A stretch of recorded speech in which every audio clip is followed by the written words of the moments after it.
under the Act 2013. The rules framed by the government are enforced by the respective state government. There are three types of harassments at workplace. That is sexual harassment and mental harassment and physical harassment are taking place. I would like to know the minister what type of complaint received in respect to state governments.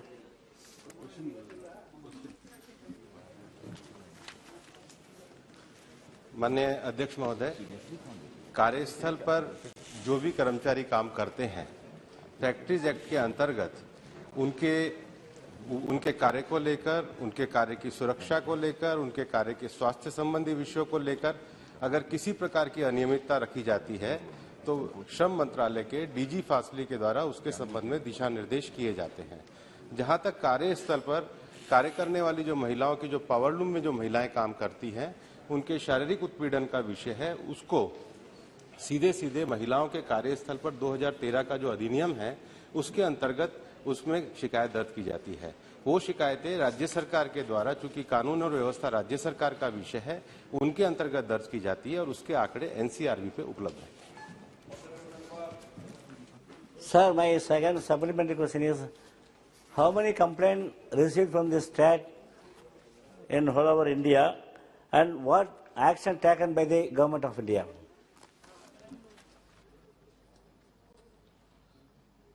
माननीय अध्यक्ष महोदय, NCRB का जो data है 2018 और 20 का, वो मेरे पास उपलब्ध है। वो मैं सदन के पटल पे उपस्थित करा दूंगा। संबंधित जो पुलिस थाने हैं उनके द्वारा जो कार्रवाई की जा रही है, उन्हीं की कोर्ट में उसके ऊपर कार्रवाई चल रही है। डाटा मैं उपलब्ध करा दूंगा। Honorable Sri Beni Benan. Sir, in our Factory Act there are several provisions for the occupational safety and health welfare of the women workers.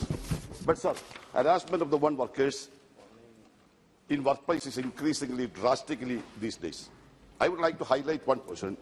In my constituency, Kitex Garments, which is in my constituency, situated in main county, there are several women workers. Most of them are these guest workers from Jharkhand and Odisha. They are severely exploiting and harassment since.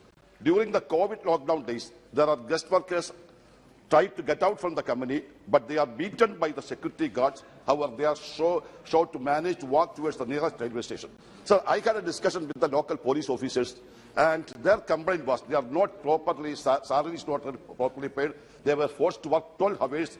Out of quality food was served, proper toilet facility was not provided, and they were promised a salary of rupees 8,500. Honourable Member, 5,000. Sir, 1 minute. This is what. And I had written letter to the Honourable Chairperson of National Human Rights and so many ministers, but I didn't get an answer.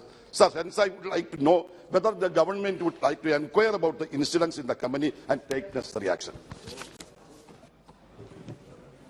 माननीय अध्यक्ष महोदय, जहां तक केरल प्रांत में factory अधिनियम के अंतर्गत दर्ज किए गए मुकदमों की संख्या है, 2019 में जो हमें सूचना स्थानीय अधिकारियों को पत्र देखने के बाद प्राप्त हुई है, 190 विषय 2019 में लंबित थे और उसके दौरान 2019 में 161 विषयों पर निर्णय लिया गया और 52 व्यक्तियों को दोषी पाया गया। ये फैक्ट्री जो एक्ट है उसके अधिनियम के अंतर्गत पाया गया।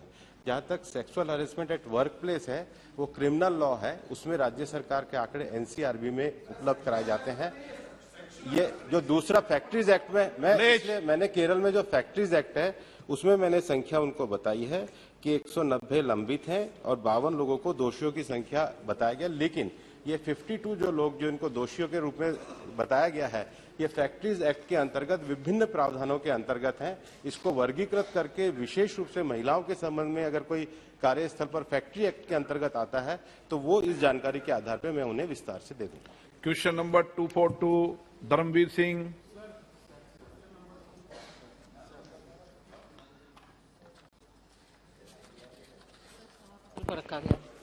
अन्य सदस्य।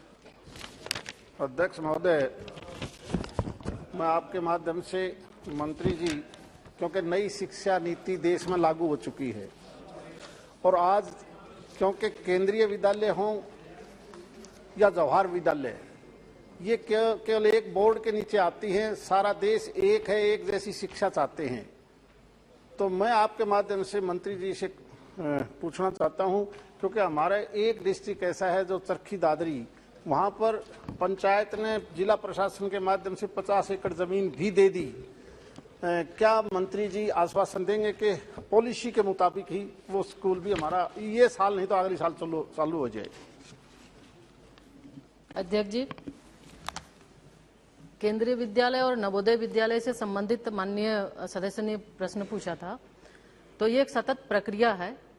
और जहां तक शायद नवोदय विद्यालय की बात कर रहे हैं चरखी दादरी में खोलने का, तो निश्चित रूप से वहां पे प्रक्रिया में है और वो बहुत ही जल्द खुल जाएगा।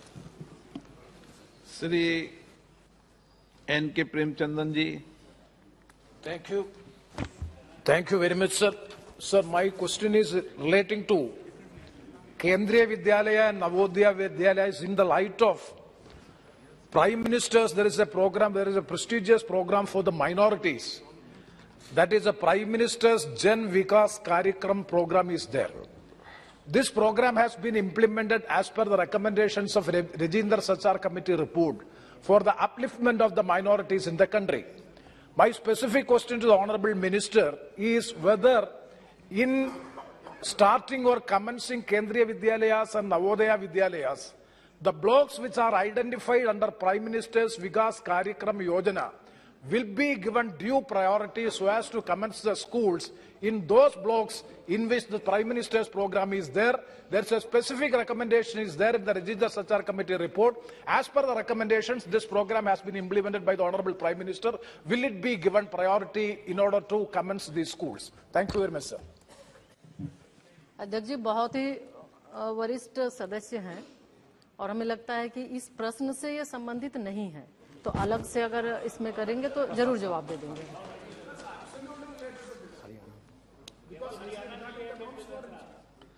श्री मनीष तिवारी जी। आपका बहुत बहुत धन्यवाद। अध्यक्ष जी, प्रश्न पूछने से पहले इस प्रश्न पे मैं आपका संरक्षण चाहूंगा।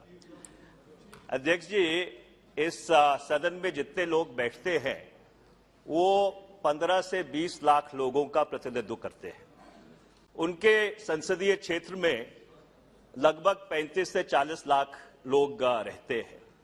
अब जो एजुकेशन मंत्रालय है, एचआरडी मंत्रालय है, इनकी तरफ से 10 सीटों का कोटा दिया गया है हर एमपी को केंद्रीय विद्यालय का रिकमेंडेशन करने के लिए।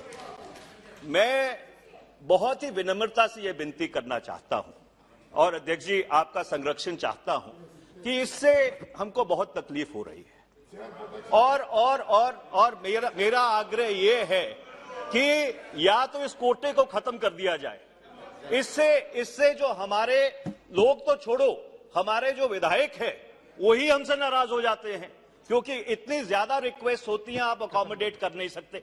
मैं आपकी दिक्कत भी समझता हूं, मैं आपकी तकलीफ भी समझता हूं, पर या तो मंत्री जी ये कोटा बढ़ा दिया जाए, 10 से इसको 50 कर दिया जाए, और अगर आपकी लिमिटेशन है और इस लिमिटेशन को मैं समझता हूं, फिर मेरा आपका विनम्रता से निवेदन है और मेरे ख्याल सारा सदन इससे सहमत होगा, फिर इस कोटे को खत्म कर दिया जाए। अध्यक्ष जी, यद्यपि ये प्रश्न हरियाणा में नवोदय विद्यालय और केंद्रीय विद्यालय खुलने के संबंध में है, लेकिन गृह की मर्यादा और मनीष जी जैसे वरिष्ठ व्यक्ति की ये भावना, शायद उसमें से पक्ष विपक्ष में सदन विभाजित भी है। लेकिन मैं आपकी अनुमति से एक दो विषय स्पष्ट करना चाहूंगा। कोई अधिकार का विषय नहीं है। एक कभी 2 था, कभी 0 था, कभी 2 था, कभी 5 हुआ, अभी 10 बना है। उसके उपरांत भी कई प्रकार के एक मिनिस्टर्स की पास एक कोटा था, उसमें कोर्ट की कुछ टिप्पणियां भी है, फिर वो एक विचित्र स्थिति में है। हमारी एक सहमति अगर बनती है कि हम प्रैक्टिकली स्कूल शिक्षा एक राज्यों की विषय है, लेकिन देश में प्रारंभ में केंद्रीय सेक्टर की कर्मचारियों की बच्चों के लिए ऑल इंडिया ट्रांसफर होती है, थोड़ा उनको सुविधा मिले पढ़ाई ट्रांसफर के साथ साथ, इसीलिए सेंट्रल स्कूल खुले। लेकिन धीरे धीरे के क्वालिटी की स्कूल, सेंट्रल स्कूल, हम सभी के प्रयास से पिछले 50-60 साल में केंद्रीय विद्यालय संगठन एक अपना मानक प्रतिष्ठा किया। ऐसे ही जवाहर नवोदय विद्यालय, ये सारे विद्यालय आज ग्रामीण इलाका में टायर 2, टायर 3 सिटी में अच्छा काम कर रहे हैं, इसलिए का आकर्षण है। मैं इस बात को भी आदर के साथ स्वीकार करता हूं कि जनप्रतिनिधियों के ऊपर उसकी दबाव है, लेकिन हम जनप्रतिनिधि हैं, हम चुनिंदे लोगों के लिए काम नहीं कर सकते हैं। वो जो सारे बच्चे पढ़ रहे हैं हमारी निर्वाचन क्षेत्र की बच्चे पढ़ रहे हैं, सामान्य वर्ग की एक प्रक्रिया के तहत पढ़ रहे हैं। अगर ये सदन उचित मानता है, क्या हम इस बड़े पंचायत में बैठ के हम अपना अधिकार को चंद लोगों के लिए समर्पित करें या सबके लिए समर्पित करें, यह सदन फैसला कर सकता है। आपके मार्गदर्शन उसमें चाहिए। सदन मेरी शायद में सहमत हो, खत्म कर दिया जाए इसको, हाँ, समाप्त कर दिया जाए। मंत्री जी क्यों विशेष प्रावधान रखो, फिर बात कर लेंगे। सभी दल के एक मिनट सभी दलों के नेताओं से जो भावना है सदन की, सभी दलों के नेताओं से बात करके माननीय मंत्री जी को अवगत करा देंगे। बात यह कि सर हमें 5 करोड़ मिलते हैं, वो भी तो हम ज्यादा चाहते हैं, इसका मतलब ये नहीं कि कम किया जाए। आपने कहा कि समाप्त करो विशेषाधिकार, और विशेषाधिकार समाप्त करने की प्रक्रिया सरकार ने शुरू कर दी है, तो सदन सहमत हो जाए उस पर। सभी दल के नेताओं, एक मिनट प्लीज बैठ जाइए। इस विषय पर सभी दल के नेताओं से बात करके निर्णय लिया जाएगा। ओके, श्री गणेश सिंह जी, ऐसे खड़े होने वालों को कोई सप्लीमेंट्री नहीं मिलेगी और इस पूरे समय में नहीं मिलेगी। आपने नाम नोट करा दिया है, आप नोट करा दो, व्यवस्था से दे देंगे। केंद्रीय विद्यालय और नवोदय विद्यालय खोलने के लिए मेरे लोकसभा क्षेत्र सतना, क्योंकि बड़ा लोकसभा क्षेत्र है, मैहर एक बड़ी जगह है, वहां के लिए पिछले 10 वर्षों से मैं कोशिश में था कि वहां एक नया केंद्रीय विद्यालय खुल जाए। ये चुनौती पद्धति का उल्लेख किया गया है और चुनौती पद्धति में कोई प्राधिकारी के सहमति पर ही खुल सकता है। तो मैं जानना चाहता हूं माननीय मंत्री जी से, चुनौती पद्धति क्या है, क्या वहां की आवश्यकता के अनुसार हम केंद्रीय विद्यालय खोलने के लिए, चूंकि जो भी फॉर्मेलिटी सब पूरी हो चुकी है, जमीन दे दिया, सहमति दे दिया, भवन दे दिया, सब कुछ दे दिया, अब वो चुनौती पद्धति में डाल दिया गया, तो कब तक उसका निर्णय होगा? मैं भी लोकसभा राज्यसभा की सदस्य रहा, मैं भी मेरे गांव में एक सेंट्रल स्कूल खुले पिछले 20 साल से कोशिश कर रहा हूं। सब एक माननीय सदस्य एक निवेदन करते हैं विभाग को, विभाग उसको राज्यों को भेज देता है, राज्य सरकार भी रिकमेंडेशन करता है कहां खुले। कुछ मानक है सेंट्रल स्कूल खुलने के लिए। मैं फिर कह रहा हूं कि सेंट्रल स्कूल खुलने के लिए जब तय किया गया हुआ 4-5-8 दशक की पहले, तब शर्त यही था कि सेंट्रल गवर्नमेंट के कर्मचारी जहां ज्यादा रहेंगे उस इलाका में स्कूल खुले जाएंगे। यह है प्रमुख विषय। उसके बाद राज्यों की ओर से अपेक्षा रखा जाता है जमीन की, अस्थायी रूप में कुछ साल के लिए निःशुल्क मकान की। यह सारा विषय होता क्या है, एमपी सदस्य महोदय एक बार चिट्ठी लिख देते हैं, हम उसको भेज देते हैं, राज्य उसमें अभी तक कई स्कूल खुले हैं, राज्य अभी तक लैंड उपलब्ध नहीं कराए हैं, कई स्कूल किराए के मकान में चल रहा है, अभी तक उसकी व्यवस्था नहीं हो पा रही है। राज्य के ऊपर बहुत सारे जिम्मेदारी आती है। मैं अभी इसी कोशिश करेंगे, हम इसी सत्र के दौरान सारे माननीय लोकसभा सदस्य, राज्यसभा सदस्य को अवगत कराएंगे कि आपके इलाका में कौन सा चीज पेंडिंग है, लैंड को लेके, घर को लेके, उसको करिए। नया स्कूल की प्रपोजल आप देइए, हम राज्य सरकार को भेजेंगे। दोनों की सहमति होने से, मानक होने से इसको ही चैलेंजिंग रूट किया गया है। माने पिक एंड चूज नहीं करेंगे, एक लिस्ट के ऊपर कर रहे हैं। ये हमारी सरकार की पारदर्शी प्रक्रिया है। Mahua Moitra. Sir, thank you sir. Sir, I had my honourable colleague, Mr. Manish Tiwari, put forward his point of view. I'd like to put out another point of view, which is I represent an area which is on the border and has a lot of BSF and a lot of people with transferable jobs.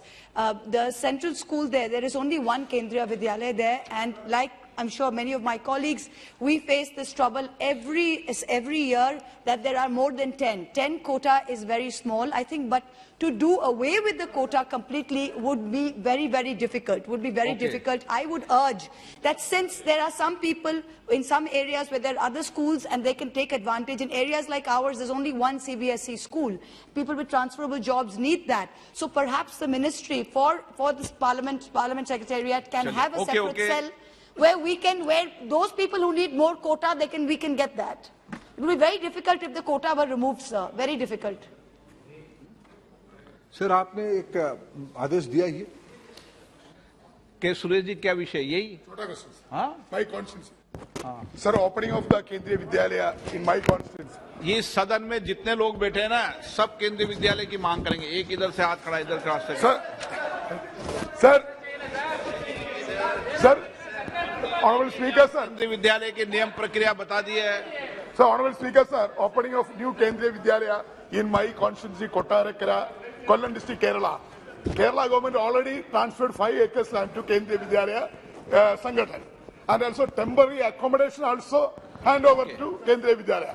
And also the regional commission of Kendriya Vidyalaya inspected along with the central PWD officials. So everything is ready. But the government of India is not sanctioned the project.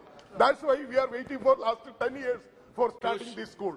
So I would like to, Honorable Minister through you, sir, whether every formalities has been completed in Kottarakara, Kollam district for Kendriya Vidyalaya, but Government of India is not sanctioning. I would like to ask Honorable Minister whether you are going to sanction. Honorable Member, शून्य काल और प्रश्न काल में अंतर समझो ये शून्य काल नहीं चलना चाहिए प्रश्न काल में मेरे यहाँ खोलो मेरे यहाँ खोलो प्रश्न काल और शून्य काल डिफरेंस है मैं पूरा शून्य काल आपको अलाउ करता हूँ क्यों बालू जी सही है ना इसलिए क्वेश्चन नंबर 243 नो आंसर एक पॉलिसी मैटर बता दिया मंत्री जी ने उस पॉलिसी के तहत चलाया मंत्री जी आप बोलना चाहते हैं कुछ नहीं सर वो एक मैं फिर आप ही की अनुमति से एक विषय कहना चाहूँ my dear friend Suresh ji please appreciate one thing don't go by the half baked cake और half baked information I am ready to inform all of you जो आप कहते हो कि मेरे वहां मानक के आधार पे स्टेट गवर्नमेंट ने दे दिया अकोमोडेशन दे दिया मैं जिम्मेवारी के साथ आप सभी की कंस्टिट्यूंसी में जो पेंडिंग इश्यू है विभाग की क्या केंद्रीय विद्यालय संगठन की क्या व्यू पॉइंट है मैं आपको लिख के दूंगा उसमें कुछ अनामोली है यह कहना अनुचित है कि भारत सरकार खोल नहीं रहा है ऐसा नहीं है हम जो मानक के आधार पर खोलने के लिए पूरा ओपन है हर एक 2-3 साल में एक बैच निकलती है लेकिन फिर मैं विनम्रता से कहूं बच्चों को पढ़ाने की हमारी जो संवैधानिक व्यवस्था में जिम्मेवारी है यह ज्यादातर भारत सरकार के कर्मचारियों के लिए है हर एक जिले में सेंट्रल स्कूल फिर भी खुल चुका है सबके प्रयास से खुल चुका है यह अधिकार की विषय नहीं है यह राज्य की जिम्मेवारी है मैं इस सत्र के दौरान सभी को अपने अपने विधान लोकसभा के अंदर बैठिए तो गोगोई जी बैठिए ओके आप उसकी पैरवी मत करो नहीं 7 बार चुन के आने से नियम बदल नहीं जाता है नहीं बदलता अध्यक्ष महोदय 7 बार आने से नियम बदल नहीं जा सकता है Suresh don't argue in favour of Suresh ji देखिए ये प्लीज नो अलाउ कोई इनका रिपोर्ट नहीं हो रहा ये आप ये 0 ओवर नहीं है सदस्य अध्यक्ष आपने कहा क्वेश्चन नंबर 243 उन्मेष पाटिल आपको पैरोकार बनाया कि उन्होंने यहाँ कोई वकील नहीं बनता है सदन में ध्यान रखना आज के बाद यहाँ वकालत की सिस्टम नहीं है क्यों मनीष जी बैठिए प्लीज क्वेश्चन नंबर 243 उन्मेष पाटिल हिना गावित मंत्री जी शिक्षा मंत्री जी उत्तर सदन के पटल पर रखा गया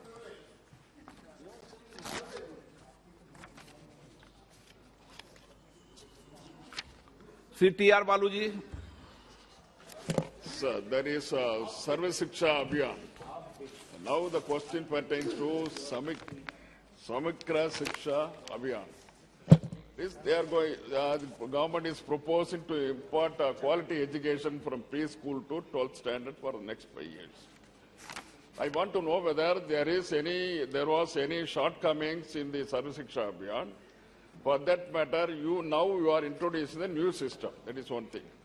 And what are the targets for the state board examination and as well as central board examination, which the government has fixed now? Are you going to introduce this education system in mother tongue itself? These are all the questions. Honorable Speaker, sir, this is the name of the scheme. This is the name of the scheme. During Atalji's period, where Honorable Baluji was a part of government, I think he is remembering all these old scheme, Sarva Shikha Abhijan. Since last few years, the old scheme has been with some new modification and same as Samagra Shikha Abhijan. Essentially, this is a 60-40 centrally sponsored scheme. States are free to run their own course, own language, and in this national education policy, much emphasis is given to mother tongue. And in this Samagra Shiksha Abhijan, one of the priority area is to create local language system, be it digital library, be it classroom, be it smart through local language. This is a very progressive scheme and all the states are cooperating on this issue. This is a very progressive step implemented by Modi government. Now, Sri Krishna. Thank you, sir. So, Andhra Pradesh state government is spending heavily on the education to the tune of almost 12% of the budget we are spending. And we have come up with various new schemes like Amavadi, wherein we are giving parents 15,000 rupees if they send a kid to the school, and also Nadu Nedi, where we are refurbishing the schools. But, sir, if you look at the data of Samagra Shiksha Abhiyan that you are talking about, in the last year, the percentage spent as proportion to the approved budget, not only Andhra Pradesh, but Maharashtra, Himachal Pradesh, Gujarat, Chhattisgarh, Kerala, Karnataka, Telangana, and West Bengal, all these states have spent below 60%. Yes, it is a 60% is from the central government and 40% is from the state government. But still, these states could only drop below 60%. So, what I request or what we want to ask you is there any consultation made with the states so that the scope of this scheme can be improved so that the states can draw much better and utilize these funds much better? Thank you. Speaker, sir, there is a very good question my friend has raised. Yes, there is a slow in taking the central share from the Delhi. But there is a basic difference, there is a basic reason. Because now we all are in the age of transparency. Minister of Finance has given a new pattern of disbursement to all the line ministry in Government of India, and all the line ministry are also persuading the respective state government come through more transparent manner. Government of India is going to release the fund when you will deposit from your state budget to the respective department your 40%. Immediately within few seconds, Government of India is going to release that money. Due to their own financial structure, different states, lot of states are taking the progressive stance. Lot of states have their own way of functioning.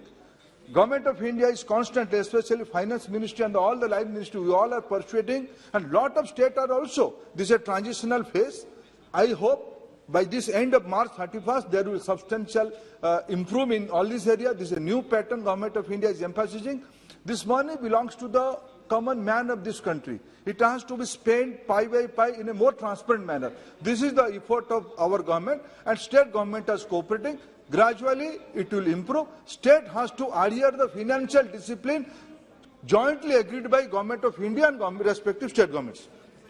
Question number 244, Srimati Aparijita Saringi. 244. माननीय मंत्री जी. उत्तर सदन पर रखा गया है. Honorable Speaker, sir, we are well aware of the fact that the differently abled children in our schools require very special care and protection. Sir, online teaching for these children can only be a stopgap arrangement because they need personal care. Sir, if we go by the established norms, 3% of the children population, the population that goes to schools, out of these 3% of the children's population, in fact, those who are differently abled should be integrated with the school system.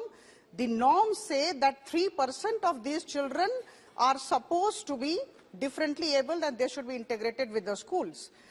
But unfortunately in India, 0.5% to 0.6% of these children have been detected and brought into the school system. So I would like to request Honorable Minister Education to let us know whether there is a roadmap, there is a strategy, there is a plan of action of Government of India to move from 0.5, 0.6% to 3% of these differently able children and integrate them with the schools. माननीय मंत्री जी।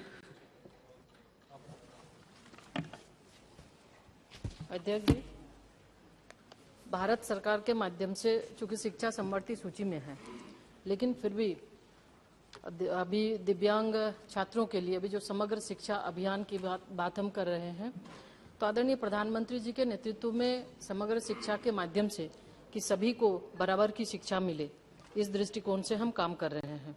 और शिक्षा मंत्रालय के द्वारा लगातार राज्य क्षेत्र और नीतिगत पहलों, दिशा निर्देश, डेस्कटॉप, मोबाइल, टेलीविजन आदि के माध्यम से भी बच्चों की पढ़ाई, दिव्यांग बच्चों की पढ़ाई सुनिश्चित हो सके, इसके लिए हम लगातार प्रयास करते हैं। और सरकार के माध्यम से समय समय पर हम संघ राज्य क्षेत्रों को भी हम अपनी ओर से गाइडलाइन देते हैं कि किस तरह से वो बच्चों की पढ़ाई वो कर सके।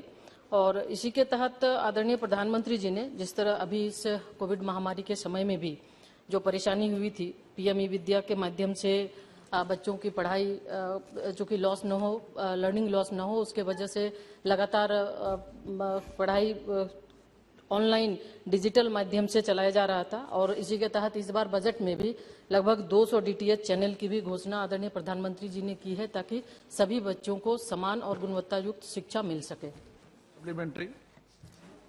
Sir, to address the issue of learning disabilities of these differently able children, we need to have a large pool of special educators all across the country. Sir, the Rehabilitation Council of India actually raises this pool, gives recognition to institutes to actually train people to become special educators.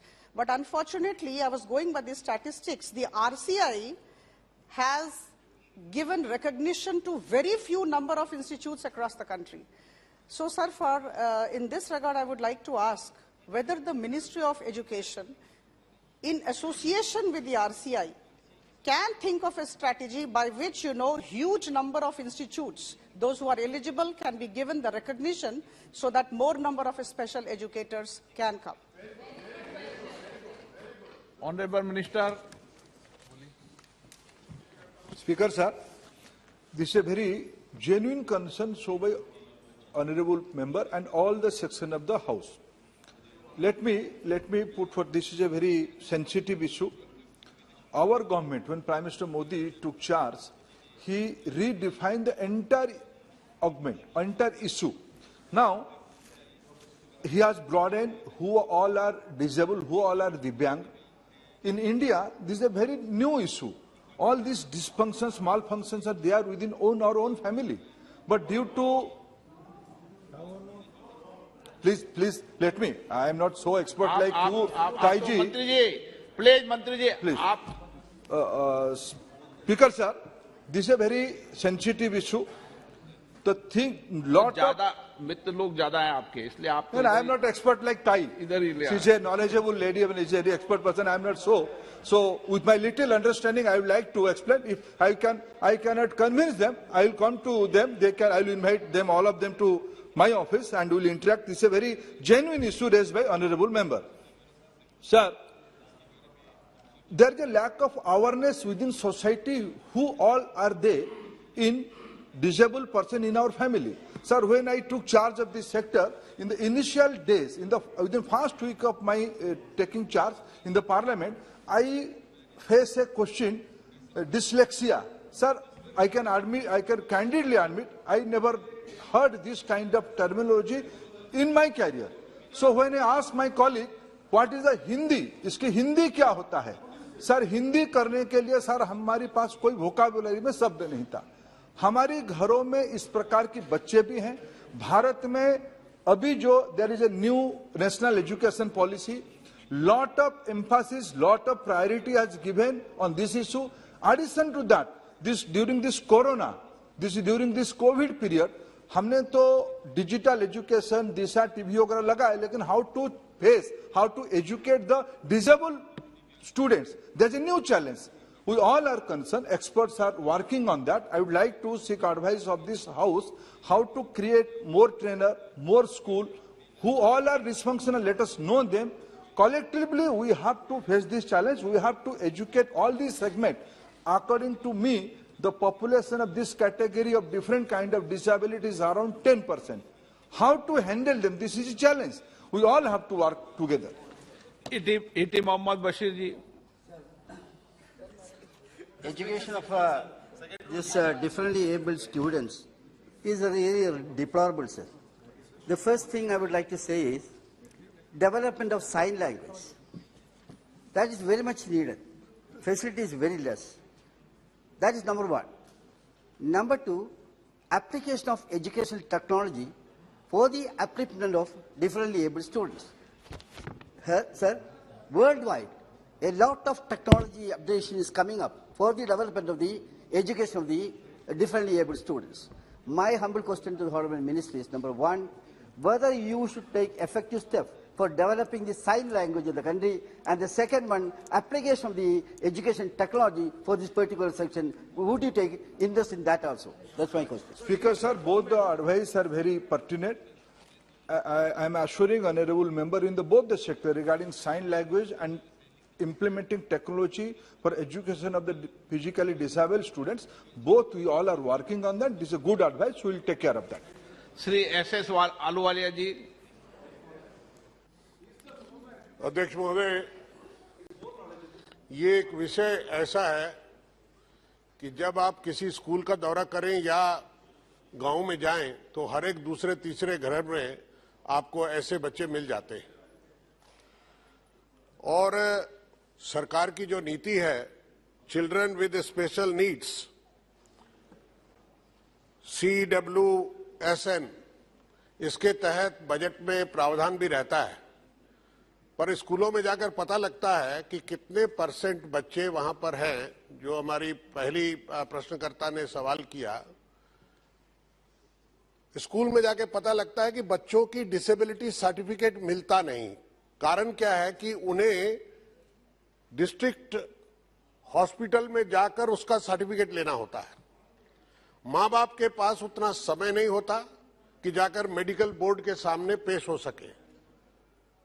क्या सरकार इस पर गौर फरमाएगी कि ऐसे बच्चों की जांच और सर्टिफिकेट इशू करने की प्रावधान स्कूल में ही कैंप लगा के किया जाएगा? तब मैं समझता हूं सारे बच्चों को ये सुविधा मिल सकेगी। और मेरा दूसरा पार्ट है अपने सवाल का कि ऑनलाइन क्लास के लिए ये इस तरह के बच्चों को ऑनलाइन में काम करने के लिए उनकी उंगलियां या उनकी स्पीच से भी नहीं पता लगता, तो क्या उनकी स्पीच का एक रिकॉर्ड तैयारी करके, क्योंकि computer is a discipline slave sir, वो आपकी भाषा को समझता है। एक बार आप बोले, 2 बार बोले, तोतला भी बोले और गूंगा भी इशारा करे, उसको समझता है। तो क्या उनके लिए कुछ प्रोग्राम कराएंगे और इन तरह के बच्चे के लिए एक हार्डवेयर और सॉफ्टवेयर तैयार किया जाएगा जो ऑनलाइन क्लासेस भी कर सके? स्पीकर साहब, जैसे मैंने बड़े विनम्रता से इसको स्वीकार किया कि ये दुनिया अभी 21वीं सदी में भी भारत के लिए बहुत इनएडिक्वेट है। क्या हमारी जानकारी, हमारी अवेयरनेस, पिछले 7 सालों में हमारी सरकार इस पे बहुत काम किया है। मैं सारे सजेशंस को, ये भी अच्छा सजेशन है जैसे पूर्व सदस्य ने पूछा, ये सारा विषय पे मेरे जानकारी के हिसाब से विभाग ने और विभाग से बाहर इस प्रकार की बहुत सारे चिकित्सा की दुनिया के लोग, मनोविज्ञान की शास्त्र की दुनिया के लोग उसमें बहुत काम कर रहे हैं। सारे विषय के एक वाइडर कंसल्टेंसी में हमारी नेशनल कैरिकुलम फ्रेमवर्क की काम राष्ट्रीय स्तर पे, राज्य स्तरों पे हो रहा है। इसी आयाम में भी हम कई सारे विमर्श कर रहे हैं। ये सारे विमर्श उसी दिशा में है। सबको हम समाहित करके निश्चित रूप में अपने आने वाले पाठ्यक्रम, आने वाले पेडागोजी, आने वाले मेथोडोलॉजी में लाया जाएगा। ऐसे मंत्री जी, राज्य सरकार डिसेबिलिटी सर्टिफिकेट के लिए आप सलाह दे सकते हो कि स्कूल में डिसेबिलिटी सर्टिफिकेट लगा, सलाह दे सकते हैं, क्या दिक्कत है? महोदय। गौरव गोगोई जी। राज्य सरकार को बनाना है, राज्य सरकारों को सलाह दे सकते हैं। Thank you, Honorable Speaker. First of all, let me appreciate Honorable Member of Parliament Aprita ji for raising a very sensitive question and also appreciate Honorable Minister for his frankness and his dedication to this subject. Sir, we often talk about people living with disabilities and children living with disabilities, but do we give them space in policy making? Do we give them space in our policy planning institutions? If they are given space, I'm sure we will get the necessary suggestions. So my request is that you have, as you Minister talked about, which is the National Curriculum Framework, there is also the National Education Policy Task Forces which is being set up in different states. अगर हर मंच में people living with disabilities और experts को स्थान दिया जाएगा, तो उस मंच में वो अपनी बात रख पाएंगे और हम भी आने वाले समय में उपयुक्त कदम उठा पाएंगे। तो यही मेरी दरख्वास्त सरकार से रहेगी। धन्यवाद। अध्यक्ष महोदय, ये एक हेल्दी डिस्कशन सदन में हो रहा है। ऐसे बहुत सारे विषय हमारे देश में है जिसमें शायद सदन बिना विवाद की सहमत हो रहा है। मैं निश्चित रूप में गौरव गोगोई जी ने जो विषय उठाया, आज की राज्य में जो SCF बना है, स्टेट करिकुलम फ्रेमवर्क बना है, इसकी विमर्श हम जिला तक भी लेके जा रहे हैं, स्टेट में नहीं जिला तक भी लेके जा रहे हैं। हम कोशिश कर रहे हैं इस दुनिया के लोग भी, तज्ञ और प्रभावित लोग, नीति निर्धारण से लेके ऊपर तक उसमें इन्वॉल्व हो, उसकी हमारी कोशिश है। और भी कोई सजेशन जिस सदन की और सदस्यों के माध्यम से आएगा, उसको हम सहृदय अकोमोडेट करने के लिए तैयार हैं। क्वेश्चन नंबर 245 श्री नव कुमार सड़निया। सर, क्वेश्चन 245 माननीय मंत्री जी, उत्तर सभा पटल पर रख दी गई। Honourable member. Thank you sir, आपने मुझे पूछने का मौका दिया। पिछले 8 साल में पहली बार हमको ये मौका मिला। सर, मिनिस्टर का जो रिप्लाई है उसमें हमारा जो काउंसिल है 6 शेड्यूल का, बोडोलैंड टेरिटोरियल काउंसिल, डिमा हसाओ और कार्बी आंगलोंग में स्पेशल पैकेज के अंदर टोटल 102 प्रोजेक्ट में 1170 करोड़ का पैसा दिया है और उसमें 56 प्रोजेक्ट कंप्लीट हुआ है और 46 प्रोजेक्ट 576.57 करोड़ का ऑनगोइंग है, लेकिन इसमें डिटेल्स नहीं है। सर, मुझे इसलिए ये पूछना है, पिछले बहुत टाइम से कार्बी आंगलोंग और बीडीसी में हजारों करोड़ का घोटाला होने का केस भी चला है और पार्लियामेंट में भी आया है, क्योंकि वहां कोई मॉनिटरिंग नहीं होता है। 2016 से जब दिशा कमेटी बनाया, सिर्फ मुझे इसके लिए हटा के एक राज्यसभा का एमपी को दिशा का कमेटी बन गया, चेयरमैन बना दिया, लेकिन अभी उसका काम खत्म हो गया, अभी हम फिर दिशा का कमेटी में आ गया है चेयरमैन। तो इसलिए मेरा मांग है, इसको दिशा के अंदर लाना चाहिए। और स्टेट लेवल में जो कमेटी होता है मॉनिटरिंग का, वो भी नहीं है।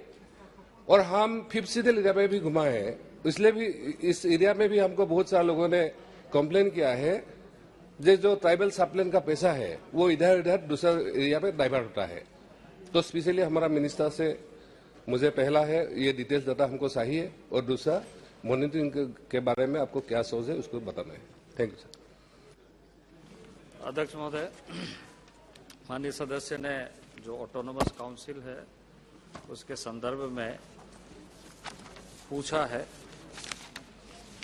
पूरे देश में दिशा के एक गाइडलाइन है जिसमें सभी मंत्रालयों के जितने भी कार्यक्रम हैं उन सारे कार्यक्रमों की समीक्षा की जाती है और उसमें ट्राइबल अफेयर्स मिनिस्ट्री का भी कामकाज की समीक्षा दिशा स्तर पर कार्यान्वयन की दृष्टि से किया जाता है।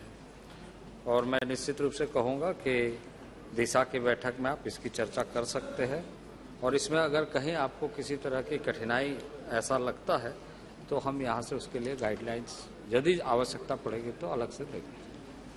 Honourable member. ठीक है, लेकिन मेरा जो 6 शेड्यूल एरिया है उसमें थोड़ा सा दिक्कत है, क्योंकि उसमें डीसी मेंबर सेक्रेटरी होता है दिशा का, लेकिन डेवलपमेंट के पार्ट में उसमें कोई पार्ट नहीं है उसका। क्योंकि ये सारा ट्रांसफर सब्जेक्ट है काउंसिल का। पिछले हमारा जो बीजेपी गवर्नमेंट सरकार बना है उसमें एक डिसीजन लिया है उन लोगों ने, जब डीसी को कुछ एरिया में उसको पावर देगा, एसओपी निकलेगा उसे। लेकिन अभी तक 1 साल हो गया, एसओपी नहीं निकला है। डीएम भी हमको पूछते हैं सर हमको पता नहीं है अभी किस में हमको क्या करना है, क्या बोलना है।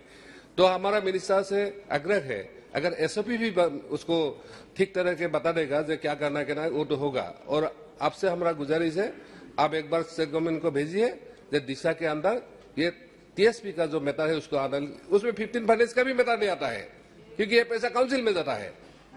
और सर दूसरा हमारा क्वेश्चन है जो अभी प्रश्न नहीं था कि आपका सर एक जो एकलव्य मॉडल रेसिडेंस स्कूल का मेरा क्षेत्र एसटी का 4 डिस्ट्रिक्ट 5 डिस्ट्रिक्ट अभी 5 डिस्ट्रिक्ट बन गया है, तमलपुर भी बन गया है। इसमें सिर्फ एक एकलव्य मॉडल स्कूल है और उसका भी हालत खराब है। मेरा रिक्वेस्ट है एक बार मिनिस्टर को उसमें एक बार जाके विजिट करना चाहिए और बाकी जितना डिस्ट्रिक्ट है उसमें और एक एकलव्य मॉडल स्कूल जल्दी बनाना चाहिए। इसी नेक्स्ट फाइनेंशियल ईयर में इसे हम मिनिस्टर का जवाब चाहिए। Thank you sir. अध्यक्ष महोदय, माननीय सदस्य ने जो पूछा है और जिसके बारे में उन्हें थोड़ी शंका है, पूरे देश में सभी जिला के माध्यम से ही एजुकेशन होती है। व्यवस्था के दृष्टि से राज्य सरकार कुछ ऑटोनोमस काउंसिल या जिला स्तरीय जो हमारे निकाय है उसके माध्यम से। तो आपने ठीक ही कहा है, जिसको जानना चाहे मैं इस संदर्भ में रूरल डेवलपमेंट मिनिस्ट्री चूँकि हमारा इन सारे कार्यों के मामले में गाइडलाइंस जारी करता है, हम उसके साथ बात करके इसका समाधान करते हैं। दूसरा जो उन्होंने पूछा है एकलव्य मॉडल स्कूल के बारे में, उसकी जो मापदंड तय की गई है उस मापदंड के आधार पर स्वीकृति दी गई है। और तीसरा उन्होंने यह विषय जानना चाहा कि उन क्षेत्रों में जो विद्यालय है उसकी स्थिति अच्छी नहीं है और वहाँ जाना चाहिए। मैं माननीय सदस्य के साथ मिलकर के बातचीत कर लूँगा और जरूर जाऊँगा ताकि मैं वहाँ की वास्तविकता से रूबरू हो सकूँ और उसका कोई अगर आवश्यकता पड़ेगा उसका समाधान। श्री अर्जुन लाल मीणा। धन्यवाद अध्यक्ष महोदय। सबसे पहले तो मैं आपके माध्यम से माननीय मंत्री महोदय को बहुत बहुत धन्यवाद देता हूं कि उन्होंने जो क्वेश्चन का जो विस्तृत उत्तर दिया है। मैं भी शेड्यूल 5 जो राजस्थान, गुजरात, मध्य प्रदेश, महाराष्ट्र, छत्तीसगढ़, ये जो आदि राज्य हैं शेड्यूल 5 में, वहाँ से आता हूँ और मेरा अपना संसदीय क्षेत्र उदयपुर है। उदयपुर के में इन्होंने इनके मंत्रालय के माध्यम से 2751 के तहत कितनी धनराशि दी और कितनी अभी तक खर्च हुई है पिछले 3 साल का मैं चाहता हूं कि वो उत्तर देवे और जो राशि दी है वो अभी तक खर्च हुई है नहीं हुई है। वैसे मैं धन्यवाद देना चाहता हूं कि इन्होंने मेरे अपने संसदीय क्षेत्र में 6 एकलव्य मॉडल रेजिडेंशियल विद्यालय खोले हैं। इसके लिए मैं सरकार को और मोदी जी को और मंत्री जी को धन्यवाद जी धन्यवाद। अध्यक्ष महोदय, इस वैसे हमारे पास में राजस्थान में कितनी राशि उपलब्ध कराई गई है उसकी आंकड़े हैं, मैं उनको उपलब्ध करूँ। श्री अधीर रंजन चौधरी जी। सर, मंत्री जी कुछ वक्त पहले ये कह रहे थे कि दिशा कमेटी है हर डिस्ट्रिक्ट में और दिशा कमेटी से सारे जानकारी लेना चाहिए क्योंकि ये हमारे लिए एक फ्रेमवर्क है सदन की तरफ से ये बनाया गया है। लेकिन मेरी खेत के साथ ये कहना पड़ता है सर, बार बार ये सदन के अंदर गुहार लगा के बावजूद आज तक मैंने पिछले 12-13 साल में कोई विषय पे, ये ट्राइबल विषय नहीं है बल्कि हर विषय पे, कोई भी चाहे विषय हो, जहां जहां दिशा कमेटी की देखभाल करने के अधिकार है, दिशा कमेटी की भाग लेने का, शिरकत लेने का अधिकार है, सवाल पूछने का अधिकार है, आज तक ये मीटिंग नहीं बुलाया जाता है। फिर भी मैं हुआ कि चेयरमैन भी हूँ, तो मैं ये सरकार को, ये सदन को और सर आज स्पीकर साहब आपको भी कहना चाहते हैं कि ये सर कंपलसरी कर दीजिए कि अगर कोई डिस्ट्रिक्ट में दिशा कमेटी की मीटिंग सही सलामत ना बुलाया जाए तो वहाँ फंड रिलीज करना बंद कर दीजिए, फंड रिलीज करना बंद कर दीजिए, तब ये सबक सीखेगी और हम जैसे नुमाइंदे को दिशा कमेटी की मीटिंग में बुलाने में मजबूर होगी। सर, ये मैं दरखास्त करता हूं सर, क्योंकि मेरा डिस्ट्रिक्ट में काफी ट्राइबल है मेरे क्षेत्र में काफी ट्राइबल है, उन लोग के बारे में हमें कोई जानकारी नहीं है। तो इसलिए मैं सदन से आग्रह करता हूं कि इस विषय पे सारे सदन बैठ के चर्चा करें और फैसला ले कि मजबूरन उन लोग को मजबूर करे हर स्टेट को कि वो दिशा कमेटी की मीटिंग बुलाए। Sir, many thanks for giving me the opportunity, sir. Sir, these last 2 years have really taught us that if we are thinking about overall development, then the two major sectors and most sensitive sectors are health and education both. And when we are talking about the tribal development, overall development, through you to the Honorable Minister of Tribal Affairs, I would like to, sir, ask, so that is he aware that there is a disease called sickle cell disease in tribals? It's a very critical disease, and it is genetic. It is a genetical disease which cannot be cured. Survival is very it's almost impossible, sir. और limited होते हैं जिनकी उम्र होती है sir, जो बच्चों को सिकल सेल होता है जेनेटिक वजह से, ट्राइबल बच्चों को, उनकी उम्र भी सीमित होती है, 22-25 साल तक वो जिंदा रहते हैं. But sir this can be eradicated. There are experts, those who are coming up with many suggestions, जो इसको इरेडिकेट करने के लिए पूरी तरह से दावा कर रहे हैं. और मुझे जितना मालूम है कि केंद्र सरकार के पास में ये अपना एक मेमोरेंडम लेकर गए भी थे, मिले भी थे कुछ महीने पहले. So through you I want to ask sir, आपका प्रश्न क्या है? Yes sir, through you sir, I am just asking it sir. Sir, I'm asking sir, has the government been approached with such kind of any proposal? If the government admits, then when and how to implement or execute this eradication? And if no, if the government has not yet been approached by anyone, by any organization, then will the government agree to look into this grave health issue in tribals and welcome such kind of experts for discussion and look into this matter very seriously immediately? Thank you, sir.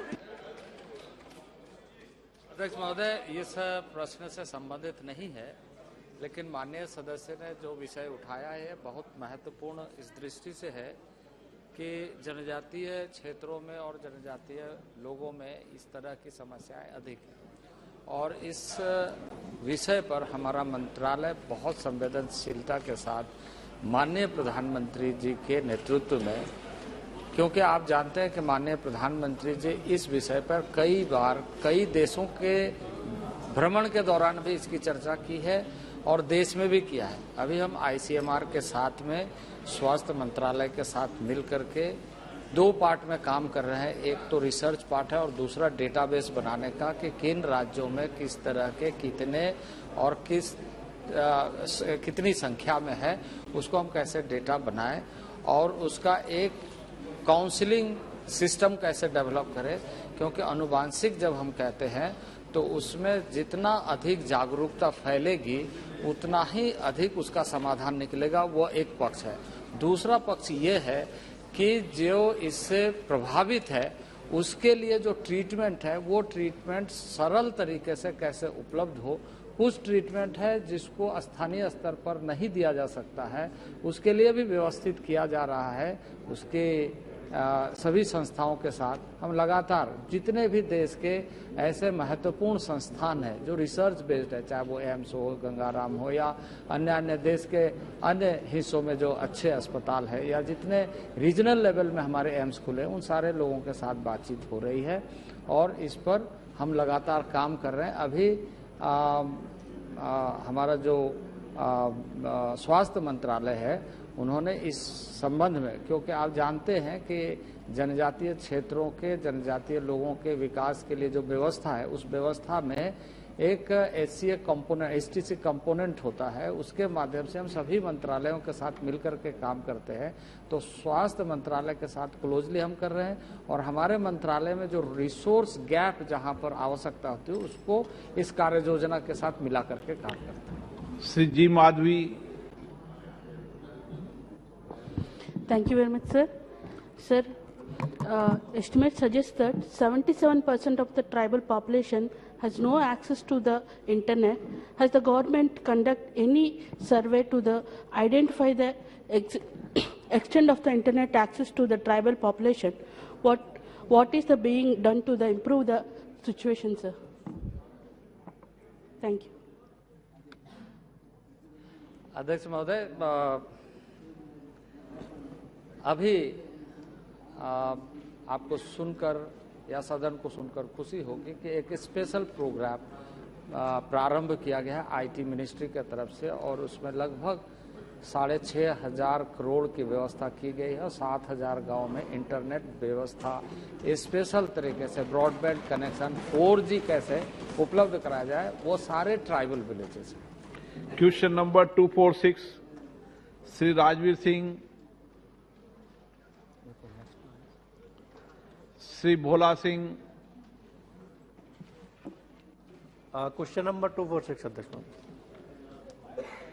माननीय मंत्री जी। Answers been placed before the House. जी धन्यवाद अध्यक्ष महोदय। माननीय अध्यक्ष महोदय, माननीय मंत्री जी के उत्तर से स्पष्ट हुआ है कि हमारी सरकार माननीय प्रधानमंत्री जी के नेतृत्व में हिमालय क्षेत्र की सांस्कृतिक विरासत के संरक्षण और विकास के लिए बहुत सारे कार्य कर रही है। मैं आपके माध्यम से माननीय मंत्री जी से जानना चाहूँगा कि सरकार ने हिमालय क्षेत्र की सांस्कृतिक विरासत के संरक्षण और विकास पर शोध करने के लिए अब तक किन किन केंद्रीय शोध संस्थाओं की स्थापना की है और क्या सरकार उनकी प्रगति से संतुष्ट है? आदरणीय अध्यक्ष जी, जो स्कीम चलाई जाती है उसके अंदर जो संस्थाएं हैं उन संस्थाओं की स्थापना केंद्र सरकार नहीं करती है, बल्कि उसमें जो 6 राज्य हैं हिमालय के आसपास वाले, उसकी राज्य सरकारें प्रपोजल सिलेक्ट करके केंद्र के पास भेजती है। जो हमारी डिवीजन है वो उसका मुआयना करती है और उसके बाद सरकार उनको फंड्स देती है। और अभी जो है पिछले कुछ वर्षों में उनको बढ़ाया गया है, तो 23.86 करोड़ से अब जो पैसा उस पर खर्च किया जा रहा है वो पिछले साल के मुताबिक इस साल 47.38 करोड़ है। और उसमें जो संस्थाएं हैं वो भी 117 से बढ़कर 203 हुई हैं। तो ये जो संस्थाएं हैं वो राज्य द्वारा, उसमें कुछ ट्रस्ट हैं, सोसाइटीज हैं और अन्य बॉडीज हैं, यूनिवर्सिटीज हैं जो राज्य भेजता है। और सिर्फ कुछ एक प्रदेशों के अंदर, खासतौर पे अरुणाचल और सिक्किम के अंदर जो है 90 से 90:10 का रेशो रखा जाता है, बाकी जगह 75:25 का रेशो रहता है। दयाल चंद मेघवाल। धन्यवाद अध्यक्ष महोदय। अध्यक्ष जी, राजस्थान भी सांस्कृतिक विरासत में कम नहीं है।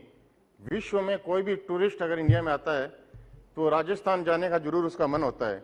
मेरा आपके माध्यम से माननीय मंत्री जी से जानना है कि जब प्रसाद योजना थी तो 2018 में राजस्थान के हनुमानगढ़ जिले में एक मोहनजोदड़ो है जो 5000 साल पूर्व की वहाँ की सभ्यता है कालीबंगा में, जिसको 1952 में BL लाल साहब ने उनको देखा था, माथुर साहब ने देखा था और मैं खुद अभी भी उनसे मैं मिल के आया था। उनकी आयु 100 साल से भी ज्यादा उनकी आयु है।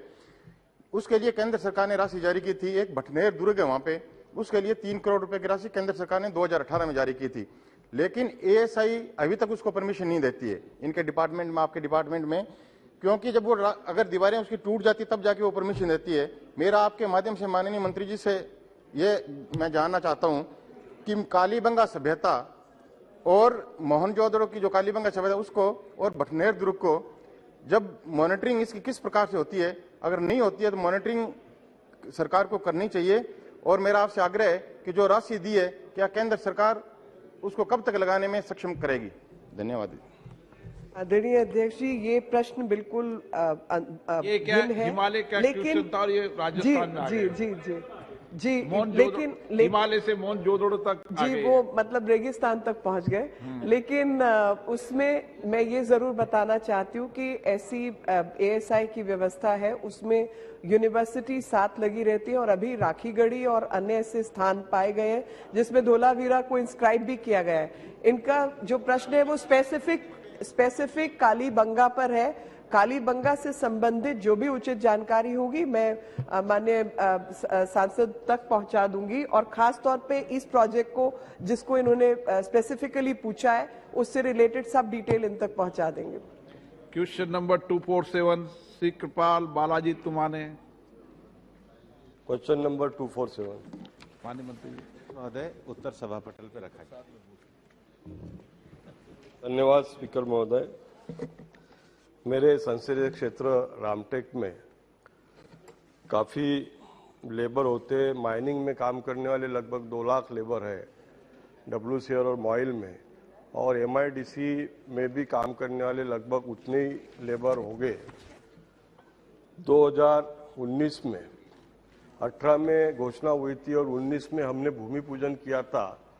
उस समय संतोष गंगवार साहब जो उस समय के लेबर मंत्री जी थे और हमारे दूसरे केंद्रीय मंत्री नागपुर से आप जानते हैं वो भी थे। हमने भूमि पूजन का बहुत बड़ा सरकार की ओर से कार्यक्रम किया, लेकिन अध्यक्ष महोदय वो अस्पताल का काम अभी तक चालू नहीं हुआ है। सरकार ने उसके लिए पहले एक जमीन दिया था, फिर वो जमीन बदलने के लिए कहा गया, वो जमीन बदल के दूसरी जमीन MIDC के अंदर ही दी गई है इंडस्ट्रियल एरिया में। मैं आपके माध्यम से माननीय मंत्री महोदय से पूछना चाहता हूँ कि अस्पताल का काम क्यों रुका है और उसकी क्या कठिनाई है और आप कब तक इसको शुरू करने के लिए प्रयास करोगे? माननीय अध्यक्ष महोदय, ESIC के लगभग देश भर में 57 अस्पतालों में इस समय काम पेंडिंग है। उसके अलग अलग कारण हैं। कुछ कारण तो जमीन का पोजीशन नहीं मिल पाना है, कुछ कारण वहाँ पर अभी एजेंसी के द्वारा कार्य को जो नक्शे के साथ शुरू करना है वो शुरू नहीं हो पाना है। हमने ESIC की पिछली बैठक में इसके लिए एक डैशबोर्ड का गठन किया है और अब जितने भी अस्पताल हैं ये सारे ESIC के डैशबोर्ड पे आएंगे। जिनकी भी प्रक्रियाएं लंबित पड़ी हैं उनको हमने व्यक्तिगत रूप से ही पत्र भेजा जिन सांसदों ने मुझे दिया है, और इन सब सारी कार्यवाहियों को अब हम पूरी तरीके से एक पोर्टल के माध्यम से संचालित कर रहे हैं। सप्लीमेंट्री।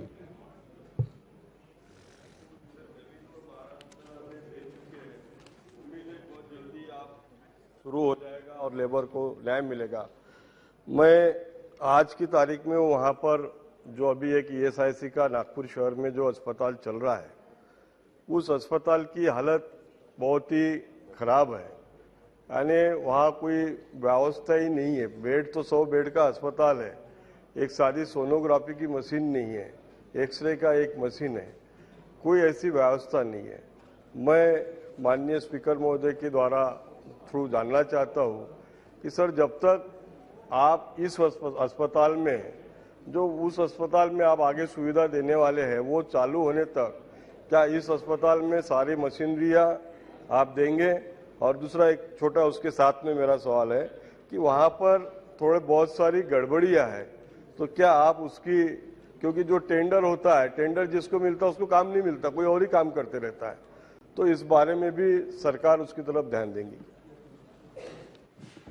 माननीय अध्यक्ष महोदय, माननीय सदस्य ने अगर कोई ये विषय संज्ञान में लाए तो निश्चित रूप से उनके द्वारा लाए गए पर्टिकुलर विषय को मैं पूरी तरीके से संज्ञान में लूंगा। पूरे देश भर में ESIC के 160 अस्पताल और 18 मेडिकल कॉलेज चलते हैं।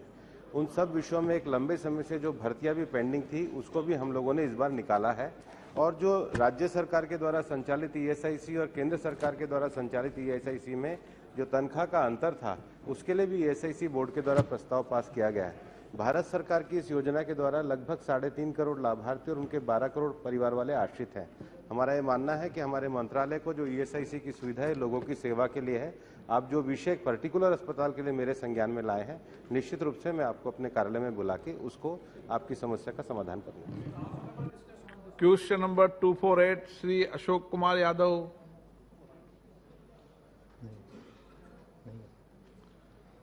सदन पे रख दें। Laid on the table of the House. Question number 249 Sunita Duggal. 249 रखा गया। श्री चंद्रशेखर साहू।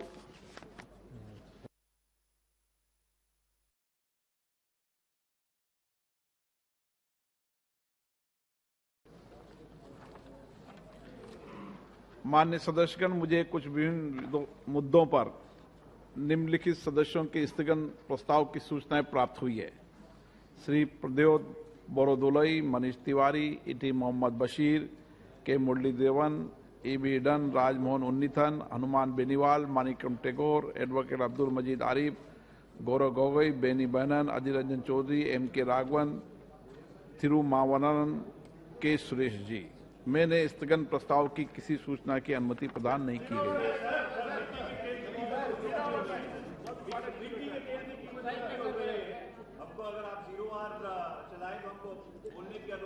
शून्यकाल आज इस चर्चा के बाद शून्यकाल चलाएंगे। पहले 12 बजे चर्चा शुरू करेंगे, उसके बाद चलाएंगे। 9 व्यवस्था दे चुके हैं जो दे चुके हैं, दोबारा व्यवस्था परिवर्तन नहीं होती।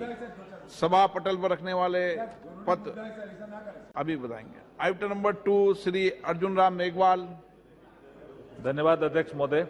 मैं आपकी अनुमति से मेरे सहयोगी राव इंद्रजीत सिंह जी के नाम के आगे अंकित दस्तावेज जो आज लोकसभा की कार्य सूची में अंकित है, आपकी अनुमति से सदन के पटल पर रखता हूं। Item number 3 Shri Arjun Ram Meghwal. धन्यवाद अध्यक्ष महोदय। आपकी अनुमति से मैं आज की कार्य की संशोधित सूची में से क्रम संख्या 3 पर अपने नाम के आगे समक्ष उल्लेखित कागजात सदन के पटल पर रखता हूं। Item number 4 Shrimati Meenakshi Lekhi. आदरणीय अध्यक्ष महोदय, आपकी अनुमति से मैं आज के कार्य की संशोधित सूची में क्रम संख्या 4 पर अपने नाम के समक्ष उल्लेखित कागजात को सदन के पटल पर प्रस्तुत करती हूँ। आइटम नंबर 5 श्रीमती अनुपूर्णा देवी। धन्यवाद अध्यक्ष महोदय। आज आपकी अनुमति से आज की पुनरीक्षित कार्य सूची की क्रम संख्या 5 पर मेरे नाम के सामने उल्लेखित दस्तावेजों को मैं सभा पटल पर रखती हूँ। आइटम नंबर 6 डॉक्टर सुभाष सरकार। अध्यक्ष महोदय, आपकी अनुमति से आज की पुनरीक्षित कार्यसूची की क्रम संख्या 6 पर मेरे नाम के सामने उल्लिखित दस्तावेजों को मैं सभा पटल पर रखता हूं। आइटम नंबर 7 महासचिव। Received from Rajya Sabha regarding nomination of Shri Jugal Singh Lokhandwala, member Rajya Sabha, to the Committee on Welfare of Other Backward Classes. Item number 8 Shri Uday Pratap Singh. धन्यवाद अध्यक्ष जी। मैं आज की कार्यसूची में क्रम संख्या 8 पर अपने नाम के सम्मुख तथा सूचीबद्ध रसायन और उर्वरक संबंधी स्थायी समिति के 4 प्रतिवेदनों के हिंदी और अंग्रेजी संस्करण प्रस्तुत करता हूं। धन्यवाद। Item number 9 doctor Shashi Tharoor. महोदय, मैं आज की कार्य सूची में अपने नाम के सामने यथा सूचीबद्ध संचार और सूचना प्रौद्योगिकी संबंधी स्थायी समिति का 32वां, 33वां, 34वां और 35वां प्रतिवेदन हिंदी और अंग्रेजी संस्करण का प्रस्तुत करता हूं। आइटम नंबर 10 श्री मोहन भाई कुंडारिया। अध्यक्ष महोदय, मैं आज की कार्यसूची में क्रम संख्या 10 पर मेरे नाम के आगे सूचीबद्ध विभाग संबंधित उद्योग संबंधी स्थायी समिति के 315 और 316 प्रतिनिवेदन प्रतिक्रिया सभा पटल पर रखने का अनुमोदन लेता हूं। 7 के संबंधित मामले सभा पटल पर रखने की अनुमति प्रदान की जाती है। माननीय सदस्यों से आग्रह है कि इससे संबंधित विषय सभा पटल पर रखने की इजाजत उनको दी जाती है। सड़क परिवहन राजमार्ग मंत्रालय के अनुदान की मांगों पर चर्चा। Shri मरगनी Bharat. Sir, thank you, Honorable Speaker, sir. At the outset, I would like to thank the Honorable Minister Gadkari ji for considering Andhra Pradesh as one of the progressive states, sir. I'm so grateful to stand in this noble house to speak on demand for grants, road and transport, sir, which is led by one of the efficient ministers of this government, sir. And also, sir, he executes each and every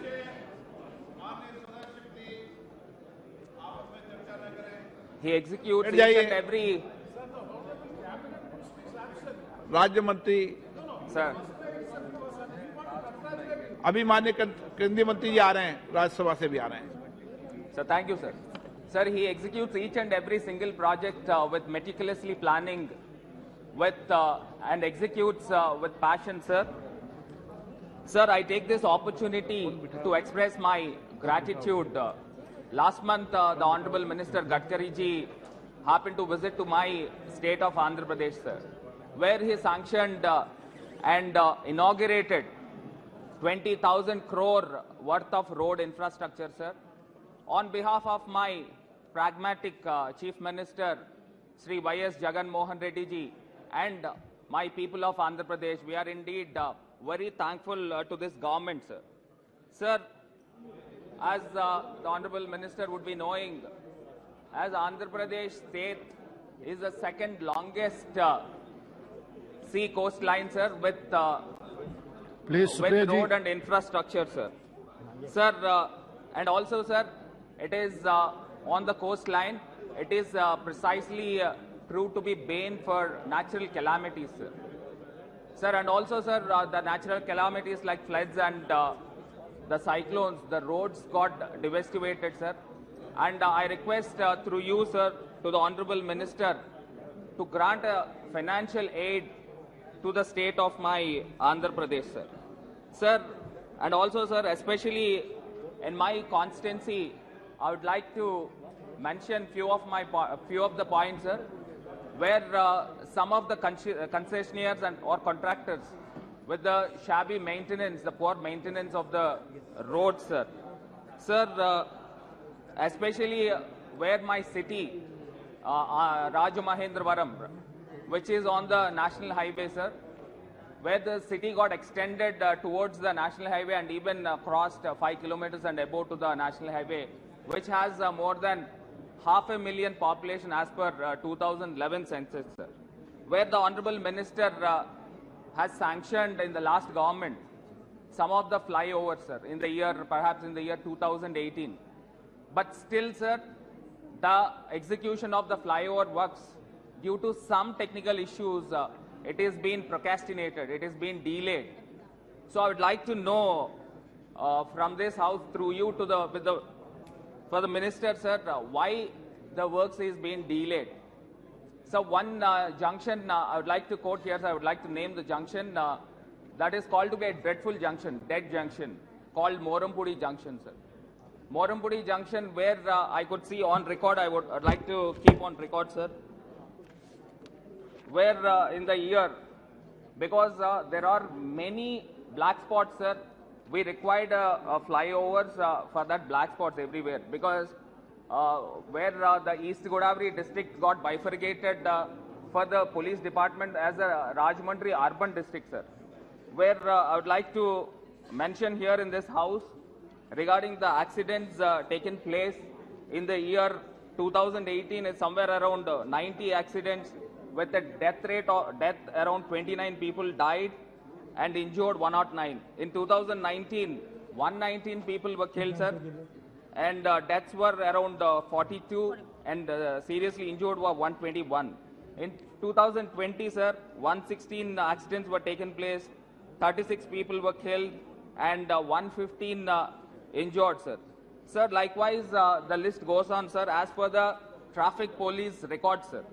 Sir, I'd like to read out the junctions also, sir, where the Rajahmundry city limits, where the national highway passes through the city limits, sir. I'd like to read out the junctions. One is Rajanagaram Junction, sir. I would like to place on record, sir, because these junctions, we required flyovers and center divider lightings and also service roads and high mast lights.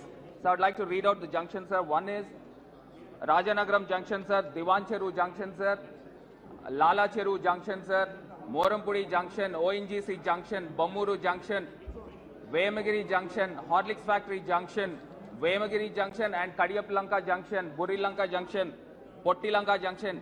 These all the junctions where this many accidents were taken place, sir. Sir, I'd like to request to the minister to be magnanimous and sanction the flyovers wherever it is required. And last couple of months, I happened to meet the Honorable Minister, where he considered Rajamahendravaram and sanctioned a bypass road, sir. Due to some technical issues, the works are been haven't taken place up till now, sir. So I request through you to expedite the works immediately, sir. Sir, and also the laying of the roads is very highest priority, sir, and it plays a pivotal role in the growth trajectory of our country, sir. And at the same time, the road safety measures is a double priority of this government to take place, sir, because the road safety measures are not up to the mark, sir. Because when you happen to see the death toll and the accident rate, almost 11% of the world accidents are happening in our country, sir. So the government should seriously think on the road safety measures, and at the same time, the government has to see the standards of the vehicles, whether the Vehicle Act, Motor Vehicle Act of 2019, where it was passed in this house, in the parliament, sir, whether it is being implementing properly or not, the government has to monitor continuously, sir.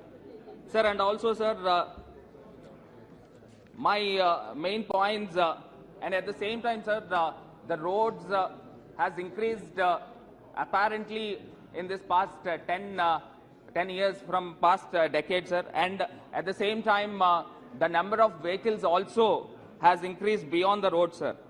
Sir, also, sir, but when it comes to the violation of the rules, let me put on record for young India, sir.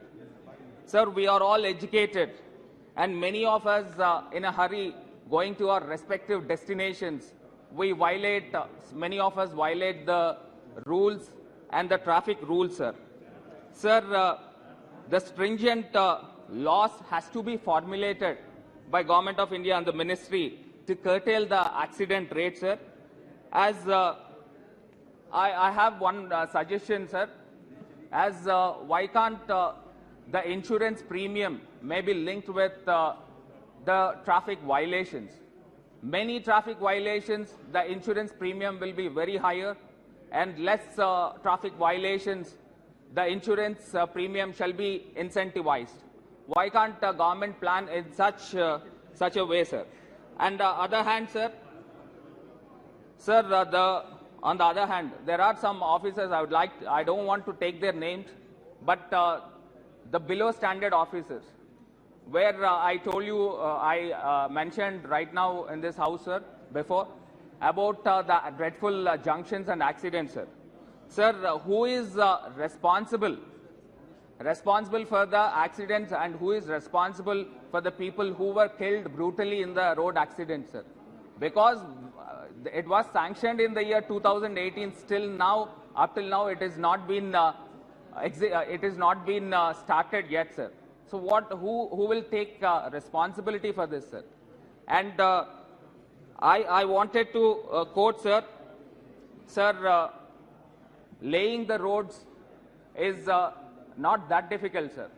But maintenance of the roads and road safety measures with the minimum revenue expenditure, with minimum accident rate is something challenging, sir. So I'd like to request the Minister to focus on this area, sir. Sir, please. our party has more than 10 minutes, sir. Sir, and also, sir, I'd like to make some notes, sir. I wholeheartedly appreciate the ministry to get the highest allocation of budget. It is an increase in terms of allocation of 22 to 23 with 68,000 crores hike in the absolute terms, sir. And the capital expenditure is pegged at around 1,87,000 crores, sir. And the revenue expenditure is around 11,000 and odd crores, which is quite welcoming, sir. Sir, the Honorable Finance Minister, in her budget speech also, she mentioned about one innovative program called Pradhan Mantri Gati Shakti Master Plan for express ways and rapid movement of people and goods, sir. Sir, the ministry happened to announce that around 25,000 crores is been investing with an innovative ideas. And I'd like to know how we're going to mobilize 20,000 crores, as the Honorable Minister has mentioned in her speech, sir. Sir, the House would like to know what are the innovative methods, in what way the government raised for the Pradhan Mantri Gati Shakti Master Plan, sir. Sir, I would like to give one of my suggestions, sir. So why government plan to construct, solar panelings in the middle of the roads, on the dividers? so that the renewable energy, as country has a long stretch of national highways and road structure, why can't government plan the solar panelings in middle of the roads so that the renewable energy can be produced? As per the Niti Aayog, sir, by the year end of 23, the three-wheeler Honorable Minister, three-wheeler vehicles. He is making so many suggestions. Sir, Please. sir, as the Niti Aayog has suggested, as proposed, by the year of 2023, the three-wheeler electric vehicles has to take a major role, sir, and also the two-wheeler electric vehicles by 2025, sir. So where the power and energy comes from? Our major power is generated from the burning of the fossil fuels, especially from the thermal energy. Sir, we need to think on renewable energy. So this suggestion of erecting the solar panels in the middle of the roads, it makes a major impact, sir. So unless and until we plan the what you call the raw material, the petrol, I mean like the electricity from this renewable energy, planning to implement the electric vehicles is very challenging, sir. Sir, two more minutes, sir. I have many things to go ahead, sir. First you have gone through your constituency, then comes to general points. First Yes, sir. Yes, sir. Now please conclude. Sir, and I'd like to address so why the funds have confined for the states in terms of the roads for the states, sir. Sir, as we all know, in the year 2017 to 18, the Government of India has allocated round about 800 crores for the state roads, sir. But we have confined and restricted to 250 crores in this budget 22 to 23, sir. We should not forget the Government of India is collecting cess on petrol and diesel, almost 33 rupees per litre, sir. Sir, for road infrastructure, where the devolution of taxes, it is not being distributed to the states. So I request through you, sir, to the Minister to distribute the funds Yes. and give us the more financial aid for the states also, sir, as a cooperative federalism. Yes, sir. please. Now, Sir, I have two more minutes, sir. Sir, when it comes to the networking of the roads, India is placed as the second second largest road networking, sir, with a network of around 64 lakh kilometers, sir. that is all on record. That's all on record. Now Yes, you put sir. your bullet Sir, points. Two minutes, sir. And India is placed after United States of America, and which includes of 1.3 lakh roads of national highways and 1.8 lakh of state highways. And under the dynamic leadership of the Prime Minister, we will certainly cross and will be Yes. there in the Now, top Sri S.T. spot, sir. Hassan. Sir, I have 2 minutes, sir. Kindly give us, sir. And we have already taken more than 20 minutes. Please. Sir, sir, as we all know that, sir, the Nitin Gadkari is the best person to know about our road system than anyone in our country, sir. Sir, I would like to say S.T. about Hassan, the please. issues relating to my state, sir. I've already spoken about your constituency, state, general, everything. Please, please, please, please. Now, S.T. Hassan, please. Then now, NH 516E has declared as Green National Highway Corridor. It falls in my constituency. I wish to know the progress of R&R and steps taken to release the money for R&R, sir. And also, sir, the Schedule 13 of AB Reorganization Act mandates to construct a rapid road connectivity from Amravati to Hyderabad and important cities in Telangana, which is the roads to the important cities in Telangana, sir, which is a progress. What is the progress of this? Kindly may explain. And also 33 ROB and RUBs are going to be constructed under Setu Bharatam in Andhra Pradesh, sir. The details may be given, sir. Yes. Sir, the final 2 points, sir. Sir, the Bhogapuram to Bhogapuram 6-lane road, sir, which reduces the distance for Visakhapatnam port and even for Chhattisgarh and Orissa, sir. And the highway, if we expedite the highway at the earliest, and the Government of India also proposed Bhogapuram Airport Now also, ST sir. Hassan, please. Sir, the final point, sir. Final please, point, please. Sir. Sir, there are more than 450 black spots identified in Andhra Pradesh, sir. The ST national highway Hassan. बहुत बहुत शुक्रिया sir. Yes, please. आपने मुझे No, you are not obeying the directions of the. Greenfield Highway at Krishnapatnam Port, sir, with an estimated cost of 462 crores. And also from Nellore to Krishnapatnam Port with an estimated cost of 360 crores, sir. What is the present status of the above roads and whether there is any cost and time overrun by this, sir? Sir, ADB has crossed 3,000, has approved 3,500 crores loan to the Visakhapatnam and Yes, Chennai Hassan, corridor, please, sir. please. I would like to. बहुत बहुत शुक्रिया sir. आपने मुझे सड़क परिवहन और राज्य मार्ग पे बोलने का मौका दिया।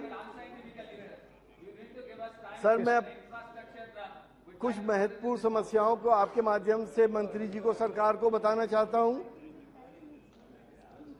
सर, बहुत इंपॉर्टेंट एक्सप्रेसवे हाईवे जो दिल्ली से लखनऊ जाता है, मंत्री जी मेरे ख्याल से 25 साल हो गए इसे बनते हुए, आज तक ये कंप्लीट नहीं हुआ। और इतना इंपॉर्टेंट हाईवे है, आज भी 6-7 जगहों के ऊपर इसमें कार्य नहीं हो पा रहा, बड़ी बड़ी लाइनें लग जाती हैं। मेरठ तक तो एक्सप्रेसवे बन गया है, मेरठ के आगे बहुत समस्याएं हैं।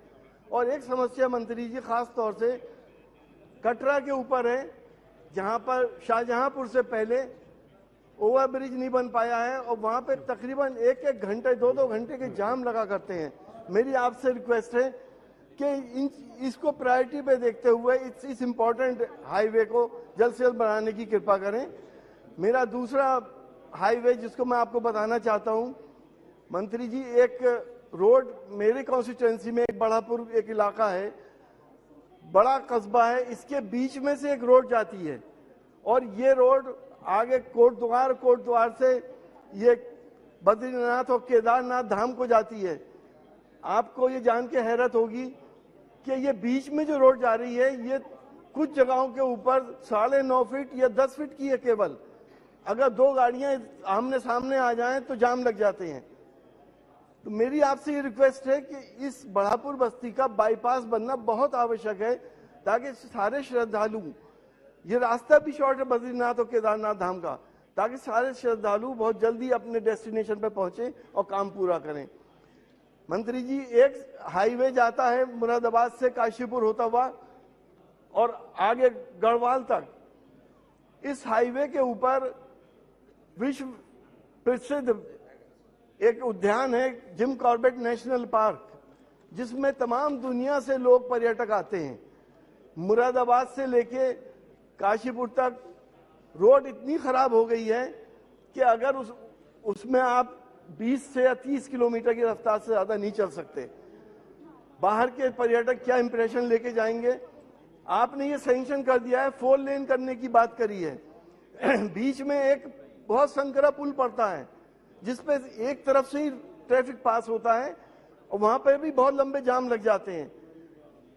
वो आपने पास किया है 4 लेन, लेकिन न जाने कुछ वजहों से वो आगे काम हो नहीं पा रहा है।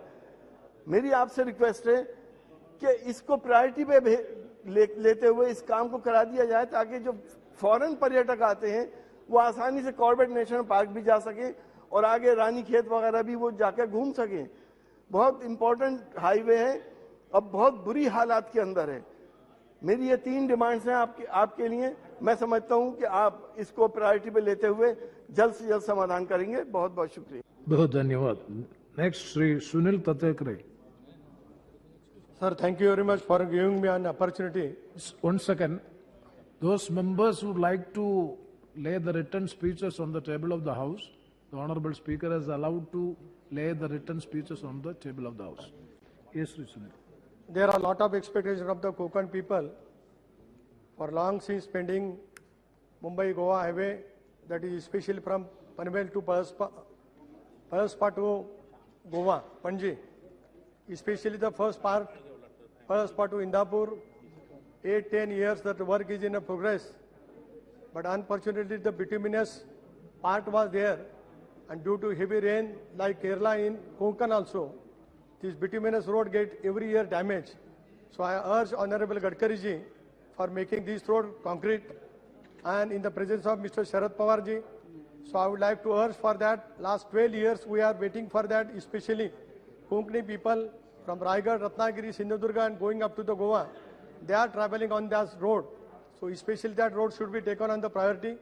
Another thing is from Indapur to Mahad, especially in the Mahad, where there was a lot of flood in the last year because of the huge filling for the road.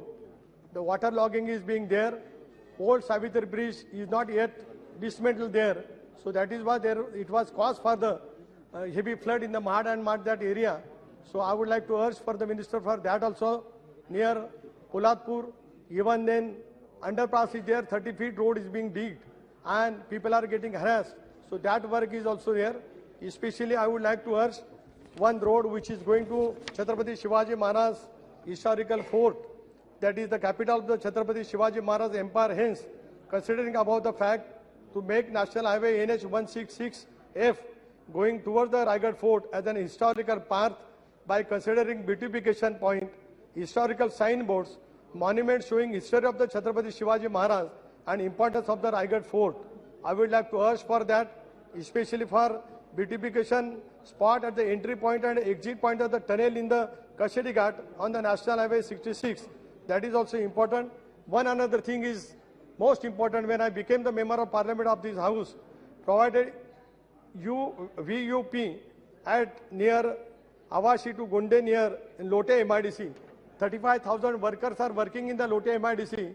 About 15 to 20 villages are there in Gunshi area.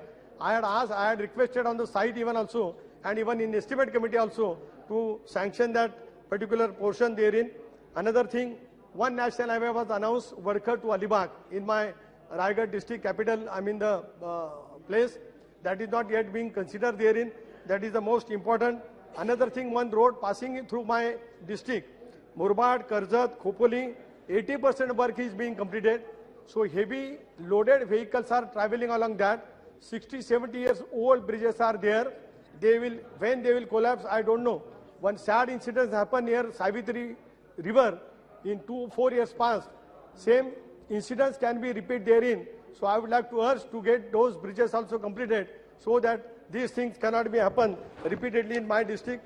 Especially 2 highways, national highways are being announced by the central government. Out of that, 80% work is being done. I would like to urge in my parliamentary constituency, one road goes from Wakand to Khopoli, Pardi and Pedli. Both the villages require the bypass therein. So those 2 bypass were also sent in the second phase for the approval. Another thing, one road goes from Pune to Digi. That is also a port. Pune is also an educational hub in the Maharashtra. So 2 bypasses are required near Mangaon and near Indapur also. So that should be also considered on priority basis. That is what I am requesting therein. Okay. Another thing, sir, I would like to request one thing, especially this Padaspa to Indapur. We are harassed. I am staying over that. And due to heavy rain, always thousands of lakhs of people are going to the Konkan and especially to the Goa. So that road is also likely to be important. Another thing, from JNPT, one of the first port which is giving the maximum to the government of India.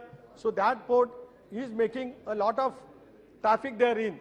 So that road also, especially from JNPT to Padaspa, that goes to Karjat and to the Murbad, that is also being required. So I would like to request Honorable Minister through the August House, Honorable Gadkari ji is from the Maharashtra. I know him since last so many years. I worked with him as an MLA. When I was Minister of State in my cabinet, Gadkari ji was also President of BJP in the national level. So many things we have done with each other. So I would like to urge, especially for this Konkan highway, for that. Thank you very much, sir. Thank you, Shri Chandrasekhar Prasad ji.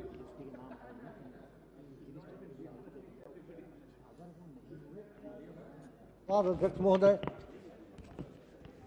महोदय, केंद्रीय सड़क परिवहन और राजमार्ग मंत्रालय के तहत अनुदान की मांगों पर बहस इस चर्चा में भाग लेने का जो आपने अवसर दिया, उसके लिए मैं आपका आभारी हूं। अध्यक्ष महोदय, वित्त वर्ष 2022-23 के लिए राजमार्ग मंत्रालय पर लगभग 2 लाख करोड़ रुपए खर्च होने का अनुमान है। इस आवंटन में से 67% NHAI को दिया गया है। इसके बाद सड़कों और पुलों के लिए 64.573 करोड़ रुपए का आवंटन किया गया है। PM गति शक्ति मास्टर प्लान में NH नेटवर्क में 25,000 किलोमीटर तक विस्तार की परिकल्पना की गई है। वित्त पोषण किए नवीन तरीकों के माध्यम से अलग से 20,000 करोड़ रुपए जुटाए जाएंगे। इसका परिणाम निश्चित रूप से सुखद होगा। देश में NH निर्माण की गति 2020-21 में रिकॉर्ड 37 किलोमीटर प्रतिदिन छू गई है। यह सभी कदम स्वागत योग्य है। अध्यक्ष महोदय, हमारे आदरणीय गडकरी जी NH के क्षेत्र में काफ़ी अच्छा काम कर रहे हैं और अच्छा प्रयास भी कर रहे हैं। बिहार में नीतीश बाबू की सरकार ने भी सड़कों के क्षेत्र में सराहनीय काम किया है और बहुत सारे माने टोला तक को संपर्क सूत्र से जोड़ दिया गया है। बिहार के इस कार्य को और आगे बढ़ाने के लिए जरूरत है कि भारत सरकार और कुछ आर्थिक मदद करे। आदरणीय गडकरी जी ने से मैं एक मांग पुनः करता हूं, जहानाबाद से अरवल जाने वाली रोड पर अंडरपास NH 110 के ऊपर ओवर ब्रिज बनाने के लिए हम कई एक बार आग्रह किया है, लेकिन विभिन्न कारणों से उसको नकारा जा रहा है। हम फिर से आग्रह करते हैं कि जहानाबाद में जो 110 पर अंडरपास है उस पर फ्लाईओवर बनाया जाए। अध्यक्ष महोदय, PM पैकेज में उन अन्य योजनाओं के माध्यम से बिहार को काफ़ी अच्छी संख्या में NH के निर्माण और चौड़ीकरण की स्वीकृति मिली है। वहाँ NH के काफ़ी सारे काम चल रहे हैं। मेरे संसदीय क्षेत्र जहानाबाद में NH 83 एवं NH 110 पर काम चल रहा है। यह एक सराहनीय कार्य है और एक ग्रीनफील्ड एक्सप्रेसवे 119D बनने जा रहा है। इसके लिए हम पूरे बिहार की जनता और जहानाबाद संसदीय क्षेत्र की जनता की ओर से माननीय प्रधानमंत्री और गडकरी जी को धन्यवाद देते हैं। NH को बड़े पैमाने पर बनाने के लिए संसदीय क्षेत्र से आने वाले जो समस्याएं हैं उसके ऊपर भी बहुत सारे बात है जो मैं आपके सामने रखना चाहता हूं। रोड एक्सीडेंट भारत की एक बड़ी त्रासदी बनकर उभरी है। भारत के 3% GDP सड़क दुर्घटनाओं में मारे गए लोगों की वजह से कम हो जाती है। आंकड़े बताते हैं कि प्रति वर्ष करीब 1.5 लाख लोग सड़क दुर्घटनाओं में मारे जाते हैं। विश्व स्वास्थ्य संगठन के मुताबिक दुनिया में सड़क हादसों में होने वाली मौतों में 10% अकेले भारत की है। मरने वालों में युवाओं की संख्या ज़्यादा है, जो और भी गंभीर बात है। मरने वालों में 65% 18 से 35 वर्ष के लोग होते हैं। यह भी एक संवेदनशील बात है। महोदय, तमाम कदम उठाए जाने के बावजूद सड़क दुर्घटनाएं और उनसे होने वाली मौतों पर अंकुश नहीं लगाया जा सका है। बढ़ती आबादी और वाहनों की बढ़ती संख्या के अनुपात में आधारभूत ढांचा बनाने में कमी इसका एक बड़ा कारण है। महोदय, इसके साथ ही गलत तरीके से ओवरटेक करना, शराब पीकर गाड़ी चलाना, रेड लाइट जंप करना, गाड़ी चलाते समय मोबाइल का उपयोग करना, हेलमेट और सीट बेल्ट का प्रयोग न करना जैसे कारणों से सड़क दुर्घटनाओं में बड़ी संख्या में लोगों की मौतें हो रही है। सड़कों में गड्ढे से भी बड़ी संख्या में सड़क दुर्घटनाएं और मौतें होती हैं। 2013 से 17 के बीच सड़कों पर बने गड्ढों के कारण हुई दुर्घटनाओं के चलते 14,926 लोगों की जान से हाथ धोना पड़ा है। महोदय, इसके अलावा कुछ और विषय है जिस पर केंद्र सरकार की ओर ध्यान आकृष्ट कराना चाहता हूँ। राजमार्गों के निर्माण के समय गुणवत्ता को बनाए रखना देश हित में एवं समाज हित में है। ऐसी शिकायतें मिलती है कि NH की कुछ परियोजनाओं में क्वालिटी कंट्रोल सुनिश्चित नहीं किया जाता है। जीरो टॉलरेंस अगेंस्ट करप्शन का पालन करते हुए राजमार्ग मंत्रालय को स्थानीय सांसदों को भी कहीं न कहीं से उसमें सहभागिता करानी चाहिए। राजमार्गों निर्माण की गुणवत्ता मेंटेनेंस करने में कहीं न कहीं पकड़ होनी चाहिए और सड़क के संबंधित अनेक परियोजनाओं को पूरी होने के बाद भी राज्य सरकारों को केंद्र सरकार से धन का इंतजार करना, यह भी एक बहुत संवेदनशील बात है। इस पर ध्यान देना होगा क्योंकि बिहार सहित देश के अन्य राज्य सरकारों के पास संसाधन सीमित है और अगर उन्हें समय पर फंड मिल जाता है तो ये परियोजनाएं जल्दी पूरी हो सकती है। इस पर ध्यान देने की आवश्यकता है। अंत में मैं केंद्रीय सड़क परिवहन और राजमार्ग मंत्रालय के तहत अनुदान की मांगों का समर्थन करते हुए अपनी बात समाप्त करता हूं और माननीय मंत्री और प्रधानमंत्री जी को धन्यवाद देता हूं। धन्यवाद। बहुत धन्यवाद। Shri M.K. Vishnu Kumar ji.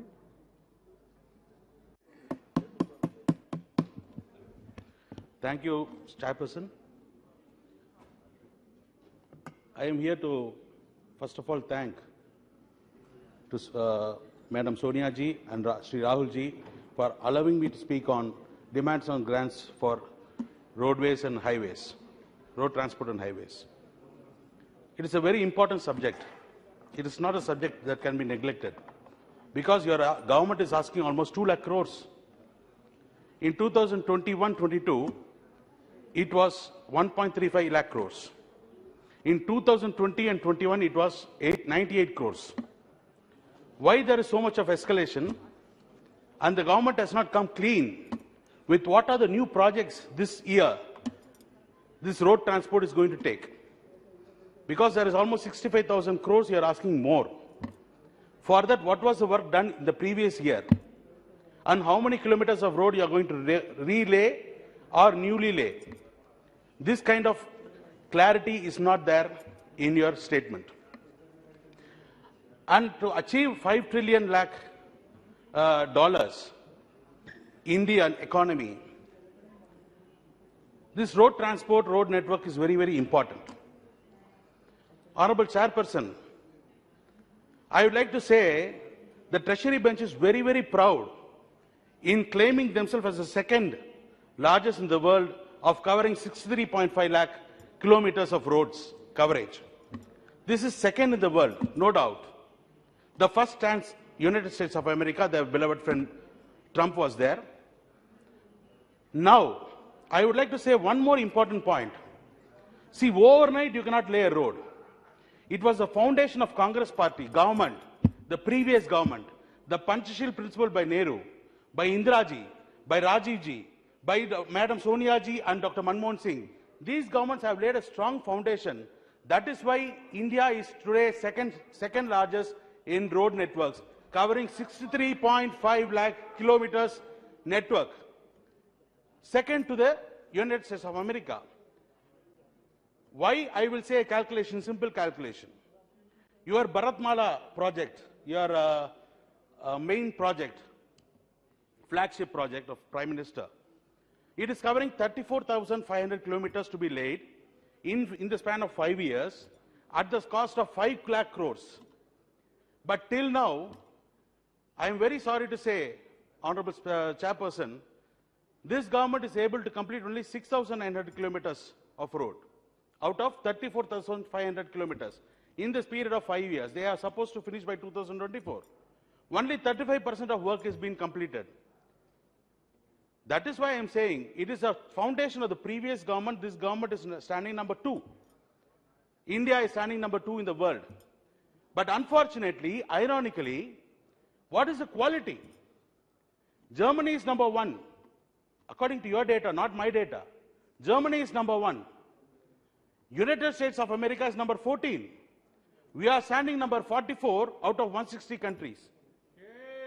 There is no independent evaluation of the road quality. Look at the quality of the roads. It is pathetic. But the amount of money being spent is huge. Nowhere near the expectation of the common man.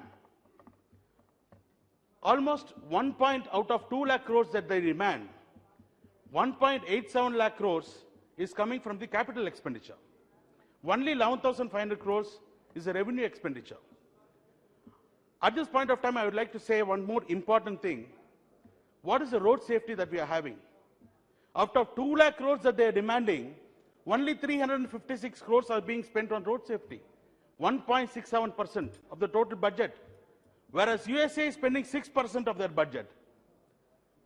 So this thing, more number of fatalities, road accidents, because of the speed of the vehicles have increased, number of vehicles have increased, and the poor quality of road with no safety and precautions being taken.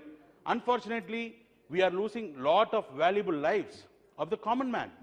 So this thing has to be considered very seriously by this government. NHAI, Nahai, is taking almost 1.35 lakh crores of your total budget of 2 lakh crores. When NHAI is functioning very well, according to you, I am saying the office is very big, the directors are very good, they're responding very well, but the project is getting delayed. Undue delay is of the NHAI's capacity. When NHAI is there, another company act, private limited company called National Highways Connectivity Limited or Logistics Limited, NHLL, Logistics Limited, which they explained that this company act, new company is being formed only for the connectivity of the ports. They are giving only 1,000 crores. If you say for the better efficiency, a new company is being formed, why then you burden NHA with 1.35 lakh crores? Because they are unable to complete the projects in time. What happens is mainly because of the online tender, people sitting in somewhere without analyzing the real picture of the road that to be laid, they are quoting, they are participating in tender being awarded. But when they come to the field, then there are so many problems like forest clearance, environmental clearance, availability of raw material, water, local problem, all these things come. There is no quick exit policy from NHA. And very unfortunate thing, in my own Arani Parliament constituency, one road from Dindivanam to Krishnagiri, that is being laid for more than 10 years. The contractor says, I am ready to leave, I am not able to work. There is so much of escalation. As I said earlier, why there is so much from 1.35 lakh, suddenly you are allotting 2 lakh crores. But what is the new project you are bringing? There is no clarity. There is no white paper. Finally, the contractors, you know what they do? They go into the arbitration. They are unable to complete. They go into the arbitration and they manage to get the justice and more 100 crores, 200 crores demand from the NHA. Apart from allotting funds for laying the roads, the penalty instead of collecting from the contractors, the NHA is giving back. So in this house, I request the Honorable Minister to give a white paper, how many projects are being stalled like that, how many contractors are being paid the arbitration fees, and how many projects the contractors have been changed. Because main problem with the NHA is delay. In Arani, one overbridge is there, Kutteripatta Bridge. That is being there for almost 10 years. The project is feasibility report, everything is over. Till now, we do not know where the project director is there. They are not responding in time. When we approach them also, they are saying here and there, they are giving some stories. Yes, unfortunately, till now, the overbridge is not completed. So many vital accidents are happening. Yes, so apart from the last important point, their main thing is PMGSY, Pradhan Mantri Gram Sadak Yojana. India lives in villages. Grama Sadak means village road. Village road, their minimum qualification, Honorable Minister sir, please, they are asking minimum 7.5 meters width.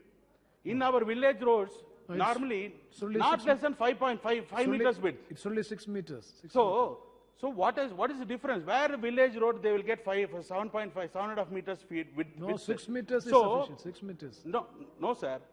In my constituency, there is almost 10 districts. There is zero proposal for a PMGSY. Zero proposal. You check it from Tamil Nadu website. No district, 10 districts, they are giving zero proposal for PMGSY because initially they were 5 kilometers from between ODR, MDR, the connecting link roads. It may be even 1 kilometer, the villages. So they say the PMGSY has plenty of funds. Yes, more Vishnu, crores please. are there. How many other crores we can spend? No. Unfortunately, when the proposal is there, they are saying that it is referred to NABARD. They are saying it is being referred to the highways. Then these are the small issues. These are major issues. Village roads, PMGSY has to be really scrutinized because it's a dream project, and we are also being asked to suggest. Unfortunately, there is no inaction, zero action. Thank you. So last point, sir. Last point. In my Arni parliamentary constituency also, there is one road called Chennai Kanyakumari Industrial Corridor, Express Corridor. Very unfortunate, very poor condition laying. So many trees are being uprooted. Minimum thing is if one tree is uprooted, it has to be replanted almost 5 times. Afforestation has to be there. Okay. Who is there to monitor? Very poor culverts are there. The thickness is very, very pathetic. Where is the system? Where is the quality? Where is the check system? Where is the quality checking mechanism? There is no answer at all. So all these things has to be corrected. Thank you. And finally, sir, one last demand, sir, from my constituency. Yes. For the entire state of Tamil Nadu. We are talking about roadways. You know, in olden days, almost 1,500 years back, a king called Rajaraja Cholan, he, with the help of road, Silk Road, there are several kings that ruled India, but only one king who ruled far away from India, even outside India, Asian countries. Yes. In Cambodia, we have Angkor Wat temple. In Tamil Nadu, the Tanjavur big temple is there. So such a very big king was there. So you also named his name in Bombay port for the port trust, you know, the port. So in that king's statue in the parliament, if you install, the Tamil Nadu will be very grateful, sir. Thank you very much. Thank you very much, Sri Tapir Gauji. Without looking any piece of paper, he is putting all the statistics. Fine. Thank you, Honorable Chairman, sir. आज मैं यहाँ road transport and highway demand for grant को समर्थन करने के लिए यहाँ खड़ा हुआ हूँ। आज मुझे बहुत अच्छा लगा, नितिन गडकरी जी के जगह में आज जनरल रिटायर वीके सिंह साहब है, जिसको इस सड़क निर्माण के बारे में इनका एंटायर आर्मी लाइफ में इन्होंने जो महसूस किया है, आज वो इस पद पे है, तो मेरा भाषण से उसको असर पड़ना चाहिए देश का हित में। मैं आज ये कहना चाहता हूं, ऑनरेबल चेयरमैन सर, ये नितिन गडकरी साहब और मोदी जी के नेतृत्व में नितिन गडकरी साहब का नाम मैंने बदल दिया हूं, स्पाइडर मैन। मकरा जाल, हिंदुस्तान का हर कोने में स्पाइडर जैसे जाल बिछाता है, वैसे नितिन गडकरी साहब ने जाल बिछा के रखा है। सड़कों का जाल बिछा के रखा है। तो इस व्यक्ति को, इसका लीडरशिप में आज मैं एक चीज यहां कहना चाहूंगा, honourable chairman sir, if you remember, there was a planning commission before NITI Aayog. Planning commission में ही पूर्वोत्तर राज्यों के और हिमालय प्रदेशों का एक नीति था कि हम बॉर्डर के और सड़कें नहीं बनाना चाहिए। विष्णु कुमार, ये वीके सिंह साहब is fully aware of it. Yes, please. हमारा जम्मू कश्मीर में हो, उत्तराखंड में हो, लद्दाख में हो, हिमाचल में हो, सिक्किम में हो, अरुणाचल प्रदेश में हो, नीति आयोग में ही एक कानून था कि हम बॉर्डर के और सड़कें नहीं बनाना चाहिए। जैसे मोदी जी आने के बाद और नितिन गडकरी जी इस मिनिस्ट्री को संभालने का बाद, आज अरुणाचल प्रदेश में पूरा इंटरनेशनल मैकमोहन लाइन तक 2 लेन की सड़कें बन रहा है। आज वीके सिंह साहब के सामने मैं उदाहरण के तौर पे मैं बताना चाहता हूं, भगत सिंह कुशेहारी, गवर्नर ऑफ महाराष्ट्र, नितिन गडकरी जब अध्यक्ष थे, उस समय एक कमिटी बनाया था कि इंडो चाइना बॉर्डर डिस्प्यूट को विजिट करके आइए। जसीमत से मालारी से पैदल जाके हम लोअर रिमकिम में 2 डेज में पहुंचा था वीके सिंह साहब। वहां से हम बोराहती वैली, वहां तक हम पहुंचा, और हम गुरुदोंगमर लेक सिक्किम में पहुंचा था, और तागा से हम डेमसोक तक बिना सड़के हम पहुंचे थे। आज मोदी जी के नेतृत्व में और वीके सिंह साहब और हमारा स्पाइडर मैन नितिन गडकरी साहब का नेतृत्व में तागा से डेमसोक तक सड़कें बना दिया है, और मलारी से आप अपर रिमकिम तक सड़कें पहुंच गए हैं, और उत्तराखंड ये में कालाफानी वैली तक सड़कें पहुंचा है। मैं कालाफानी वैली तक भी पैदल जाके आया हूं, जिसको हम जानता था कि कालापानी मतलब अंडमान निकोबार आइलैंड, लेकिन यहां नेपाल और इंडिया तिब्बत बॉर्डर में एक वैली है जहां हमारा डिस्प्यूट था, उसमें एक जगह है कालापानी, वहां तक सड़कें पहुंचा है। तो इसलिए मैं नितिन गडकरी साहब को स्पाइडर मैन का नाम से मैं नाम दिया जाता हूं ऑनरेबल चेयरमैन सर। आज पीएम गति शक्ति के आधार पे, इस नियम के आधार पे आज पूर्व उत्तर राज्यों में ऑनरेबल चेयरमैन साहब, you will surprise to know Arunachal Pradesh में रिसेंटली, अब मुझे ये गाड़ी का नाम ही सुना नहीं था और देखा भी नहीं था, लेकिन अरुणाचल प्रदेश हमारा पार्लियामेंट्री कॉन्स्टिट्यूएंसी में फरारी कार और लोबर्गी कार, पोर्शे कार, नेग्लोरिन और ओडी कार का रैली होता है अरुणाचल प्रदेश में। ये हमारा मोदी जी का और नितिन गडकरी जी का नेतृत्व में जैसे सड़कें बनाया, मेरा parliamentary constituency Arunachal, eastern Arunachal में ये सब सारा कार रैली 6 डिस्ट्रिक्ट्स में कवर होकर रैली हुआ करता है, तब जाके लोग महसूस होता है मोदी है तो मुमकिन है, गडकरी है तो मुमकिन है। गडकरी जी ने 6 किलोमीटर लॉन्ग सड़कें बनाया हमारा दिबांग नदी के ये में, जिसके लिए हम 3 दिन लग के अगला डिस्ट्रिक्ट में पहुंचा जाता था। इसलिए मैं चेयरमैन साहब, आज जैसे हमारा मोदी साहब और नितिन जी ने इस 2,42,020 करोड़ का जो बजट प्रोविजन रख के इस देश का दिशा दशा नक्शा को बदलने का जो तैयारी है, इसको मैं आज समर्थन करने के लिए यहाँ उपस्थित हूँ। आज मैं बजट का बारे में और देश का बारे में गहराई में मैं जितना भी बोलूँ उसके लिए समय नहीं हमको मिलेंगे, इसलिए मैं अपना अरुणाचल की ओर बीके सिंह साहब को लेके जाता हूँ। अरुणाचल भी आपका कर्म भूमि है, इस कर्म भूमि को हम कैसे आगे ले जा सकता है। बीके सिंह साहब and honorable chairman sir, Arunachal have projected a frontier highway along the Megbon line. एक बार टेंडर हुआ, कैंसिल हुआ, अभी और टेंडर प्लेस हुआ, इसलिए Arunachal frontier highway and along the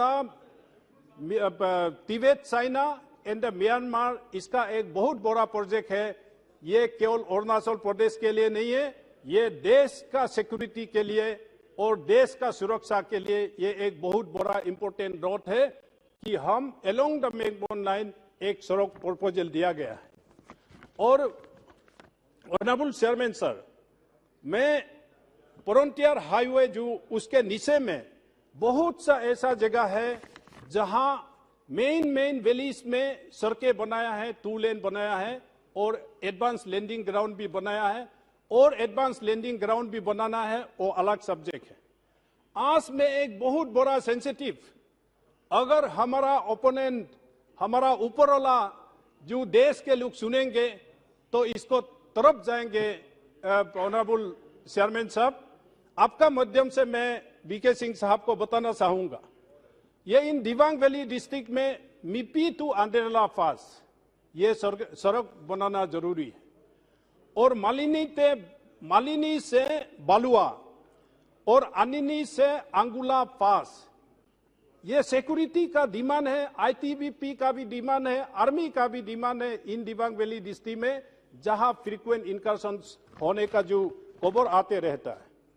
और एक सेंसिटिव जगह है चेयरमैन साहब, in the eastern sector, in the tri junction, सगलागाम बोल के एक जगह है, सगलागाम से हादीगरा पास, जिसको ऑनरेबल मिनिस्टर बीके सिंह साहब अच्छा से जानता है, और सगलागाम से गलाई तागरू पास, और सगलागाम से वालोंग 1962 वार में जहां हमारा हेवी लॉस मिलिट्रीली हुआ, उस जगह में हम अलोंग द मेकबोन लाइन उस सड़क अगर बनाएंगे तो केवल अरुणाचल का नहीं है, ये देश का सिक्योरिटी के लिए बहुत बड़ा अच्छा होगा। और यिंक्योंग से बीसिंग, ऑनरेबल चेयरमैन सर, 2017 में बीसिंग में ही चाइना ने सड़क बनाना शुरू किया था, उसमें हमारा इंडियन आर्मी ने रुका दिया। यिंक्योंग से बीसिंग, ये आर्मी का भी डिमांड है, आईटीबी का भी डिमांड है, और देश का भी ये डिमांड है कि इस सड़क को बनाना चाहिए। और एक सड़क है, honourable member please, honourable chairman sir, still पांगो टू जोरगिंग का ऑपोजिट जो है गिनसिंग एयरपोर्ट है, निनसिंग एयरपोर्ट जहां जिनपिंग ने लैंडिंग हुआ था।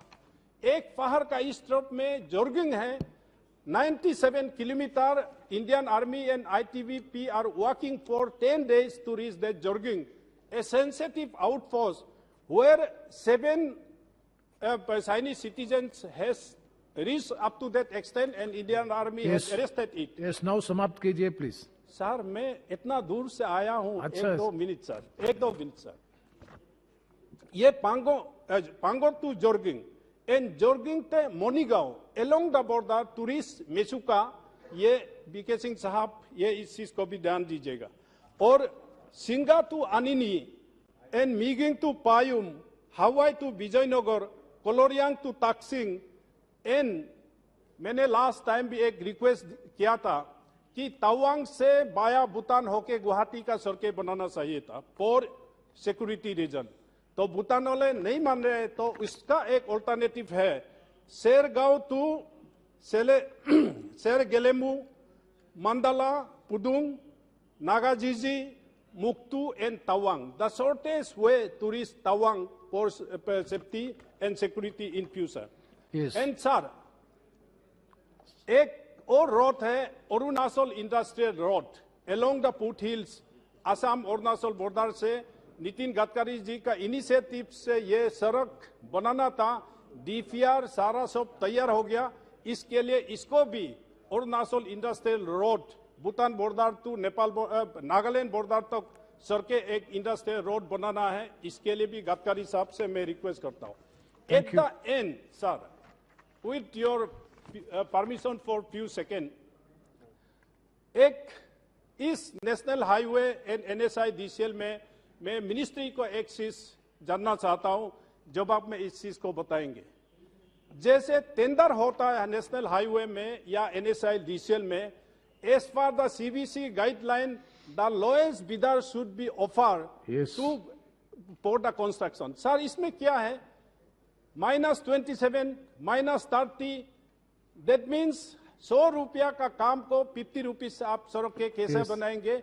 There is a chance of compromise on the quality of the road. समाप्त कीजिए। Sir, in conclusion, साथ में forest clearance, CBC forest clearance that really delayed the project, especially in mountainous area. धन्यवाद। इसके लिए इस हसनैन चीज मसूदी जी को और ऑनरेबल मिनिस्टर देखे, so that smoothly construction work काम चले।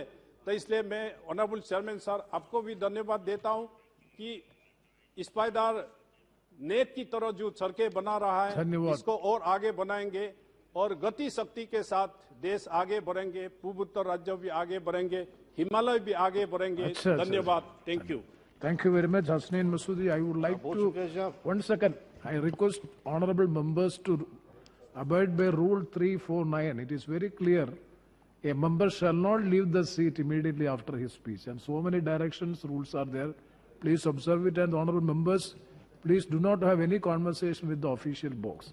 It's only the prerogative of the ministers. Please. Yes, Hasnain Masoodi ji.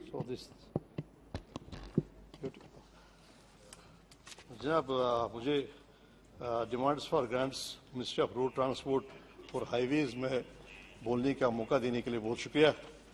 तो बड़ा अच्छा होता अगर मिनिस्टर साहब यहाँ तशरीफ रखते तो, और वो तो यहाँ तारीफ ही बटोरते, हर एक उनकी तारीफ ही करता, लेकिन किसी वजह से वो नहीं है। लेकिन हमारे लिए वीके सिंह साहब भी काफ़ी हैं जम्मू कश्मीर के लिए, क्योंकि उनका जितना अनुभव है जम्मू कश्मीर के बारे में किसी और का नहीं होगा। तो जनाब इस साल जो प्रोविजन रखा गया है तकरीबन 2 लाख करोड़ रुपए का, वो तो बहुत ही इम्पोर्टेंट है। मुझे लगता है कि 5% जो टोटल एक्सपेंडिचर है उसका क्लेम कर रहे हैं ये जो रोड ट्रांसपोर्ट हाईवेज, और ये तीसरे नंबर पर है। मुझे लगता है कि डिफेंस और जो कंज्यूमर अफेयर्स के बाद ये तीसरे नंबर पर जिस पर इतना एक्सपेंडिचर हो रहा है। तो और एक्सपेंडिचर को ध्यान में रखते हुए भी बड़े एम्बिशियस प्रोग्राम्स हैं, बड़े एम्बिशियस प्लान्स हैं। भारतमाला का प्रोग्राम है और बाकी 25,000 किलोमीटर नेशनल हाईवेज का भी प्रोग्राम है जो कैपेक्स के तहत जो और एडिशनल ग्रांट्स दिए गए हैं स्टेट्स को भी, और उसके लिए प्रोविजन रखा गया है। तो जनाब कुछ विषय हैं, कुछ सेक्टर्स हैं जो चिंता का सबब है। एक तो ये कि क्वालिटी उतनी अच्छी नहीं है, जैसे पहले भी जिक्र किया गया, रोड क्वालिटी उतनी अच्छी नहीं जितनी ये बाकी में, और कहा गया कि 44वें नंबर पर रोड क्वालिटी में है, जबकि जर्मनी पहले नंबर पर है। तो उस तरफ ध्यान देने की तवज्जो है कि क्यों ये जो मेंटेनेंस का कॉस्ट है वो क्यों बढ़ता जा रहा है। दूसरी बात जनाब है जो जेस्टेशन पीरियड है, आमतौर पर जहां भी रोड बनाने का काम शुरू किया जाता है तो जो उसके टारगेट्स होते हैं, बेंचमार्क्स होते हैं, उनको एडर नहीं किया जा सकता है, क्योंकि पहले देरी होती है वो साइट क्लियरेंस में। वो भी एक बड़ा विषय है, वो भी बड़ा एक प्रॉब्लम है। मुझे मेरे मुशाहिदे में ये आया है कि कहीं पर रोड अगर सैंक्शन भी हो तो लोग नहीं आते हैं कि वो रोड बनाने के लिए, क्योंकि डिपार्टमेंटली कुछ परेशानियां हैं जिनमें ठेकेदार वगैरह वो आगे आते नहीं है रोड बनाने के। अभी हमारे मेरे कॉन्स्टिट्यूंसी में भी अनंतनाग से छत्ताबल का रोड हुआ, तो हमें तकरीबन 1 साल इंतजार करना पड़ा कि कोई आए और वो रोड, इस रोड का वो कंस्ट्रक्शन करे। तो वो उस तरफ तवज्जो देनी चाहिए ताकि जो जेस्टेशन जो बनाने का जो पीरियड है, यो पीरियड जनाब। उस तीसरी बात यह है कि स्टेट का जहां तक है, क्योंकि इसमें स्टेट का भी रखा गया है कि स्टेट सेक्टर में कितना और सेंट्रल सेक्टर में कितना होगा, स्टेट रोड्स के लिए भी प्रोविजन रखा गया है और सेंट्रल में भी। लेकिन सीआरएफ जो है वो रिलीज नहीं होता है, उसमें बड़ी देरी लगती है, जिस वजह से वो वहीं का वहीं रहता है, जो भी प्लान होता है, जो भी वहां का रोड बनाने का प्रोग्राम होता है। तो जनाब ये मोटे मोटे पर है जो चुनौतियां हैं, लेकिन बाय एंड लार्ज जो डैश है, डायरेक्शन है and the kind of commitment the minister has, तो उसको सब अप्रिशिएट करते हैं। अभी श्रीनगर तशरीफ लाए थे, वहां पर अभी उन्होंने इफ्ताह किया 2 रोड्स का, तो हम भी शामिल थे उसमें। तो वहां भी उनके नोटिस में लाए गए थे कि कुछ चैलेंज जो हमारे स्टेट जम्मू कश्मीर को है रोड के हवाले से।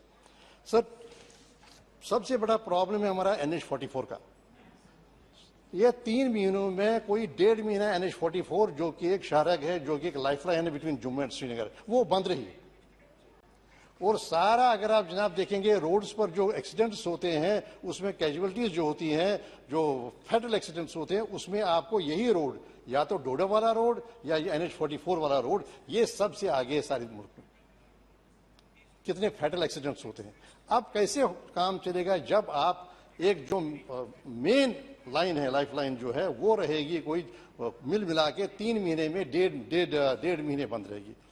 तो मैंने ये तजवीज़ दी मिनिस्टर साहब को ये की थी कि आप ये एलिवेटेड रोड बनाइए बिटवीन रामबन एंड बानियाल।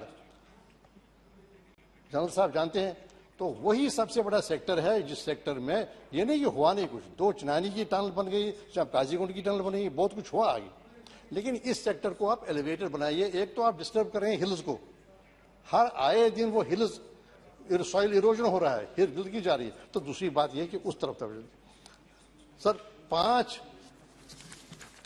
5 टनल्स की, क्योंकि आप जानते हैं, टोपोग्राफी जानते हैं आप, 5 टनल्स की जनाब जरूरत है इमीडिएटली, जिसकी तरफ मिनिस्टर साहब तवज्जो देंगे। एक जनाब है देसा कापरम, इससे क्या होगा, डोडा का जो आप जानते हैं कास्तीगढ़ का इलाका वो सारा जुड़ जाएगा कश्मीर के साथ, वैली के साथ, और देसा कापरम उस पर पहले ही शुरुआत हो गई है। मुझे लगता है कि उस पर फोकस करने की जरूरत है। तो जनाब एक लैंड और एक ऐसा ही एक है जाजरन का टनल। देखिए अभी आप डिलिमिटेशन का ये बना रहे हैं प्रोग्राम के, नहीं हम किसी और कारण से राजौरी पुंछ को मिलाएंगे अनंतनाग के साथ, साउथ के साथ, जबकि 6 महीने रोड ही बंद रहता है।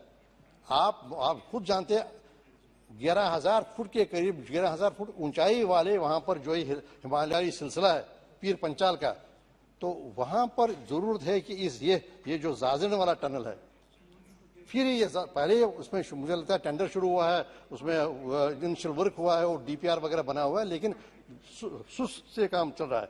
तो जनाब राजधानी, आज जानते हैं गुरेज कितनी कठिनाई है, आप खुद रहे हैं वहाँ, खुद देखा आपने कि कितनी कठिनाई है बांडीपुरा से गुरेज। और गुरेज तो एक पेशेंट के लिए हेलीकॉप्टर भेजना पड़ता है। अभी वहां पर जनाब रिक्रूटमेंट थी क्लर्क्स की, उस रिक्रूटमेंट के लिए वहां से बच्चों को उठाना पड़ा हेलीकॉप्टर के जरिए ताकि वो उसमें पार्टिसिपेट करें। सो इतनी मुश्किल है। और अगर आप जब ये बनाएंगे आप ये जाजरन वाला, ये राजधानी वाला, तो उसके बाद Sadhana pass, you know again between Tithwal and Kupwara, how many accidents हुई, रोड एक्सीडेंट हुई कम अक्रॉस, कितनी जाने जाती हैं साधना पास पर। तो जनाब इस टनल पर तवज्जो देने की जरूरत है। और ये देसा का आपने तो वो बड़ा ही महत्व है, तो और टनल्स पर तो काम हो रहा है। तो इन एरियाज में जनाब, इन एरियाज में ताकि रोड कनेक्टिविटी जम्मू कश्मीर जैसे इलाके में और ज्यादा हो। सारा हिली है, सब जो लोअर हिमालयाज हैं, पीर पंचाल का सिलसिला है, ताकि और ज्यादा यातायात हो, ट्रांसपोर्ट बन जाए और ज्यादा बढ़ जाए। क्योंकि हमें एक बड़ी समस्या है कि रेल नहीं जाती है। तो जनाब आप जब NH-44 3 महीने के लिए, 2 महीने के लिए, 1.5 महीने के लिए बंद रहा, तो सारा फ्रूट जो है 6 करोड़ के करीब बॉक्सेस है, वही पड़ते हैं, माल वही सड़ता है, और फिर टैरिफ जो उसका लेने का है, फेयर जो है वो उसमें भी बढ़ोतरी होती है। yes. तो और मैंने 2-4 रोड्स के लिए बारे में बोलता हूँ, तो मिनिस्टर साहब यहाँ पर, तो उससे मुझे और ज्यादा मदद मिलेगी, ये समझेंगे मैं क्या कह रहा हूँ। तो एक है जनाब ये देसा कापरन वाली रोड, जिसका मैंने जिक्र किया, पहले टनल और उसके बाद और फिर लहमदजन से बटनूर, ये जनाब पहलगाम से जाएगा त्राल इलाके में। इससे जो अमरनाथ यात्रा है और यातायात है वो ठीक हो जाएगा। ये बिल्कुल कोलर के साथ शुरू हो जाएगी, त्राल वैली में जाएगी, और फिर वहां से पश्तून ख्रिव वाला रोड। तो इससे ये सारा इलाका 25 किलोमीटर नजदीक आ जाएगा। तो जनाब लतपोरा से पंथाचौक तक बाईपास NH-44 का, क्योंकि इसी पर आर्मी का आपका है, जो भी आर्मी इंस्टॉलेशन वही है, और जो इंडस्ट्रियल एक्टिविटी है वहीं पर है, जो भी इंडस्ट्रियल स्टेट है, सीमेंट फैक्ट्रीज हैं, माइनिंग हो रही है, वो इसी रोड पर हो रही है। तो इस जरूरत है कि इसको हम कन्वर्ट करें एक bypass, NH-44 bypass. Thank you sir. और संगम लासीपुरा, तो मिनिस्टर साहब मुझसे एग्री कर रहे हैं, वो तो दिलचस्पी से सुन रहे हैं। संगम लासीपुरा, जनाब संगम से जो ट्रॉलर्स, बड़े बड़े ट्रॉलर्स जाते हैं, लासीपुरा इंडस्ट्रियल एरिया है, तो उसके लिए जरूरत है कि वो रोड उसका स्टेटस बढ़ाया जाए। और मुझे वादा किया मिनिस्टर साहब ने कि ये भारत माला के तहत इसके लिए फंड्स प्रोवाइड करेंगे, ताकि निर्भर न हो स्टेट। बहुत बहुत धन्यवाद। लेकिन मसूदी जी प्लीज, बस जनाब, बहुत शुक्रिया जनाब। तो मुझे ये उम्मीद है कि ये सारा जो मैंने रिक्वेस्ट की, लेकिन इसी तरह जनाब 7,270 करोड़ रुपए आपने रोड सेफ्टी पर, मेरे ख्याल में बहुत कम है। ओके, सुशील कुमार सिंह जी। और किसी तरह से कनेक्ट कीजिए इसको, क्या नाम है, जो कैजुअलिटीज होती हैं, उनके जो डिपेंडेंट्स होते हैं, उनका कोई प्रोविजन रख लीजिए। बहुत शुक्रिया जी। सुशील कुमार सिंह जी। सभापति जी, आपको धन्यवाद करते हुए मैं सड़क मंत्रालय और राजमार्ग मंत्रालय के अनुदान मांगों पर हो रही चर्चा के समर्थन के लिए खड़ा हुआ हूं। महोदय, मैं आपके माध्यम से ये कहना चाहूँगा कि इस मंत्रालय के काम की जितनी चर्चा की जाए, इस मंत्रालय की जितनी प्रशंसा की जाए, वो कम होगा। माननीय प्रधानमंत्री आदरणीय नरेंद्र मोदी जी और माननीय मंत्री गडकरी जी और साथ साथ राज्य मंत्री जनरल VK सिंह साहब, इनके नेतृत्व में इस मंत्रालय के माध्यम से देश के अंदर सड़क निर्माण के क्षेत्र में देश के इस कोने से लेकर उस कोने तक, यानी हर क्षेत्र में जिस तरह से तेज गति से काम हुआ है, उसकी प्रशंसा पूरा देश करता है, सारे लोग करते हैं। यहाँ तक कि विपक्ष के भी मेरे साथी इसकी आलोचना नहीं करते, इसकी शिकायत नहीं करते, लेकिन चूंकि काम हो रहा है इसलिए हमारे विपक्ष के भाई भी कोई नई मांग रखते हैं, कोई नया सुझाव देते हैं, ताकि जब देश में इतना काम हो रहा है सड़क के क्षेत्र में, तो उनके इलाके में भी अच्छी सड़कें बन जाए। इस बात के लिए मैं विशेष तौर पर आदरणीय गडकरी जी और आदरणीय प्रधानमंत्री जी का धन्यवाद करना चाहता हूं। महोदय, हमारे पूर्व के कई वक्ताओं ने आंकड़ों के साथ बड़े विस्तार में चीजों को लोकसभा के अंदर रखा है। मैं उन आंकड़ों को दोहराना चाहता हूं और ना मैं बड़े विस्तार में जाना चाहता हूं, इसलिए कि हर तरफ जब प्रशंसा ही प्रशंसा है तो फिर उसमें लोकसभा के समय के महत्व को समझते हुए जी, उस प्रशंसा सुनने के मंत्री इधर नहीं है। From the first day onwards उन तक बात पहुंच जाएगी सर, उन तक बात पहुंच जाएगी। और हमारे जनरल वीके सिंह साहब तो हैं सिंह जी है, लेकिन मैं ज्यादा नहीं 2-3 बातें कहना चाहूंगा आपके माध्यम से। नंबर 1, एक नेशनल हाईवे है हमारे बिहार के अंदर जिसका नंबर है 139-139, जो बिहार की राजधानी पटने से शुरू होती है और बिहार के कई जिलों पटना, अरवल, औरंगाबाद होते हुए झारखंड की सीमा में प्रवेश करती है और उसके बाद झारखंड के पलामू जिले में जाकर वो समाप्त होती है। ये जो सड़क है महोदय, वो सीधे सीधे तौर पर 3 राज्यों को जोड़ती है। बिहार को सीधे सीधे झारखंड और छत्तीसगढ़ से जोड़ने वाली इस महत्वपूर्ण सड़क के 4 लेनिंग का प्रस्ताव मैंने काफी पहले मंत्रालय को भी दिया और बिहार सरकार से भी आग्रह किया, लिखित रूप में भी। मेरे ही आग्रह पर बिहार सरकार ने इस सड़क के 4 लेनिंग का प्रस्ताव भी केंद्रीय मंत्रिमंडल को भेजा है, भारत सरकार को भेजा है। जहां तक इस सड़क पर पीसीयू का सवाल है, पैसेंजर कार यूनिट का सवाल है, जो क्राइटेरिया है भारत सरकार के सड़कों के 4 लेनिंग करने का, वो 10,000 है, लेकिन इस सड़क पर पीसीयू 12,000 है और यदि अभी अभी सर्वे किया जाए तो ये पीसीयू इसका 1.5 यानी 18,000 के आसपास हो जाएगा।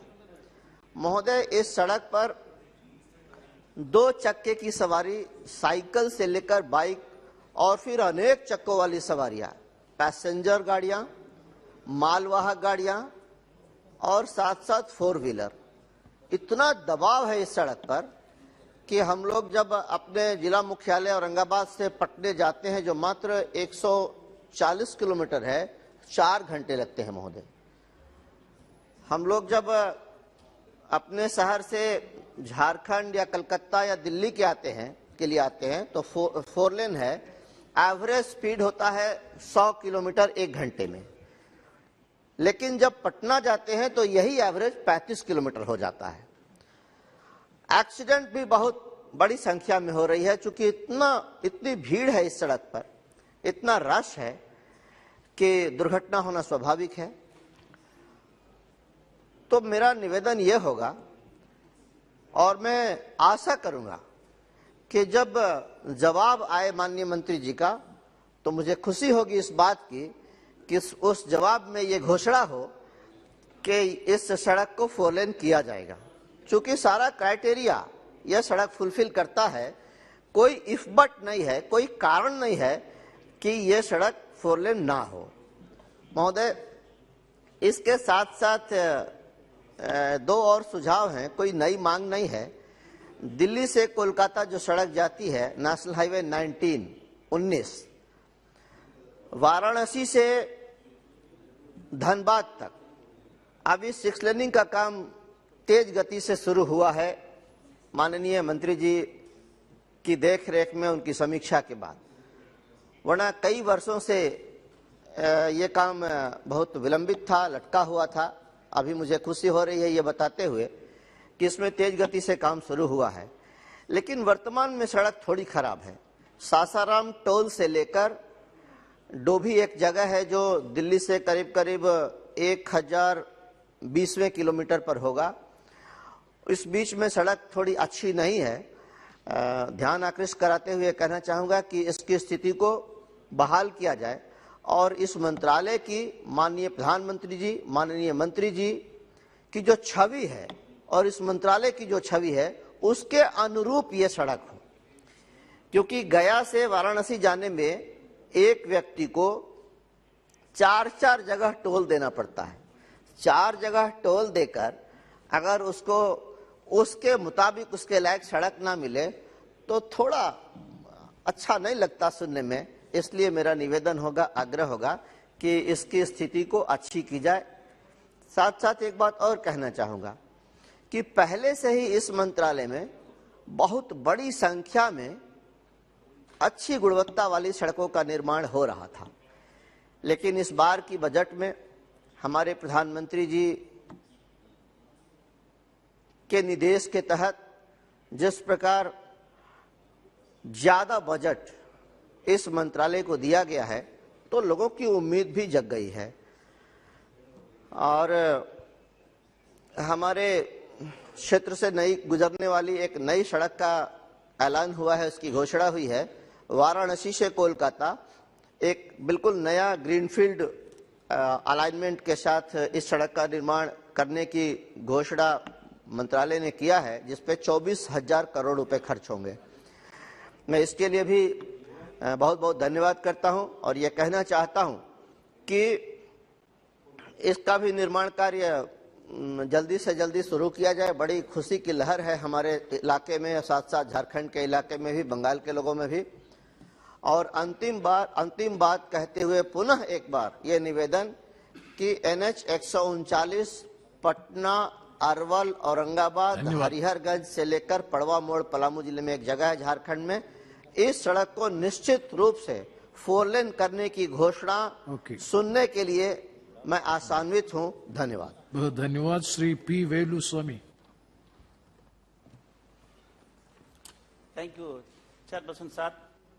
In India, majority road infrastructure is being used for transporting 60% of goods, 85% for passenger traffic, but in reality, 2% of the road network carry around 40% of total road traffic.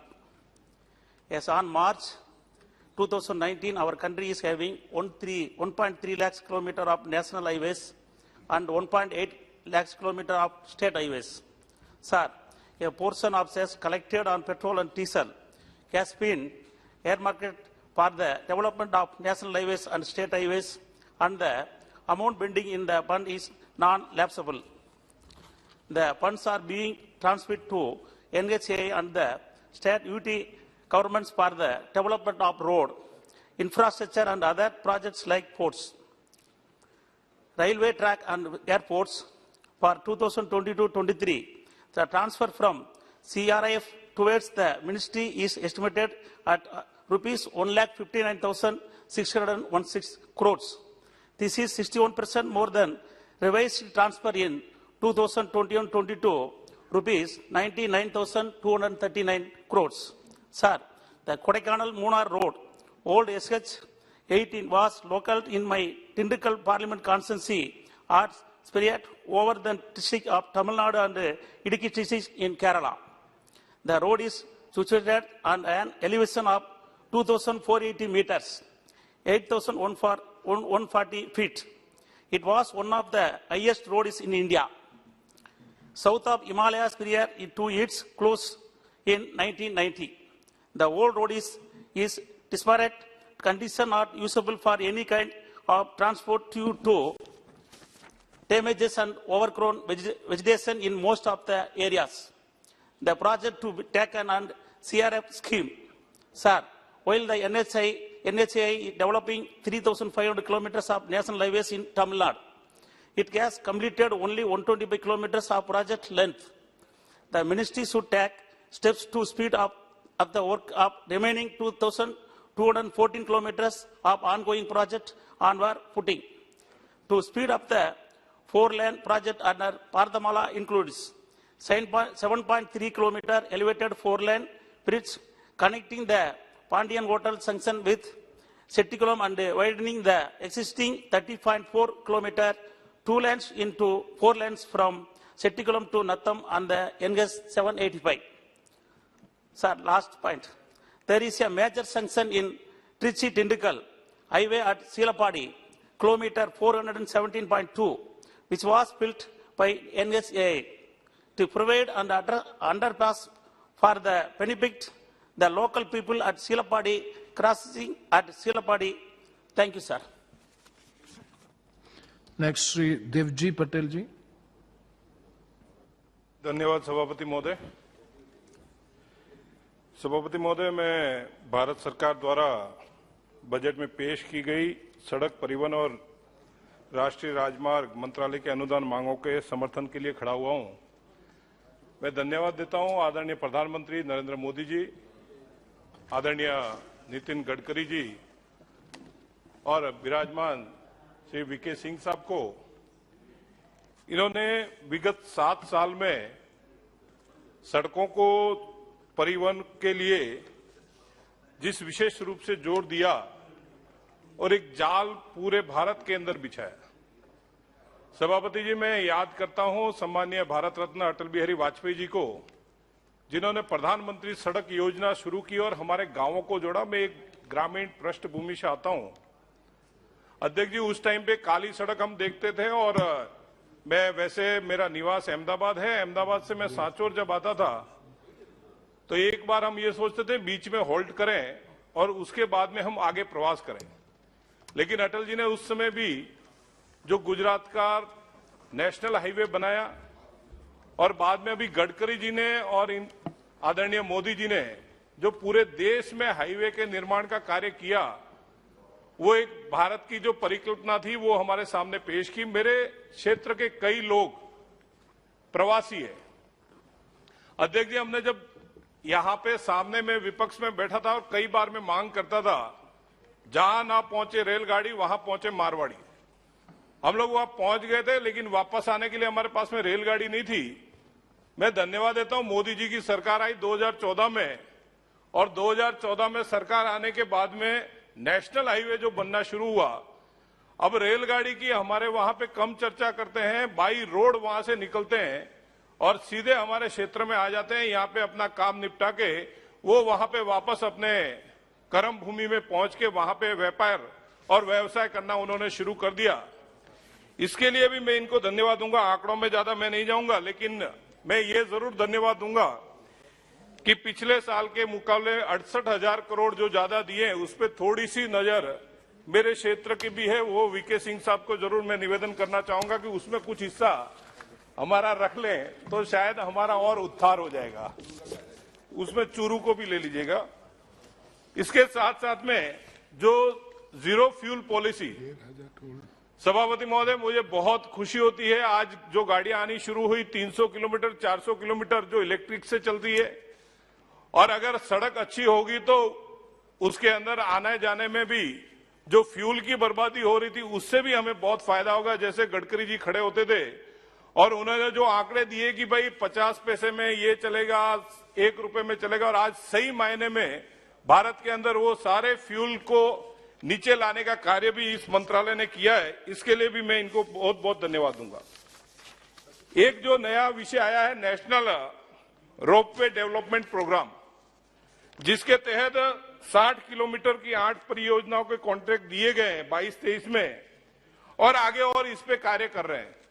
मैं उसके लिए भी गडकरी जी को धन्यवाद दूंगा, क्योंकि ये जो नेशनल रोपवे है इसके माध्यम से पर्यटन की दृष्टि से भी अगर हम देखने जाएं तो उसमें भी बहुत बढ़ावा मिलेगा। और मेरे राजस्थान में जैसे आज दिन में भी एक विषय चला था कि पर्यटन की दृष्टि से जो भी बाहर से आता है वो राजस्थान के अंदर पर्यटन के मार्ग से होते हुए गुजरना पसंद करता है। और मेरे वहां पे एक माउंट आबू है जो राजस्थान का कश्मीर कहलाया जाता है। अध्यक्ष जी, वो जो माउंट आबू है वैसा ही एक मिनी माउंट आबू मेरे रानीवाड़ा विधानसभा क्षेत्र में जसवंतपुरा का फोर्ट है, और पास में ही जालोर का एक फोर्ट है जहां पे केंद्र सरकार ने पैसे दिए थे, लेकिन शायद कोई पैसे टेंडर आमंत्रित करते हैं उसमें नहीं आ रहे, शायद कहीं कुछ धन की कमी है। तो मैं वीके सिंह साहब से जरूर निवेदन करूंगा कि उसको भी लिया जाए, ताकि पर्यटन की दृष्टि से मेरे वहां के जो लोग हैं उनको भी कुछ ना कुछ लाभ मिले।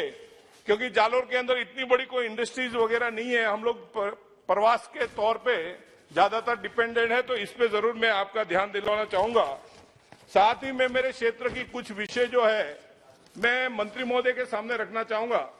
सभापति महोदय, उदयपुर के अंदर जब हमारे वहां पे एक नेशनल हाईवे का उद्घाटन हुआ था, तब सम्मानीय गडकरी जी और उद्घाटन करने आए थे। तब एक सैद्धांतिक रूप से उन्होंने एक घोषणा भी की थी कि मेरे वहां पे रोहित से लेकर सांचौर, जालोर, करड़ा होते हुए उसको नेशनल हाईवे बनाया जाएगा। क्योंकि एकदम पाकिस्तान से सटा हुआ सांचौर विधानसभा क्षेत्र है, एक साइड में गुजरात पूरा बॉर्डर लगता है। तो मैं आपके माध्यम से माननीय मंत्री जी से निवेदन करना चाहूंगा, मंत्री जी लिखेंगे तो थोड़ा मैं निवेदन कर लूं सर, क्योंकि ये मंत्री जी 68,000 में कुछ हिस्सा बन जाए तो काम हो जाएगा मेरा। मैं माननीय मंत्री जी से निवेदन करना चाहूंगा कि जो घोषणा उस समय पे थोड़ी हुई थी, उसके अंदर रोहित से करड़ा होते हुए सांचौर जो नेशनल मार्ग है उसको गति शक्ति में आप समावेश करें, तो ये जो मेरा क्षेत्र है इसकी पांचों विधानसभा, इस पांचों विधानसभा से होते हुए ये क्षेत्र से ये राज्य मार्ग, हमारे राष्ट्रीय राजमार्ग जो है वो बहुत काम आएगा, और जिससे मेरा संभाग जुड़ता है, जिससे मेरी राजस्थान की राजधानी जुड़ती है, और जिससे दिल्ली जो राजधानी है वो भी जुड़ती है। और मैं आपको इतना 100% गारंटी देता हूं कि उस मार्ग पे आप फिर बाद में उसको और बढ़ा के 6 लाइन करने का प्रस्ताव रखेंगे, क्योंकि इतना ट्रैफिक वहां से गुजरता है। ये जरूर मैं आपसे निवेदन करना चाहूंगा। इसके साथ ही सांचौर के अंदर एक ब्लैक स्पॉट है, जैसे गडकरी जी ने कहा था कि सांसदों को सुझाव से ब्लैक स्पॉट चयनित किए जाए, और जो ब्लैक स्पॉट है जहां पे ज्यादा एक्सीडेंट होते हैं उन एक्सीडेंट को वहां से खत्म किया जाए। आपने पहले एक ब्लैक स्पॉट मैंने जरूर आपको बताया था, उस पर आपने ब्रिज दे दिया। अभी एक रानीवाड़ा सांचौर 4 रास्ता है। मंत्री महोदय, ज्यादा तो नहीं लेकिन 15 दिन में एक एक्सीडेंट जरूर वहां होता है और एक जान वहां चली जाती है। मैंने कई बार अधिकारियों से निवेदन किया है कि इसको ब्लैक स्पॉट घोषित करके वहां पे एक ब्रिज बनाया जाए। आप एलिवेटेड बनाएंगे तो आपको धन्यवाद है, क्योंकि वहां पे बाजार भी मुख्य बाजार है। अगर ये ब्लैक स्पॉट की जगह पे ब्रिज बन जाएगा तो शायद वहां के जो हमारे निवासी हैं उनकी जान नहीं जाएगी, उससे उनको जान से हाथ नहीं धोना पड़ेगा।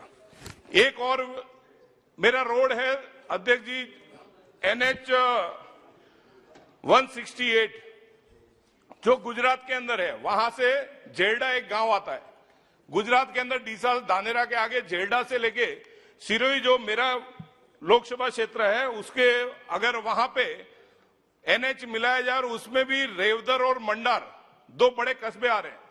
अध्यक्ष जी, उन बड़े कस्बों के बीच में से ये हाईवे निकलता है और उसके माध्यम से कई बार कई लोगों की जान गई है।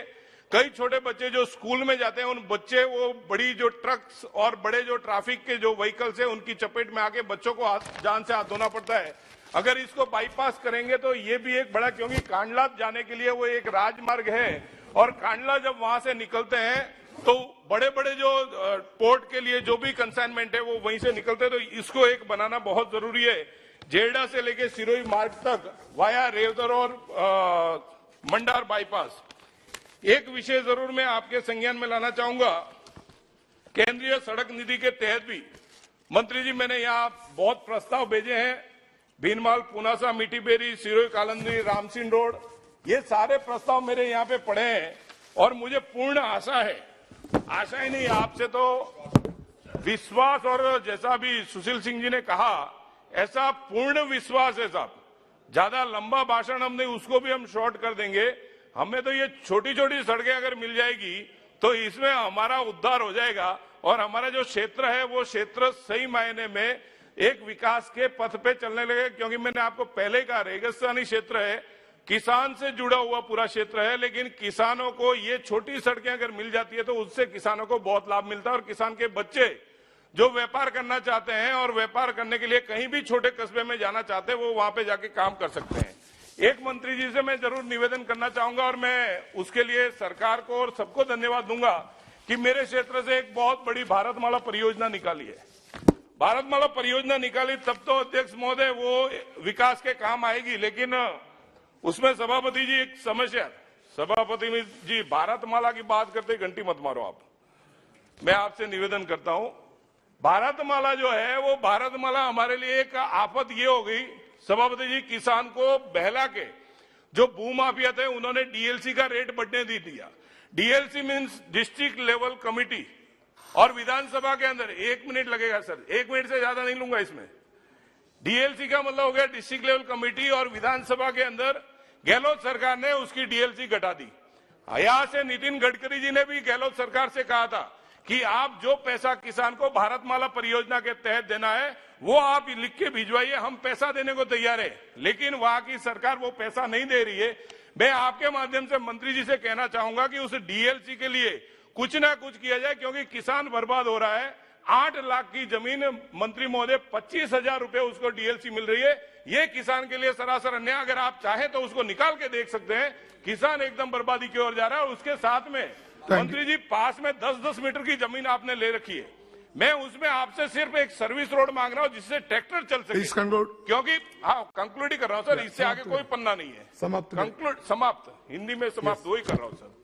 मैं आपसे यही निवेदन करूंगा मंत्री जी कि पास में 10 मीटर की जो आपकी लैंड पड़ी हुई है वो किसी काम की नहीं है। अगर उस लैंड में किसान का ट्रैक्टर लेके वो अपने खेत में जाएगा तो दूसरे किसान से झगड़ा नहीं होगा और वो किसान अपने जमीन की बुआई कर सकेगा और अन्नदाता जो हमें अन्न देता है वो अन्नदाता भी सुखी हो जाएगा। ये जरूर मैं आपसे निवेदन करना चाहूंगा। इसी के साथ में आपने सभापति महोदय बोलने का मौका दिया, बहुत बहुत धन्यवाद। Thank you. Honourable member Shri Rabindranath. Sir, thank you for the opportunity, sir. Sir, let me first of all acknowledge the fact that we have an immensely future-savvy Minister of Road Transport who embraces innovative at the same time sustainable mode of infrastructure development aligned with the vision of our Honorable Prime Minister Sri Narendra Modi ji. We must appreciate our Minister Sri Gadkari ji's innovative conception or fast transforming the Ministry of Road Transport and Highways as the leading engine of growth. Sir, having recognized the significance of this sector in nation building, our Honorable Prime Minister Sri Modi ji's envisioned that PM Gati Shakti Master Plan to bring about synergy between infrastructure and logistics across the length and breadth of India. Sir, through the PM Gati Shakti Master Plan, our national highways network will be an expansion of by 25,000 kilometers in 2022-23 with an outlay of 20,000 crores. Similarly, the Bharatmala project with a project outlay of 5.35 lakh crore was launched by our government, aimed at bringing smoother connectivity across the nation with improved roads and infrastructure. It is quite encouraging to see 1,34,015 crore allocation towards Nahai, which also includes the Bharatmala Pariyojana and is the highest ever allocation, standing at 67% among the major heads. I am hopeful that states like Tamil Nadu, with a strong industrial and agricultural base, will receive its due share in the allocation. Sir, I wish to request the southern districts of Tamil Nadu may be paid more attention while sanctioning projects, as it will help in the economic advancement of this region. Sir, in my Theni parliamentary constituency, the pre-construction work of the 4-lane section of NH 85 between Uslambati to Bodinayagnur is pending approval of the Land Acquisition Committee. I wish to request Honorable Minister to kindly intervene to ensure the speedy sanction on and clearance for this project. As an extension of the above NH 85 project, I request the government to sanction a fresh DPR for the 25-kilometer greenfield project connecting this NH 85 from Uslambati to NH 7 in Madurai, which passes through the new AIMS sanction in Madurai, so that the entire project get upgraded as a utility corridor. Similarly, sir, there is a NH 183 from Dindigul to Kumali passing through my Theni constituency, which is operating a 2-lane highways.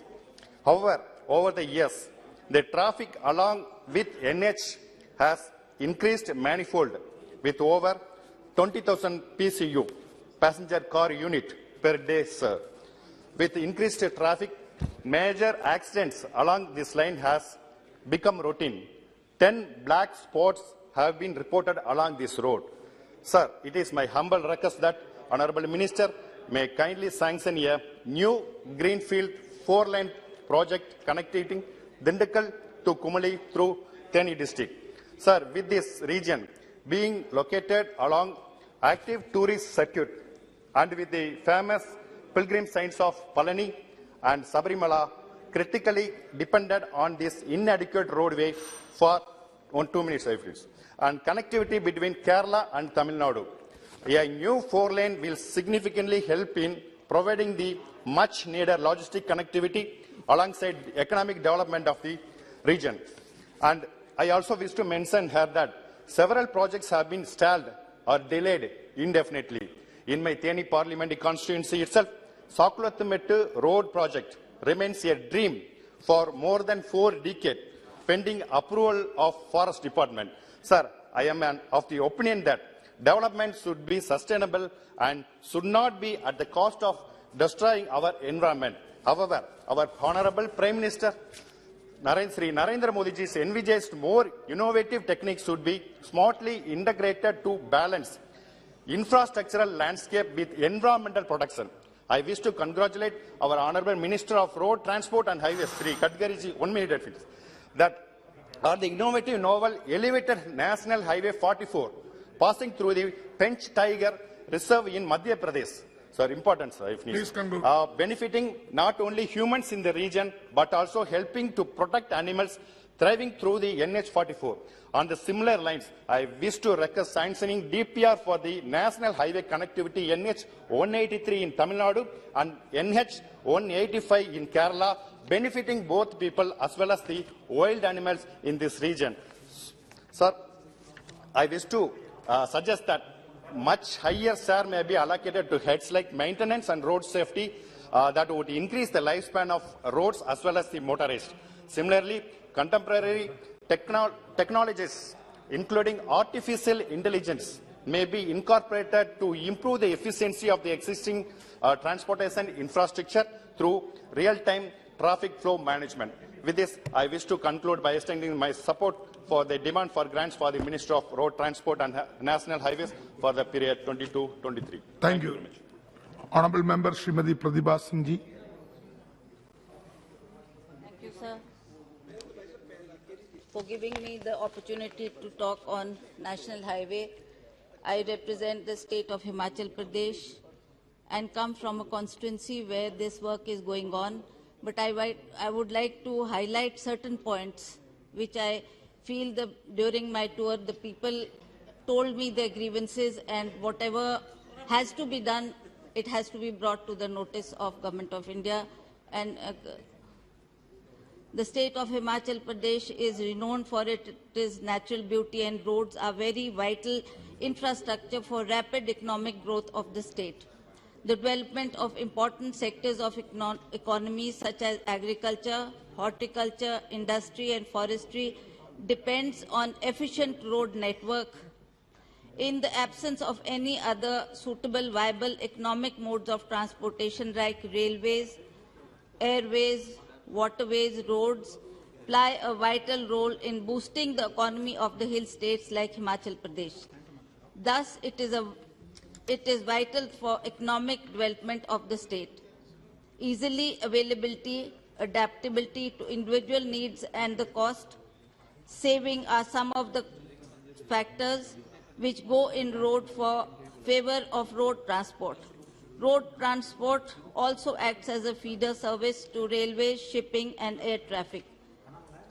The NHAI has embarked on developing the following roads under 4-lane projects in Himachal Pradesh, in which the work is in progress. Parwanu, Solan, Shimla, Dhali, National Highway 22, National Highway 05, and Swarghat, Mandi, Manali, National Highway 21. The major benefits for 4-laning, broadening the national ways are: it reduces the length of the road, it reduces constant travelling time, and it will create access to better healthcare facilities for the people.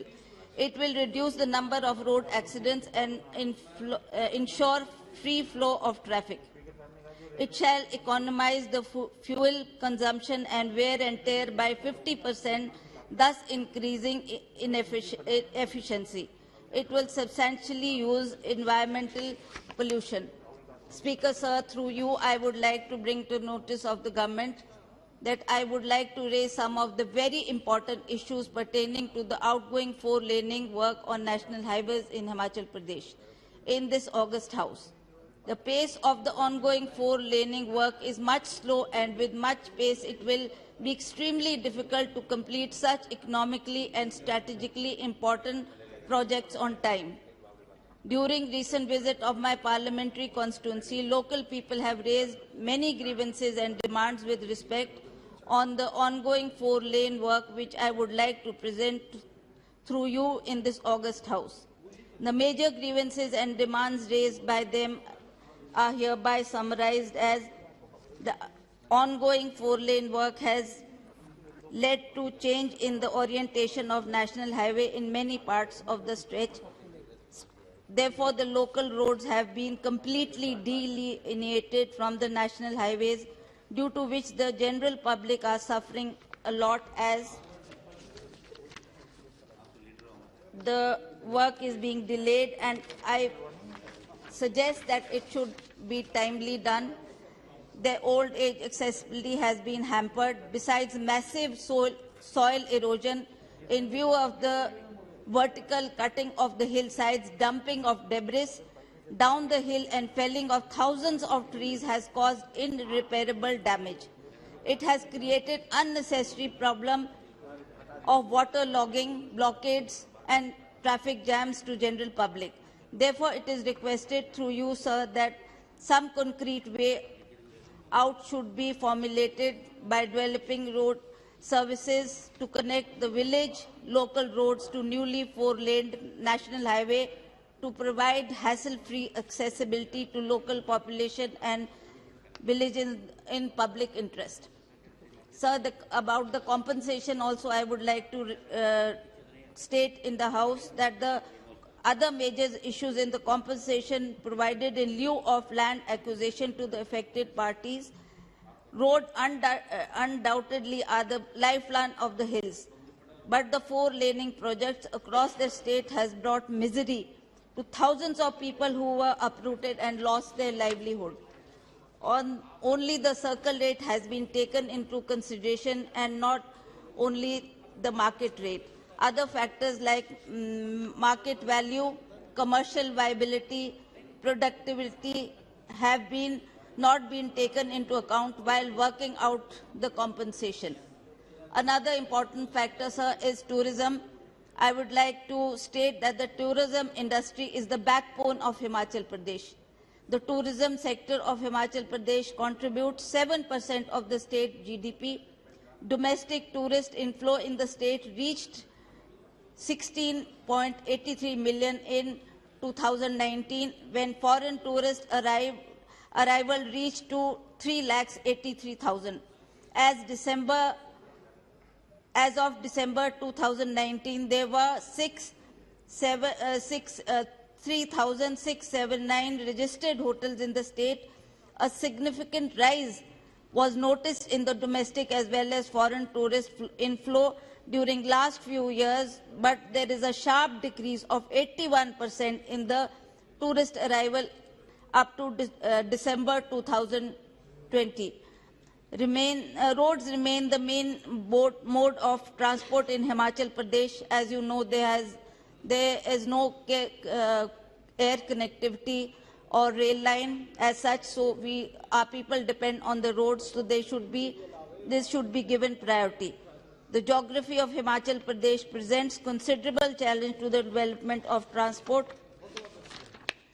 infrastructure. Nevertheless, the state has made significant progress in road connectivity in the last few decades, thanks to our Congress governments. But the frequent log jams, blockades due to cutting off extravagant excavation works due to 4-laning work on national highways has impacted badly in the tourism industry. Reckless cutting of hills for 4-lane project has become a bane of the tourism industry in Himachal Pradesh. Frequent landslides on national highways resulting in traffic blockage and even accidents were making tourists wary of visiting the state. Roads are full of potholes. There has been reports of the key Parwanu, Shimla, Kiritpur, Manali highways being hit by landslides, spelling doom to the tourism industry. Reports of landslides and disruption of traffic on key highways are logging the headlines in newspaper and electronic media. As a result, the tourists have been forced to cancel their bookings. The occupancy in hotels, which was about 60 to 70% before the four-lane work started, has come down to 10 to 20%. Stakeholders are not taken into confidence before planning and execution of the four-lane projects. Alternative routes are not carved out while existing routes are not maintained properly, discouraging the tourists from visiting the state. Hotel occupancy as a result went down badly, and the bad road condition and landslides had the worst impact on the adventure tourism in tribal areas and higher hills, as traveling were turned as a nightmare. Further, demolition of illegal constructions by administration also earned a bad name for the tourist industry. Fearing inconvenience, tourists were apprehensive of visiting Simla, Manali, Dharamshala and other parts of Himachal Pradesh. Economy and loss of livelihood. There has been substantial loss of livelihood considering the immense tourism potential in the state, especially Mandi, Kullu, Manali and Simla areas. The land along the roadside has highly commercial values for hotels, restaurants and eco-resorts, many of which has been wiped off to make the way for the project. Tenants between Sundarnagar and Manali, which falls in my constituency, who fall in the category of livelihood losers, have not been taken into account and identified. Such people have not just been uprooted or displaced, but even have lost their livelihood. The muck and debris management and the environment hazards is also a very important issue, sir. I should bring it to the notice of this August House. There has been intense environmental violations in the outgoing four-laning project of national highways. The dumping of debris is being done in an unscientific manner, with the results that loose debris has made its way into water bodies. While constructing the roads, it is necessary that it cannot be at the cost of environment. The principle of substantial development cannot be avoided. At the end, I would like to draw your attention to some important issues in my parliamentary constituency, in specific pertaining to the national highways of Himachal Pradesh for consideration and urgent action by the Ministry of Road Transport and Highways. One point is, sir, that Bhuntar Bridge at Kullu is required to be constructed urgently to ensure all-weather connectivity to the international tourist destination Manali. The state government has already sent an estimate to the ministry for obtaining necessary sanction, which may please be expedited. Another bridge over Tirthan River at Daman at Sanj, Luri, Ani, Jalori, Banjar Out Road is required to be constructed urgently to ensure all-weather connectivity and smooth flow of traffic, because this area comes and there is heavy snowfall in this area. So by making this tunnel, it will be a good connectivity to those areas. In the end, sir, I would like to say that traffic on Sanj, Luri, Ani, Jalori, Banjar Out Road remains suspended for months during the winter season due to heavy snowfall on Jalori Pass, situated at an altitude of around 2,500 meters. The proposal of providing year-round connectivity by constructing a tunnel under the Jalori Pass has been moving at a snail's pace. Matters needed to be prioritized by the ministry for early construction of the tunnel. Chandigarh, Manali, Mandi road has strategic economic, but I'm just ending it, sir, economic for the state, as it connects the world famous tourist destination of Kullu and Manali with the national capital. Four-laning of this road is underway, but the existing road is badly damaged, causing lot of inconvenience and discomfort to the road users. The National Highway needs to prioritize its maintenance or war footing for the benefit of public at large. Adequate measures to be taken to grant compensation for land acquisition as per prevailing market rates. 2 times is equal to circle rate into 2, 4 times circle rate into 4. This is factor 1 and factor 2. Just I'm ending it, sir.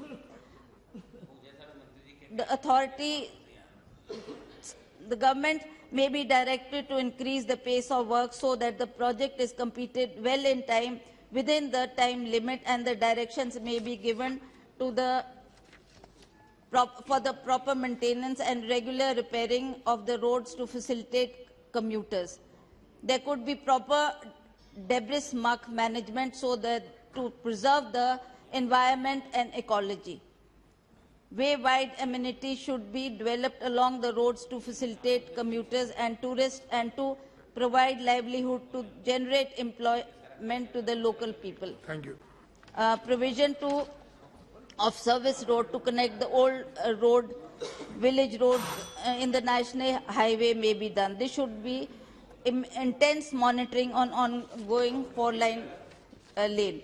Adequate measures and relief should be provided to these households who have been affected during land acquisition and four-laning, but their land did not come in the right way. So these are some of the major issues, sir. I would like that the government takes notice and it should be done at a faster pace so that the work is completed. I think Honourable Minister is noted everything. Thank you, sir. Thank you. Honourable Member Sri A. Marif. Thank you, Speaker, sir. I stand here on behalf of CPIM on demands of grants of the Ministry of Road Transport and National Highways. Sir, I take this opportunity to acknowledge the interest shown by the Honourable Minister Nitin Gadkari ji for the development of national highways in state of Kerala in a time-bound manner. Unfortunately, he is not present here.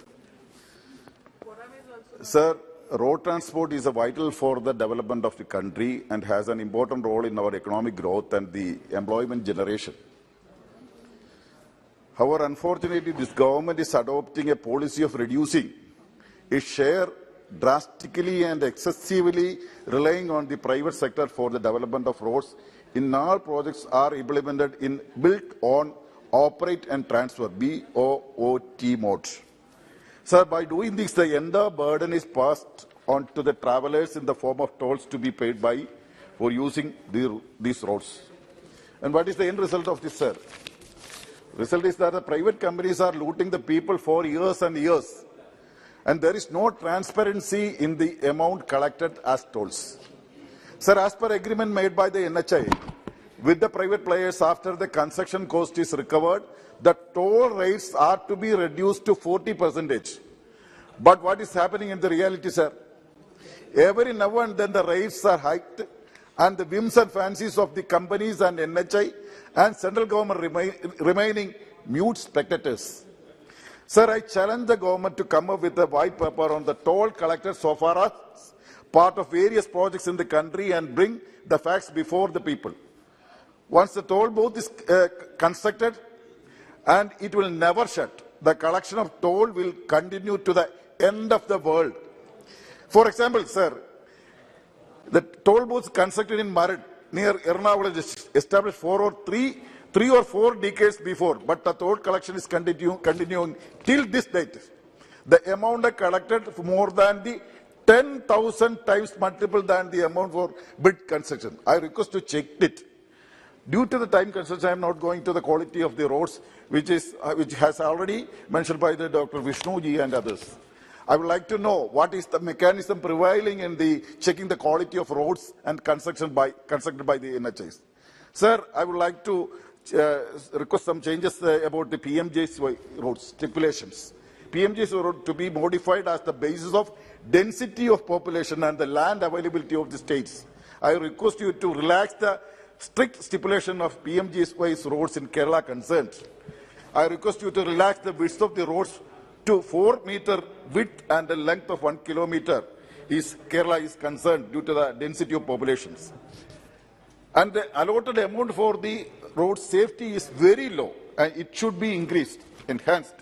Sir, I am proud to say government in Kerala has taken a bold decision not to collect tolls for bridges built using state government fund way back in 2019, and toll collection for about 29 bridges were stopped. Sir, so I urge the union government to stop collecting the tolls for at least small projects so that people are not overburdened. So domestic uses, definitely domestic uses. Sir, coming to the road development in Kerala, the ruling LDF government is making all efforts to develop both coastal highway and hill highway by its own using the funds available through Kerala Infrastructure Investment Fund Board. But not only that, the central government is ready to financially assist the Kerala government for these highways, but it is finding fault with the funds rising under the KIFBI. With the support of central government, the state government would be able to bring the more development, and hence I urge the government, the honourable minister, to devote more funds for the state government's projects. Sir, regarding the widening of National Highway 66 passing through Kerala, a number of problems with the currently approved designs have been already brought to the notice of the honourable minister. Sir, one of the major demands is related to the construction of great separator in Karunagapalli town in Kollam district in my parliament constituency. Sir, Karunagapalli is a major trade center in southern, Sir, Karunagapalli is a major trade center in southern Kerala, with shops and trade centers spread in both sides of the national highway for more than a kilometer. And it is near to the very famous Amardanandamai Mutt. Sir, hospitals, schools, government offices also were spread in both sides of the roads. Sir, the proposed construction of a great separator will literally divide the town, making it difficult to the travelling of people from one side to another, badly affecting the prospects of the future development of the town.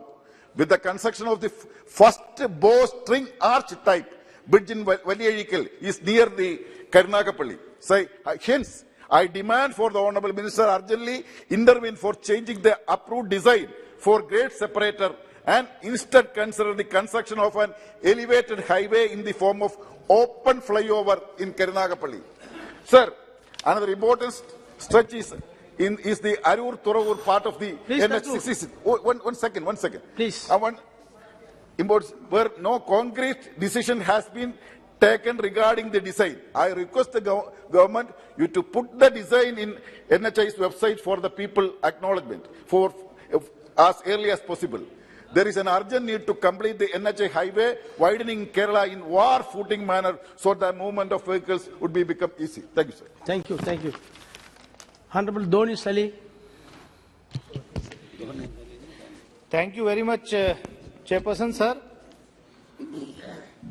Allowing me to speak on the demand and grants on Ministry of Surface Transport and Highways. Sir, ये एक ऐसा मंत्रालय है कि वाकई जिसने देश में बहुत काम किया है, और मैं अपनी तरफ से व्यक्तिगत तौर पर भी इस डिपार्टमेंट के मिनिस्टर्स को कॉम्प्लीमेंट देना चाहूंगा कि बहुत अच्छा काम इस मंत्रालय ने पिछले कई वर्षों में लगातार किया है। और जब भी सांसदों की कोई समस्या होती है तो इस मंत्रालय के मिनिस्टर जो हैं नितिन गडकरी साहब, वो आज हाउस में नहीं है, वो हमेशा सीरियसली टेकअप करते हैं सर। और सरकार का भी मैं समझता हूं कि ये एक प्रायोरिटी वाला मंत्रालय है। जो एलोकेशन इस साल हुआ तकरीबन 68,000 करोड़ रुपए का, जो कि ऑलमोस्ट 52% ज्यादा है पिछले साल के एलोकेशन से इस मंत्रालय को। लेकिन उसके साथ साथ जो मैं देख रहा था डॉक्यूमेंट्स, चिंता का विषय भी आता है कि NHAI तकरीबन 3,38,000 करोड़ रुपए के कर्जे में है। वो आने वाले वक्त में कैसे उससे निकला जाए, ये भी एक बड़ा चिंता का विषय है। सभापति महोदय, मैं आपके माध्यम से मंत्री जी से कहना चाहूंगा कि नेशनल हाईवेज तो बन रहे हैं, लेकिन राज्यों के अंदर स्टेट हाईवेज की स्थिति बड़ी खराब है और आपके डिपार्टमेंट का जो एलोकेशन है,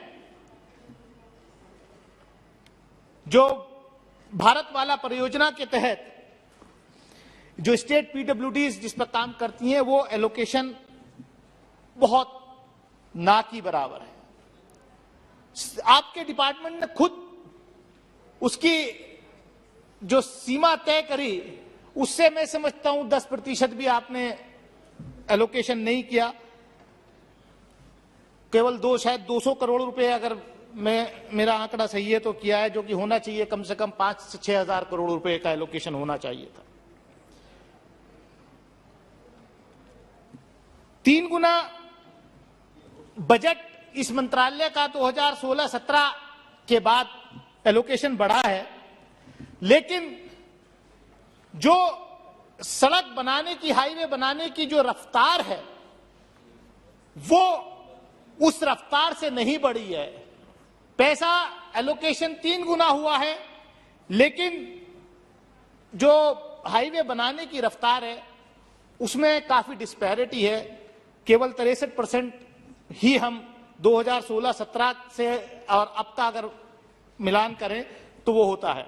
माननीय सभापति महोदय, national highway authority of India एक बड़ा ऑर्गेनाइजेशन है, एक अच्छा ऑर्गेनाइजेशन है, लेकिन दिक्कत यह है कि वहां पर जितने अधिकारी जाते हैं वो ज्यादातर डेपुटेशन पे जाते हैं। और हमने देखा पिछले दिनों काफी समय तक एनएचएआई के चेयरमैन की पोस्ट खाली रही है। काफी लंबे समय से आज भी कई इंपॉर्टेंट पोस्ट जो हैं, वहां मेंबर्स की पोस्ट जो हैं वो खाली हैं। मेरी आपके माध्यम से सरकार से यह अपील है, माननीय मंत्री जी से, जनरल वीके सिंह साहब यहां बैठे हैं, कि आप रिक्रूटमेंट जो करें एनएचएआई में, वो डायरेक्ट अगर रिक्रूटमेंट हो, जनरल मैनेजर के लेवल पर रिक्रूटमेंट बहुत कम हो रहा है अगर हो, और जो डायरेक्ट अगर अफसरों का रिक्रूटमेंट होगा तो उनकी लॉयल्टी अपने डिपार्टमेंट के लिए ज्यादा होती है, बजाय इसके कि कोई किराएदार किसी घर में जाए, उसको मालूम है 11 महीने बाद या तो दोबारा रिन्यूअल एग्रीमेंट होना या मुझे 3 साल रहना और उसके बाद निकल जाना है। मैं तो सर देसी आदमी हूं, देसी भाषा का प्रयोग करता हूं, इसलिए अगर डायरेक्ट रिक्रूटमेंट होगा तो उसकी लॉयल्टी जाहिर सी बात है कि ज्यादा होगी। एक जो सभापति महोदय, एक जो संज्ञान में बात आई मेंटेनेंस की, सड़क बनाना आसान है, हाईवे बनाना आसान है, लेकिन उसका मेंटेनेंस और जिस जनता के लिए आप बना रहे हैं, खासतौर से उस इलाके की जनता जहां पर जो सर्विस रोड्स बनती हैं, उनकी स्थिति बहुत दयनीय, बहुत खराब है। और मुझे ताज्जुब हुआ रिपोर्ट देख करके, डॉक्यूमेंट्स देख करके, कि जो मेंटेनेंस का एलोकेशन था उसका 18, 19 और 19-20 में उसका सिर्फ 60% उपयोग हुआ। मतलब आप हजारों करोड़ रुपए बड़ा हाईवे बनाना है तो आप इस्तेमाल करेंगे, बड़ा काम लेने के लिए बड़े कंपनीज आ जाएंगी, लेकिन छोटा मोटा काम करने के लिए, मेंटेनेंस के लिए आपके पास या तो लोग आ नहीं रहे काम करने के लिए, या आप करना नहीं चाहते।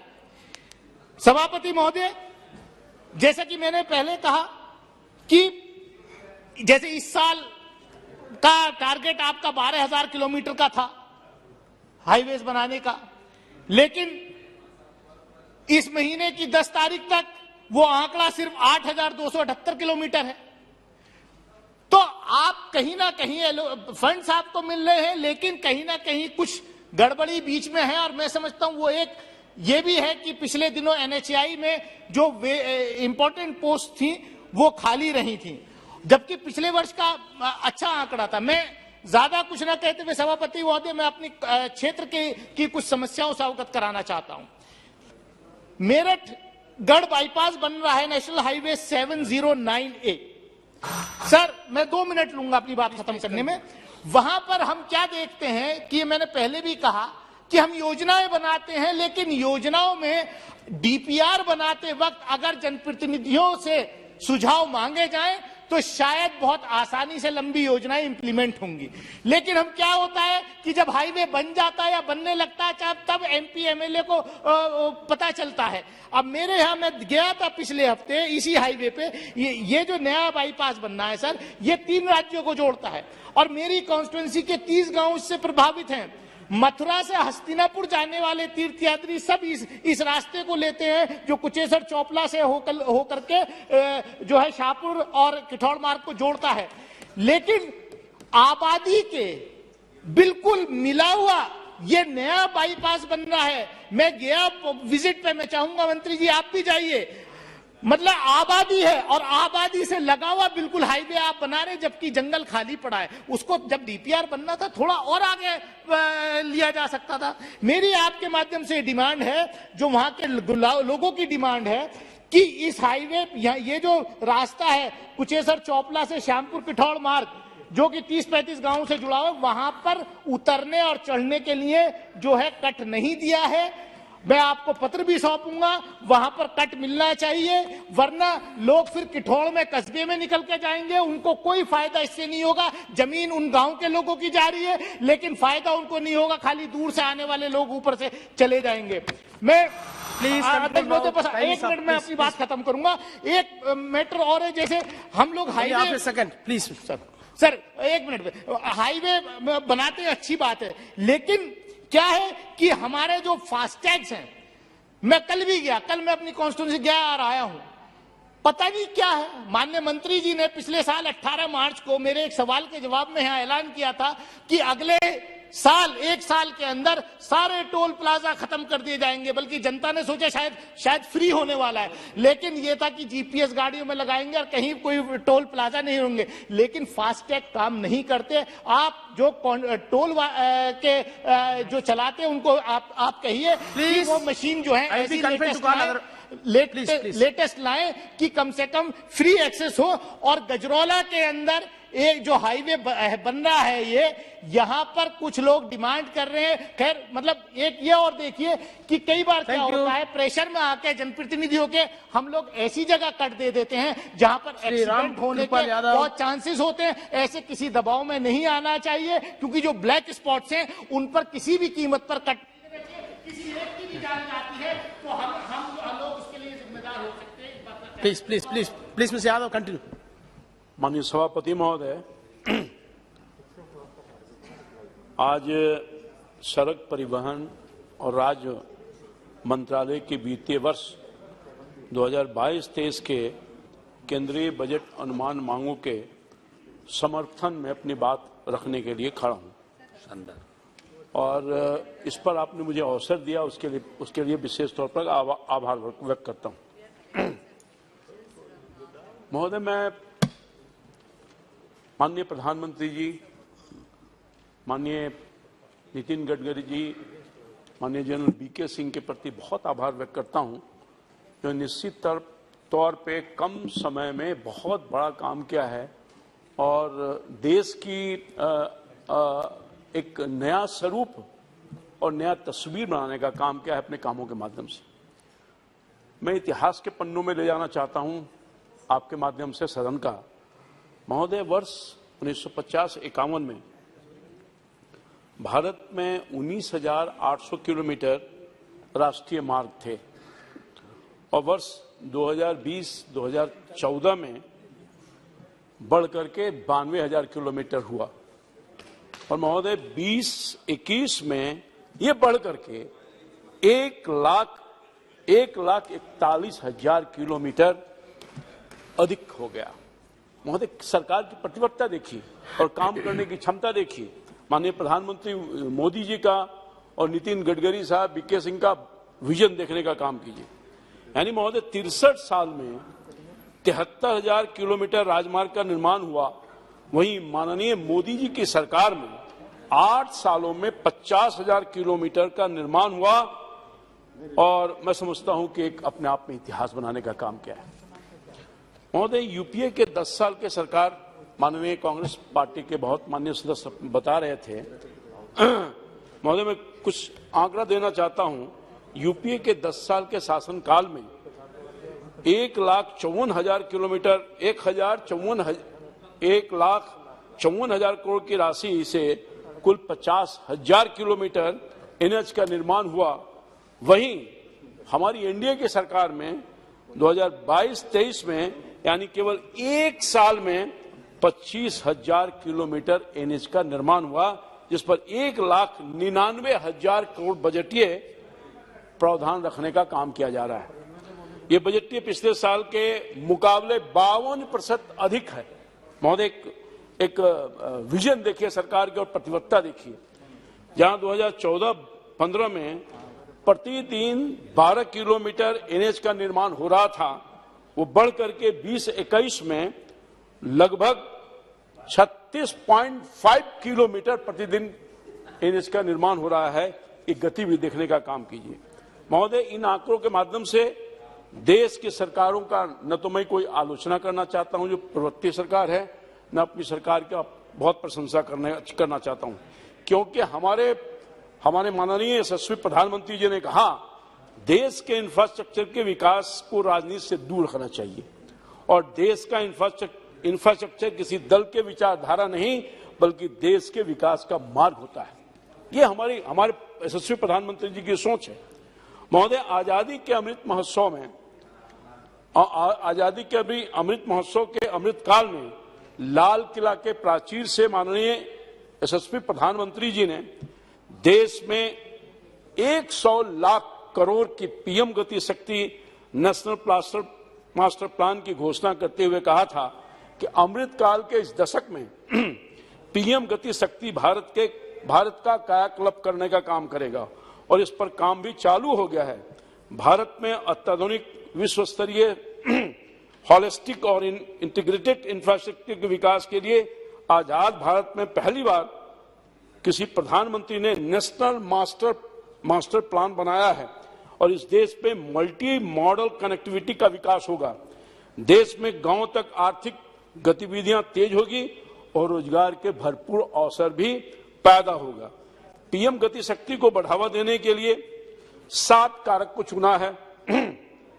सड़क मार्ग, रेल मार्ग, हवाई मार्ग, विमानपत्तन, माल परिवहन, जल मार्ग और लॉजिस्टिक संरचना का निर्माण करने का निर्णय लिया है। महोदय, रिजर्व बैंक ऑफ इंडिया और अन्य संस्थानों ने एस्टिमेटेड किया है कि भारत सरकार इंफ्रास्ट्रक्चर के निर्माण पर अगर 1 रुपया खर्च करती है तो इसका मल्टीप्लायर इम्पैक्ट यह होता है कि देश के जीडीपी में 2.5 से 3.5 रुपए की वृद्धि होती है। यानी इंफ्रास्ट्रक्चर में इन्वेस्टमेंट से लॉजिस्टिक कॉस्ट घटेगा। भारत में लॉजिस्टिक कॉस्ट 13 से 14% अभी है। महोदय, इसको 8% तक लाने का सरकार प्रयास कर रही है। इससे वैश्विक बाजार में भारत का माल सस्ता होगा और निर्यात बढ़ेगा। भारत की अर्थव्यवस्था को आत्मनिर्भर और $5 ट्रिलियन की अर्थव्यवस्था बनाने में पीएम गति शक्ति का महत्वपूर्ण रोल निभाने का काम करेगा। आदरणीय माननीय प्रधानमंत्री जी ने प्रधानमंत्री जी ने जिस तरह से समाज के भलाई के लिए सामाजिक न्याय जरूरी है, उसी अवधारणा के तहत उसी तरह से देश को संतुलित के लिए विकास जरूरी है। महोदय, पीएम गति शक्ति के last mile connectivity to last person development and lands to port to land के लिए विश्व स्तरीय और आधुनिक मल्टी मॉडल कनेक्टिविटी इंफ्रास्ट्रक्चर का विकास होगा। स्टार्टअप का एक इकोसिस्टम गांव से लेकर पोर्ट तक विकसित होगा और इस अवसर पर मैं युग पुरुष माननीय पूर्व प्रधानमंत्री अटल बिहारी वाजपेयी जी को भी नमन करना चाहता हूं, जो नया भारत के निर्माण के लिए आजादी के बाद पहली बार स्वर्णिम चतुर्भुज योजना के तहत 4 लेन सड़क और ग्रामीण भारत के लिए प्रधानमंत्री ग्रामीण सड़क योजना की शुरुआत की थी और उसी का नींव का परिणाम है कि आज सड़कों को दियारा में सड़कों को लंबाई के मामले में विश्व स्तरीय जो आकलन किया गया है उसमें अमेरिका के बाद दूसरा स्थान भारत का होता है। महोदय, गति शक्ति के तहत Don't want anything for your constituency? My You want? Do you want anything for your constituency? या Please sit, please. PM Put महोदय, your demand गति and finish शक्ति it. के तहत Parvatmala, Sagarmala, Bharatmala, highways, waterways, ropeways, railways, economic corridor और defence corridor को तेजी से निर्माण से देश के सभी राज्यों का विकास हो रहा है। माननीय प्रधानमंत्री जी का मैं आभार व्यक्त करता हूं कि लुक ईस्ट पॉलिसी के तहत बिहार, उत्तर प्रदेश, पश्चिम बंगाल, नॉर्थ ईस्ट के इलाकों में तेजी से सड़कों का जाल बिछाया जा रहा है महोदय। और पर्यटन के दृष्टिकोण से उत्तराखंड, कश्मीर, लद्दाख और हिमाचल प्रदेश अन्य बॉर्डर इलाकों में भी तेजी से काम हो रहा है। राम जानकी मार्ग, अयोध्या मार्ग, बुद्धा सर्किट मार्ग निर्माण से धार्मिक पर्यटन को बढ़ावा देने का काम किया जा रहा है। मैं तो अनुरोध करूंगा माननीय प्रधानमंत्री जी का, यहाँ बैठे हुए माननीय मंत्री जी का मैं अनुरोध करूंगा और मांग भी करता हूं कि सभी 12 ज्योतिर्लिंग को 4 लाइन से जो नहीं जुड़े हुए उनको जोड़ने का काम कीजिए और महादेव सर्किट निर्माण को भी कराने का काम कीजिए। अतः मैं परिवहन मंत्री नितिन गडकरी जी का, माननीय प्रधानमंत्री जी का, अपने मंत्री जी का और सभी सांसदों के मैं साधुवाद देना चाहता हूं कि वो हमेशा सांसदों से कहते हैं, चाहे वो किसी पार्टी का हो, इस पार्टी का हो या उस पार्टी का हो, या आप स्वयं ही कभी निराश नहीं होंगे। प्रोजेक्ट लाओ, 80% जमीन क्लियरेंस लाओ, सैंक्शन ले जाओ, पैसे की कोई कमी नहीं है। महोदय, इस चर्चा के माध्यम से मैं अपने संसदीय क्षेत्र जो आप बोल रहे थे उस पर पॉइंट पर रहा हूं, कुछ मुद्दों को उठाना चाहता हूं। माननीय महोदय, हमारे क्षेत्र में That is why I elected for your constituency. Now you are coming after the time. Please conclude. Okay, just I'm concluding. Ramnagar Kanhauli Patna ring road, number 1 Ramnagar Kanhauli Patna ring road 6 लेन परियोजना में मनेर हमारे संसदीय क्षेत्र का एक बहुत इंपॉर्टेंट भाग है, विधानसभा है। शेरपुर में गंगा नदी का पुल का निर्माण होना है, जो नीतिगत फैसला ले लिया गया है। उस पुल से दानापुर जो दियारा का इलाका है, बहुत गरीब लोग रहते हैं, करीब 75 से 70 हजार की आबादी है। दियारा में दोनों तरफ रैम्प देने का अनुरोध माननीय मंत्री जी को मैंने आग्रह किया है। मैं पुनः आग्रह करता हूं कि उस पर आगे की कार्रवाई किया जाए। नंबर 2, राष्ट्रीय मार्ग 30 के अनीसाबाद से 0 माइल के बीच रामकृष्णा नगर, खेमनीचक और जगनपुरा में फ्लाईओवर का निर्माण कार्य कराने की कृपा की जाए, जिसकी स्वीकृति संभवतः आपने दे भी दिया है, मगर अभी तक काम नहीं हो पा रहा है। मेरा अनुरोध होगा कि उस काम पर भी ध्यान दिया जाए। 2-3 पॉइंट है सर, मैं अपने 1 मिनट में बात समाप्त करूंगा। राष्ट्रीय राजमार्ग 30 से अनीसाबाद 0 माइल के बीच दोनों तरफ सर्विस लेन का निर्माण कराया जाए। राष्ट्रीय मार्ग 139 औरंगाबाद से पटना को 4 लेन में परिवर्तन किया जाए, जैसे कि माननीय पूर्व सदस्य सुशील सिंह जी ने भी कहा। रामनगर कन्हौली से 6 लेन राष्ट्रीय मार्ग में बेलदारी चक के पास कंसारी गांव के पास अंडरपास का निर्माण करवाया जाए, जो बहुत ही आवश्यक है। पटना बक्सर राष्ट्रीय राजमार्ग के लद अलाइनमेंट नथुपुर भुसौला को NS39 का पार्ट बनाकर 4 लेन सड़क का निर्माण, ताकि अनीसाबाद एम्स जो हॉस्पिटल है फुलवारी तक बाईपास सड़क का निर्माण हो सके, जिससे अनीसाबाद से फुलवारी एम्स तक लगने वाला जो महाजाम है उससे मुक्ति मिल सके। पटना डोभी NS30 से 30 के पास लास्ट पॉइंट से बस लास्ट NS30 के मसौड़ी पुनपुन सेक्शन का निर्माण कार्य जल्दी कराया जाए, जो काम प्रोग्रेस में है उसको थोड़ा जल्दी कराया जाए। और अंत में पटना गया डोभी NS83 के नौदौल में सर्विस लेन का निर्माण करवाया जाए। ये मेरे संसदीय क्षेत्र से जुड़ा हुआ मामला था, जिसका आपके माध्यम से सरकार का ध्यान आकर्षित करवा रहा हूं। अंत में पुनः मैं इस बजट का समर्थन करते हुए, अनुदान मांग का समर्थन करते हुए और आपको विशेष धन्यवाद देते हुए अपनी बात समाप्त करता हूं। बहुत धन्यवाद सर। महोदय, थैंक यू। आपने मुझे सड़क परिवहन और राजमार्ग मंत्रालय के अनुदान मांगों पर चर्चा में भाग लेने का अवसर दिया, इसके लिए आपका बहुत बहुत धन्यवाद।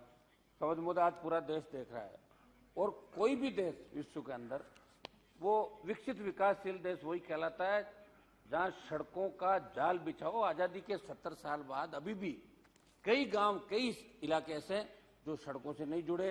प्रधानमंत्री ग्राम सड़क योजना भी आई, आपका केंद्र का पैसा भी अलग अलग योजनाओं में स्टेट के अंदर जाता है। लेकिन दुख इस बात का है कि लंबी चौड़ी बात करने के बाद भी आज भी आजाद भारत, जिसको आजादी की 75वीं वर्षगांठ हम मनाने को जा रहे हैं, आज भी कई ढाणियां, कई गांव ऐसे हैं जो सड़कों से दूर है। हम रेगिस्तान के इस मारवाड़ के उस इलाके से आते हैं जहां सड़क को बहुत अलग तरीके से देखा जाए। समझ आज भी कई ढाणियां, कई गांव ऐसे हैं जहां अगर कोई व्यक्ति बीमार हो जाए तो उनको ले जाने के लिए कोई साधनों की व्यवस्था नहीं होती और लोग रास्ते में दम तोड़ देते हैं। ये मेरी दिल्ली की सरकार से भी मांग रही है कि ये देश विकसित देश जब तक नहीं कहलाएगा, जब तक प्रत्येक गांव ढाणी देश की सड़कों से नहीं जुड़ेगी। एक हमारी एक बड़ी योजना है, वैसे सड़क मंत्रालय का मामला नहीं, प्रधानमंत्री ग्राम सड़क योजना की है कि गांवों को तो आपने जोड़ दिया लेकिन ढाणियां अभी बाकी है। लेकिन चूंकि सड़क पे बात चल रही तो मैं ये भी मांग करूंगा कि उस योजना को भी जोड़ के देश की प्रत्येक ढाणी जहां आबादी 50 से 100 हो उनको भी सड़क से जोड़ें। स्टेट को आप पैसा दें, कई स्टेट पैसा देने की स्थिति में, दिल्ली उनकी मदद करें। समझ महोदय, अब की बार विगत वर्ष की तुलना में 68,000 करोड़ का बजट अधिक मिला, तो हम उम्मीद करेंगे कि मंत्री जी राजस्थान का विशेष ध्यान रखेंगे। मंत्री महोदय नितिन गडकरी जी और जनरल वीके सिंह साहब जो यहाँ विराजे हैं, नितिन गडकरी जी ने भी जो कोरोना काल के अंदर कई सड़कों का लोकार्पण किया देश के अंदर, वीसी के माध्यम से हम लोग उपस्थित हुए और उस समय कई घोषणाएं भी करी थी। दुर्भाग्य इस बात का है कि उनकी घोषणाओं को 2-2 साल हो गए समझ महोदय, लेकिन वो धरातल पर नहीं आई। क्या कारण है कि मंत्री जी ने जो घोषणाएं करी वो काम भी नहीं हो रहा है। वो घोषणाएं उन्होंने वीसी के माध्यम से दिल्ली से करी थी, हम लोग उसमें जुड़े थे, कुछ हमने डिमांड रखी थी, लेकिन दुर्भाग्य इस बात का कि दिल्ली के मंत्री की घोषणा का धरातल पे नहीं आना इस ओर इंगित करता है कि कहीं मंत्री जी की कम तो नहीं चल रही देश के अंदर। आज मंत्री जी यहाँ पे नहीं, लोकसभा के अंदर हर कोई कह रहा है कि भाई मंत्री जी यहाँ क्यों नहीं है।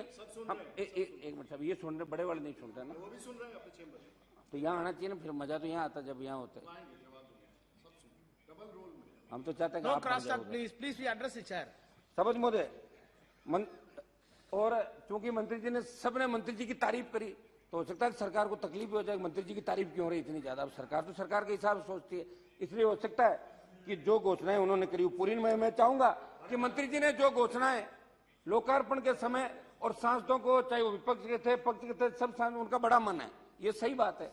जो भी उनके पास जाता है वो उसका काम करने का प्रयास करते हैं, पॉजिटिव है। लेकिन खाली बातों से क्या होगा, हमें काम चाहिए। चुनाव आ जाएंगे, बातों से वोट थोड़ी मिलेंगे, वहां काम करना पड़ेगा। तो उससे उद्घाटन से, बातों से काम नहीं होता। मैं यही कहना चाह रहा हूँ, काम कर दो। समझ महोदय, मैं मंत्री जी से निवेदन करना चाहूंगा, जब राज्य मंत्री जी यहाँ बैठे हैं वो मेरी बात भावना वहां तक पहुंचाएंगे। तो विकास के आधारभूत ढांचा मजबूत करने के नाम पर सबसे अधिक जोर सड़कों के विकास पर दिया जाता है। सरकार तो अपने विकास की उपलब्धियों में सड़कें बनने की उपलब्धियां गिनाते नहीं थक रही, लेकिन इन सड़कों पर सुरक्षा उपायों को लेकर वैसी गंभीरता नहीं दिखाई देती जैसी दिखाई जानी चाहिए।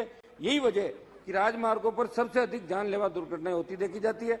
हाल ही में एक जो साल था, करीब 3 महीने लॉकडाउन के होने के बाद भी केवल 2020 में ही सड़क हादसों में 47,984 लोगों ने अपनी जान गंवाई। समझ महोदय, फरवरी 2022 में उत्तराखंड और राजस्थान के अंदर 5 बड़े हादसे हुए। इसका प्रमाण है कि पहाड़ों की सड़कें वैसे भी मैदानी इलाकों की अपेक्षा ज्यादा खतरनाक दुर्घटना संभावित मानी जाती है, मगर प्राय देखा जाता है कि उन पर किनारों की तरफ दुर्घटना के वक्त सुरक्षा के लिए लोहे की बाड़ वगैरह लगाने की जरूरत नहीं समझी जाती, जिसकी वजह से जरा संतुलन खोते ही गाड़ियां गहरी खाई के अंदर गिर जाती है। समझ महोदय, राजमार्गों का निर्माण, उन पर गति सीमा आबाद रखी गई, मगर सड़कों के किनारे अक्सर खुले छोड़ दिए गए, जिसके चलते न सिर्फ उन पर आवारा पशु अचानक आ पहुंचते हैं, इनकी वजह से तेज रफ्तार की गाड़ियां संतुलन को दुर्घटना हो जाती है, बल्कि बरसात वगैरह की वजह से अगर किसी गाड़ी का पहिया चूक से भी मिट्टी पर पहुंच जाए तो फिसल कर दुर्घटनाग्रस्त हो जाती है। फिर भी कई राजमार्गों का विकास इस तरह हुआ है कि कई कस्बे, गांव वगैरह के बीच से होकर जब वो गुजरते तो लगता ही नहीं कि वो राजमार्ग के सामान्य सड़कों की तरह लगते हैं। अक्सर जोखिम भरा काम है। लंबे समय से मांग की जा रही कि राजमार्गों का विकास करते समय उन पर सुरक्षा व्यवस्था भी पुख्ता होनी चाहिए ताकि उन पर होने वाली दुर्घटनाओं को रोका जा सके, मगर अफसोस है कि अभी तक इस दिशा में गंभीरता ध्यान नहीं दिया। समझ महोदय, क्वालिटी कंट्रोल की भी बात करूंगा। क्वालिटी कंट्रोल बना रखा है, चाहे स्टेट के अंदर हो, देश के अंदर हो। हम जब मांग करते हैं तो जांच के लिए भी आप इंजीनियर भेजते हो, क्योंकि इंजीनियर की जांच करेगा। तो आज तक हमने कोई ठेकेदारों को, इंजीनियरों को जेल जाते नहीं देखा। करोड़ों अरबों रुपए लगा के जो सड़क बनाई जाती है, 5 साल की उसकी गारंटी भी होती है, लेकिन 1 साल बाद ही वो सड़क चाहे सीआरएफ से बनी, चाहे आपका स्टेट हाईवे हो, चाहे नेशनल हाईवे हो, उनमें गड्ढे पड़ जाते हैं और कई जगह तो ऐसी हालात होती है कि 3 दिन बाद ही डामर उखड़ जाता है और क्वालिटी कंट्रोल की टीम बन जाती है तो कागजों के अंदर सारा रफा दफा मामला हो जाता है। तो मैं चाहूंगा कि क्वालिटी कंट्रोल की जो जांच हो, क्वालिटी की जो जांच हो वो मजबूत तरीके से, और अगर बदमाशी कोई करे, घोटाला घपला करे, कोई इंजीनियर दोषी हो, ठेकेदार दोषी, उसको सजा मिले, ये मैं मांग करना चाहूंगा। टोल की बात करूंगा सब मुझे टोल टैक्स, अखबारों की माने तो एक्सप्रेस वे और नेशनल हाईवे पर अप्रैल से टोल टैक्स की दरों में 10% की वृद्धि की जा सकती है, ऐसा कह रहे हो सकता है। आए दिन हम ये भी पढ़ते हैं कि सरकार ने diesel, petrol, excise duty, road cess बढ़ाया। आप रोड ये सब सुनकर लगता है कि शायद ही कोई देश होगा जिसमें केवल सड़क पर चलने के लिए यात्री को 3 लेयर का टैक्स देना पड़े। ये हिंदुस्तान वर्ल्ड में पहला देश है जहां 3 तरह का टैक्स आम जनता को देना पड़ता है। रोड सेस, रोड टैक्स और टोल टैक्स। अगर लंबी दूरी की बात करता तो ऐसी बहुत ही कम ऐसी सड़कें जिनमें टोल टैक्स वाली सड़कें ना हो। सरकार की तरफ से प्रति litre diesel, petrol, road cess लिया जाता है, जिससे सड़क, ब्रिज, अंडरपास, सड़क से जुड़े बाकी इंफ्रास्ट्रक्चर बनाए जाते हैं। सरकार इससे पेट्रोल और डीजल का इस्तेमाल करने वाले वसूलती है। भारत में एक उपभोक्ता हर लीटर डीजल, पेट्रोल खरीदने में 10 रुपए रोड सेस देता है। इतना सेस देने के बाद भी उपभोक्ता को हर राजमार्ग पर फिर से टोल देना पड़ता है। इतना टोल देने के उपरांत भी कोई एक यात्री गड्ढे और जाम की समस्या निजात नहीं पा सकता। सौद राजमार्गों को आधारित एक्सप्रेस वे जैसी चौड़ी सड़कों का मकसद भी वाहनों की सरल आवाजाही सुनिश्चित करना था, लेकिन निजी कंपनियों को सड़कों पर वाहनों से टोल टैक्स वसूलने की जिस तरह की खुली छूट दी है, उस पर कई बार तो भारत के नियंत्रक मामले का परीक्षक सीएजी ने भी सवाल उठाए। कई मामलों में खुद सरकार ने राजमार्गों का विकास करने वाली निजी कंपनियों को टोल वसूलने की निर्धारित ज्यादा समय दे दिया। यातायात को सुचारू के मकसद से निर्मित की गई सड़कों को तैयार करने वाली कंपनियां वर्षों से टोल वसूलती रही, जबकि कई जगहों पर इन सड़कों को बनाने में आया खर्च और मुनाफा काफी पहले वसूला जा चुका। एक रिपोर्ट के अनुसार राजस्थान, महाराष्ट्र, उत्तर प्रदेश के बाद तीसरा ऐसा राज्य है जहां हाईवे पर गाड़ी चलाना महंगा पड़ रहा है। मैं समझ मोदी सरकार से मांग करूंगा कि टोल, आप हर योजना आम आदमी, गरीब आदमी तक पहुंच रहे हो, तो कोई ऐसी योजना लाए कि हिंदुस्तान की जनता को टोल नहीं देना पड़े, देश टोल मुक्त हो। राष्ट्रीय लोकतांत्रिक पार्टी राजस्थान के अंदर भी टोल फ्री की बात कर दी, पिछली बार स्टेट गवर्नमेंट ने स्टेट हाईवे टोल फ्री किए थे। मैं मांग करता हूं कि देश को टोल फ्री करके पेट्रोल डीजल की कीमतें बढ़ाकर आप ले जा रहे हो 100 पार। यूपीए के समय जब बढ़ता बढ़ता पेट्रोल डीजल 100 पार चला गया, कैसे कोई व्यक्ति गाड़ी चला पाएगा? कैसे गरीब आदमी ये सोचेगा मैं गाड़ी लेके सड़क पर चलूं? अगर चारों महानगरों के अंदर एक ट्रक वाला ट्रक लेके जाता है सभापति महोदय, तो उसको 25,000 रुपए का टोल देके वापस वो अपने घर आता, पूरे देश का जब चक्कर लगाता। तो ये दुर्भाग्य की बात है। सभापति महोदय, एक आध मिनट मेरी बात समाप्त कर, तो कुछ मेरे सुझाव भी है। मैं मांग करना चाहूंगा कि टोल मुक्त देश हो। 2018 में राष्ट्रीय राजमार्ग 1,40,843, 2019 में 1,37,191, 20 में 1,04,496 सड़क दुर्घटना हुई। मंत्री जी इसको लेकर चिंतित है, परंतु राष्ट्रीय राजमार्ग सड़क दुर्घटना रोकना बहुत बड़ा चैलेंज का काम है। लेकिन मेरा आग्रह कि ब्लैक स्पॉट जो चिन्हित कर लेंगे, उन्हें जो चिन्हित जाए उसे सुधारने की सख्त करना चाहिए। मैं जानना चाहूंगा कि राजस्थान से गुजर रहे जयपुर, किशनगढ़, गुरुग्राम, जयपुर रींगत, जयपुर महुआ तथा जयपुर टोंक देवली आदि राजस्थान में स्थित टोल से उक्त राजमार्गों के निर्माण से लागत से अधिक टोल। बस लास्ट 1 मिनट में मेरे सुझाव देता हूँ साहब, प्लीज कंक्लूड। को टोल मुक्त करेंगे, ये हमारी राष्ट्रीय लोकतांत्रिक पार्टी का मुद्दा भी है। सभापति महोदय, मैं सारे ये 1 मिनट के अंदर में एक भारतमाला की बात करूंगा। भारतमाला परियोजना निश्चित रूप से एक अच्छी परियोजना लेके आए थे। 1 मिनट सर सुनो, आज प्लीज कंक्लूड। आप तो सुनो, 4 minute. A good speaker must finish within a stipulated time with all points. Bharatmala के बाद I think that you are a good speaker. और उसके बाद समाप्त। 1 मिनट सर, भारतमाला परियोजना के अंदर मेरा निवेदन रहेगा कि मंत्री जी से मिले, जनरल साहब से भी मिले। इन मतलब राजस्थान के अंदर हमारे जालोर से आने वाले माननीय सांसद भी कह रहे थे कि पंजाब, हरियाणा और दूसरे राज्यों के अंदर जो भारतमाला में जमीन एक्वायर की, उनको मुआवजा ज्यादा मिला और हमें मुआवजा कम मिला। इसलिए भारतमाला परियोजना के अंदर किसानों की जो जमीन अधिकृत की है, उनको ज्यादा मुआवजा स्टेट गवर्नमेंट से बात करके दिया जाए। अब मेरे सुझाव 1-2 सुझाव मैं देता हूँ साहब। 1 सेकंड, ये लीजिए आप। श्रीमती नवनीत राणा, 1 मिनट साहब, 1 मिनट सुझाव मेरे, 1 मिनट प्रमुख जो मेरी मांगे। नवनीत राणा प्लीज, अध्यक्ष महोदय, सुझाव Rana ji. Nothing will go on record except Rana. Your problem is not at all you are finishing, na? Yeah. Always you are. No, this is not fair. I alerted 3 times. In spite of that, you are not able to finish your speech. आधा minute 1 minute. हाँ मैंने प्रमुख CRF के माध्यम से मेरे नागौर जिले तो अधिक राशि का आवंटन किया जाए। सड़कों की दृष्टि से अभी काफी पिछड़ा हुआ क्षेत्र है। मोदी जी, नागौर में अजमेर नागौर राष्ट्रीय राजमार्ग मध्याह्न, आप 1 मिनट देख लेना, कुचेरा नगर पालिका क्षेत्र के बाहर बने बाईपास पर खजवाना ग्राम के चौराहे पर बहुत दुर्घटनाएं होती है, इसलिए यहाँ पर फ्लाईओवर बनाया जाए। साथ ही नागौर से जोधपुर जाने वाले राष्ट्रीय राजमार्ग नागौर जिले की भाखरो तथा खींवसर के पदम से चौराहे पर दर्जनों दुर्घटनाएं हो गई, दर्जनों लोगों ने अपनी जान गंवा दी। इन दोनों स्थानों पर भी जल्द से जल्द फ्लाईओवर बनाया जाए। नागौर से जोधपुर, बीकानेर, अजमेर तक जाने वाली राष्ट्रीय राजमार्ग पर ब्लॉक स्पॉट को चिन्हित जल्द से जल्द करके ग्रामीण सड़कों को जोड़ने वाले स्थानों पर इलेक्ट्रिक इंडिकेशन लगाया जाए। सबसे मुझे मेरी मांग है कि दिसंबर 2020 में मंत्री जी ने राजस्थान से जुड़ी परियोजनाओं को लोकार्पण के, अब 1 मिनट होने दो, लोकार्पण के दौरान नागौर शहर में बीकानेर रेलवे क्रॉसिंग से बीकानेर राष्ट्रीय राजमार्ग गोगलाव की तरफ 6.2 किलोमीटर 4 लेन सड़क में डिवाइडर, रोड लाइट आदि के लिए 18 करोड़ से अधिक का कार्य स्वीकृत किया। उसकी वित्तीय स्वीकृति जल्द से जल्द जारी की जाए। एक minute No, nothing will go on record except. राजा साहब, आप आज ऐसे कैसे हो रहे हो? बिल्कुल You start, please. You start. अध्यक्ष महोदय, Mrs. Rana, please you start. अध्यक्ष महोदय, आपका बहुत बहुत धन्यवाद। बहनी वाले भैया, सर आपका हो गया सर। Please you continue. हाँ sir, sir, this is so difficult to speak in between like this. Thank you sir, thank you so much अध्यक्ष महोदय। Demand for roads, transport and highways, उसके लिए यहाँ पर सभी अपने अपने क्षेत्र के हाईवे के परेशानी और इसके लिए लेके आ रहे हैं। कुछ वक्ता हमारे कॉलीग अभी पीछे कुछ बोल रहे थे, उत्तर प्रदेश से BSP को बिलोंग करते हैं। ये एक ऐसा डिपार्टमेंट है, हमारे मंत्री महोदय यहाँ पर बैठे हैं, जहां पर कोई भी issue related road, highways, national को लेके आप जाइए, मंत्री महोदय गडकरी साहब, हमारे VK सिंह सर, हमारे मंत्री, ये आपको पॉजिटिव रिस्पांस देके आपकी बात सुनते हैं। नेशनल में है तो किस तरीके से इसे करना है, स्टेट से नेशनल करना है तो किस योजना से इसको काम करके लाना है। ये एक ही डिपार्टमेंट है जहां पे बहुत ज्यादा पॉजिटिविटी से काम किया जाता है।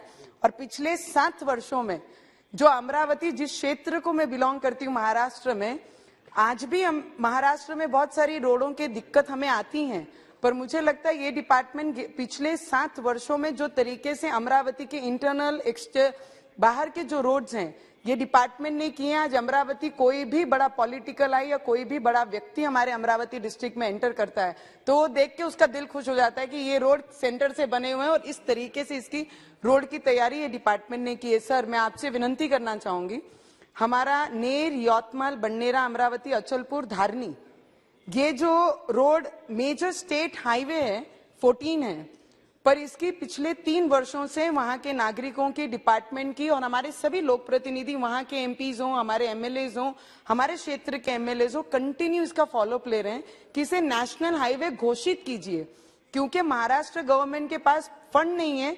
इस रोड पे सुबह से लेकर शाम तक कितने एक्सीडेंट्स होते हैं, क्योंकि इसे 4 लाइन करना बहुत आवश्यक है। और मेरे ट्राइबल क्षेत्र को भी ये जोड़ने का काम करता है, अमरावती के शहर को जोड़ने का काम करता है। और अचलपुर जो क्षेत्र आता है, वहां पर अगर आपने ध्यान देके इंफॉर्मेशन ली तो पूरे रोड पूरा खराब है। तो मैं आपसे विनती करूंगी कि इसे नेशनल हाईवे घोषित करके इसका काम जल्द से जल्द शुरू किया जाए, जिससे हमारे क्षेत्र के और हमारे क्षेत्र को लग के जो यवतमाल डिस्ट्रिक्ट है भी इसका फायदा पहुंचे।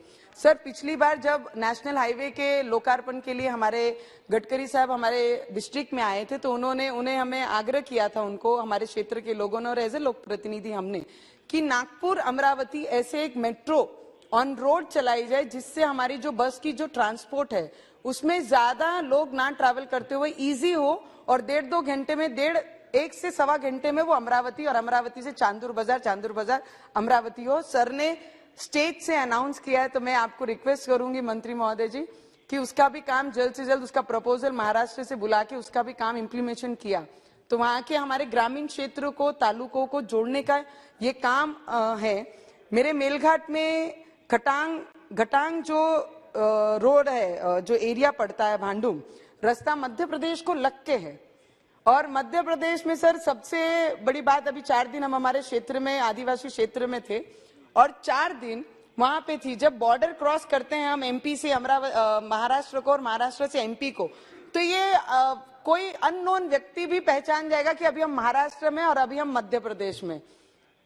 क्योंकि हमारे महाराष्ट्र के रोड में खड्डे हैं कि खड्डों में रोड है, यही पता नहीं लगता हमारे वो बॉर्डर पे। और मध्य प्रदेश में जैसे आएंगे तो वो फ्लाइट जैसी स्मूथली गाड़ी चढ़ती है, गांव के अंदर भी और गांव के बाहर भी। तो मैं आपसे विनती करूंगी सर, कि वो मेरा ट्राइबल क्षेत्र है और ट्राइबल क्षेत्र में जो रोड्स की बहुत बड़ी आवश्यकता है। अगर एक आदि इमरजेंसी कोई आ जाती है गांव से, तो गांव से प्लेन रोड तक जाने के लिए, एरिया जाने के लिए मुझे लगता है बहुत बार जो प्रेग्नेंट लेडीज हैं उनकी मृत्यु वो दौरान ही हो जाती, क्योंकि इतने रोड खराब हैं कि उसकी मरम्मत भी कर नहीं पाती है। तो मैं आपसे विनती करूंगी ऐसे रोडों को ध्यान देके उस पे काम हमें करना बहुत जरूरी है। और बंडेरा रोड का फ्लाईओवर है सर, हमारे विधानसभा क्षेत्र आता है अमरावती में, अमरावती डिस्ट्रिक्ट में। वहां के फ्लाईओवर के इस बाजू भी 4 लाइन बना है और उस बाजू भी 4 लाइन बना है, पर फ्लाईओवर 2 वेज है, 2 लाइन है। और जिसके लिए हमने पिछले 3 सालों से कंटिन्यू उसका फॉलोअप ले रहे हैं अपने डिपार्टमेंट से, और उसके लिए हमारे डिपार्टमेंट ने भी, जो महाराष्ट्र डिपार्टमेंट ने 75 करोड़ का प्रपोजल हमने यहाँ पर सेंड किया है। अगर उसका काम करेंगे 4 वे से 2 वे में आने के लिए, एक्सीडेंट के जो क्लैशेस होने के चांसेस इतने ज्यादा बढ़े हुए हैं और डेवलपमेंट हम कर रहे हैं, तो बीच का पार्ट अगर डेवलपमेंट से बाजू रखते हैं तो मुझे लगता है वो problematic. Sir it is very genuine demands what I'm asking Minister sir, just last 2-3 minutes more। तो उसका भी काम अगर आप कराएंगे। अमरावती में एक ओवरब्रिज का काम शुरू है सर, चित्रा चौक से हमारी लाल खड़ी है, वो सब एरिया का भाग है, उसका काम इतना धीमी गति से शुरू है। बहुत अच्छा प्रोजेक्ट है और इतनी ट्रैफिक वाला एरिया है, पूरा बाजार भरता है, बहुत पुराना बाजार है। अगर उसका काम थोड़ा स्पीडी कर दिया जाए तो वहां के लोगों को इस काम का लाभ लेने में बहुत ज्यादा सुविधाएं होंगी। सर एक प्रपोजल हमने दिया था, दस्तूर नगर, लालखेड़ी और भानखेड़ा और चांदूर रेलवे, जो नागपुर रोड को, नागपुर को शहर को जोड़ने का काम करता है, उसके ऊपर भी अगर थोड़ा सा हमने ध्यान दिया सर तो हम बहुत सारी चीजें कर पाएंगे। और ट्राइबल एरिया पे थोड़ा सा ज्यादा ध्यान देने की बहुत ज्यादा आवश्यकता है सर। और मैंने बहुत सारे स्पीकर्स को भी बोलते हुए सुना। Yes sir, I agree to all your this thing orders from the chair sir. बस आपको मैं सर रिक्वेस्ट करूंगी, आपको अमरावती के बारे में बहुत ज्यादा अच्छे से पता है सर, तो आप थोड़ा सा इंटरेस्ट लेंगे तो ये बहुत इम्पोर्टेंट सब्जेक्ट है। मेरे अमरावती यवतमाल नेर रोड हो गया है, चांदूर बाजार अमरावती का जो रोड है, Bhankheda to Chandur railway road है, और मध्य प्रदेश और महाराष्ट्र में जो डिफरेंस है उसे खत्म करने का जो एक ये है वो हमने करना चाहिए। इतनी मैं मांग आपके माध्यम से चेयरपर्सन मंत्री महोदय जी को करती हूँ। और ये सब डिटेल्स में सर आपके पास फॉलोअप करने के लिए भी आऊंगी और ये सब चीजें जल्द से जल्द पूरी होंगी, इतनी रिक्वेस्ट भी आपसे करती हूँ। Thank you. Thank you. Honorable Member Sri Krishneri Srinivas ji. Thank you, Speaker sir, for giving me the opportunity. Sir, I congratulate Gadkari ji and VK Singh ji and their team for being able to get 5% of the total budget allocated to the Ministry, Road Transport and Highways. Sir, this is the first time in the history 5% of the budget is allocated to the ministry, and it's a great achievement, sir. In this regard, I thank them. And also, sir, the decision of the ministry not to borrow or take loans for this financial year is much welcomed, sir. And sir, the allotment for road safety, sir. In road safety in this country is a priority issue, sir, because there are a lot of road accidents happening in our country, and it is the highest in the world, sir. When compared to other countries, the road accidents are very high, and many people are dying due to this road accidents, sir. But the budget allocated by the ministry towards the road safety is just 0.2%, sir, of the total budget, which is 229 crore, which is very less, sir. So I request the ministry to take care of the road safety issues and allocate more budget for road safety issues, so that, because human life is very valuable, sir, and I think we should protect the human life. So road accidents should not happen. So I think more budget should be allocated for this road safety, sir. Also the national highway maintenance, sir. Sir, the budget allocated for the national highway maintenance is just 1.24% of the total budget of the ministry, sir. Sir, this is just 40% of the requirement of the highway maintenance, sir. There is 60% more required for just maintaining the highways, sir. If the highways are not good, even though you build world-class highways, if the maintenance is not good, the vehicle maintenance will be more, the accidents will be more, and also the whatever freight total average which is in the world, it is very high in India when compared to the other countries. So if you want to reduce that freight average per kilometer, you have to maintain the roads well. So I request the Honorable Minister through you to allocate more sufficient, not more, sufficient budget for the national highway maintenance, sir. And also coming to my state, Andhra Pradesh, sir. Sir, there are 433 black spots identified in our state, sir. Out of that, only 76 black spots are clear, sir. This is causing to road accidents, sir. This is a major concern. So I request the Honorable Minister through you to clear the rest of the black spots. Only out of 433, only 76 have been cleared. I urge the Minister through you to clear the black spots and see to that safety is ensured, sir. And also, sir, there are nearly 37 delayed projects in the state of Andhra Pradesh, sir. 37 delayed projects worth 10,000 crores, sir. I request the Minister to immediately fast-track the projects and finish them immediately, sir. And I also thank Honorable Gadkari ji for inaugurating nearly 31 projects, nearly 21 projects, sir. 21 projects worth 11,000 crores and also 31 projects worth nearly 10,000 crores. Recently, last month, when he came to Vijayawada, sir, in the total Andhra Pradesh, nearly the total sum up of the projects he has inaugurated are already, he has laid foundation is worth nearly 21,000 crores, sir, and many other projects which have been already laid foundation stone are in pipeline, sir. I thank the ministry, especially Gadkari ji, for supporting us very well from the beginning after the state is bifurcated and for building the new Andhra Pradesh, sir. And also, one or two issues pertaining to the state, sir. NH30, sir. This starts from Vijayawada, my constituency, and it goes up to Uttarakhand, sir. See, Andhra Pradesh, Telangana, Chhattisgarh, Madhya Pradesh, Uttar Pradesh, and Uttarakhand, sir. And this is one of the longest highways in the country, sir. This is ending near Ibrahimpatnam, Vijayawada, sir. Last time when Mr. Chandrababu Naidu, our leader, was the chief minister, he thought of connecting this highway to the present state capital, Amaravati, which is just 10 to 12 kilometers away from the ending point of the highway, sir, NH number 30, sir. It will just cost not so much, sir. It will just few hundred crores, not even 300-400 crores it will cost, sir. We have actually laid a foundation stone for the project, sir. It is 3.2 kilometers the bridge on River Krishna and some 3-4 kilometers the road. It will connect the state capital to the NH, sir. So we request the minister to accept our proposal and sanction the proposal, sir. NH30 from Ibrahimpatnam to our state capital Amaravati should be expanded, sir. And also one more thing, sir. The Vijayawada-Hyderabad highway is one of the highway number 65, sir. NH number new 65, old NH 9, sir. This is one of the busiest highways in this country, sir.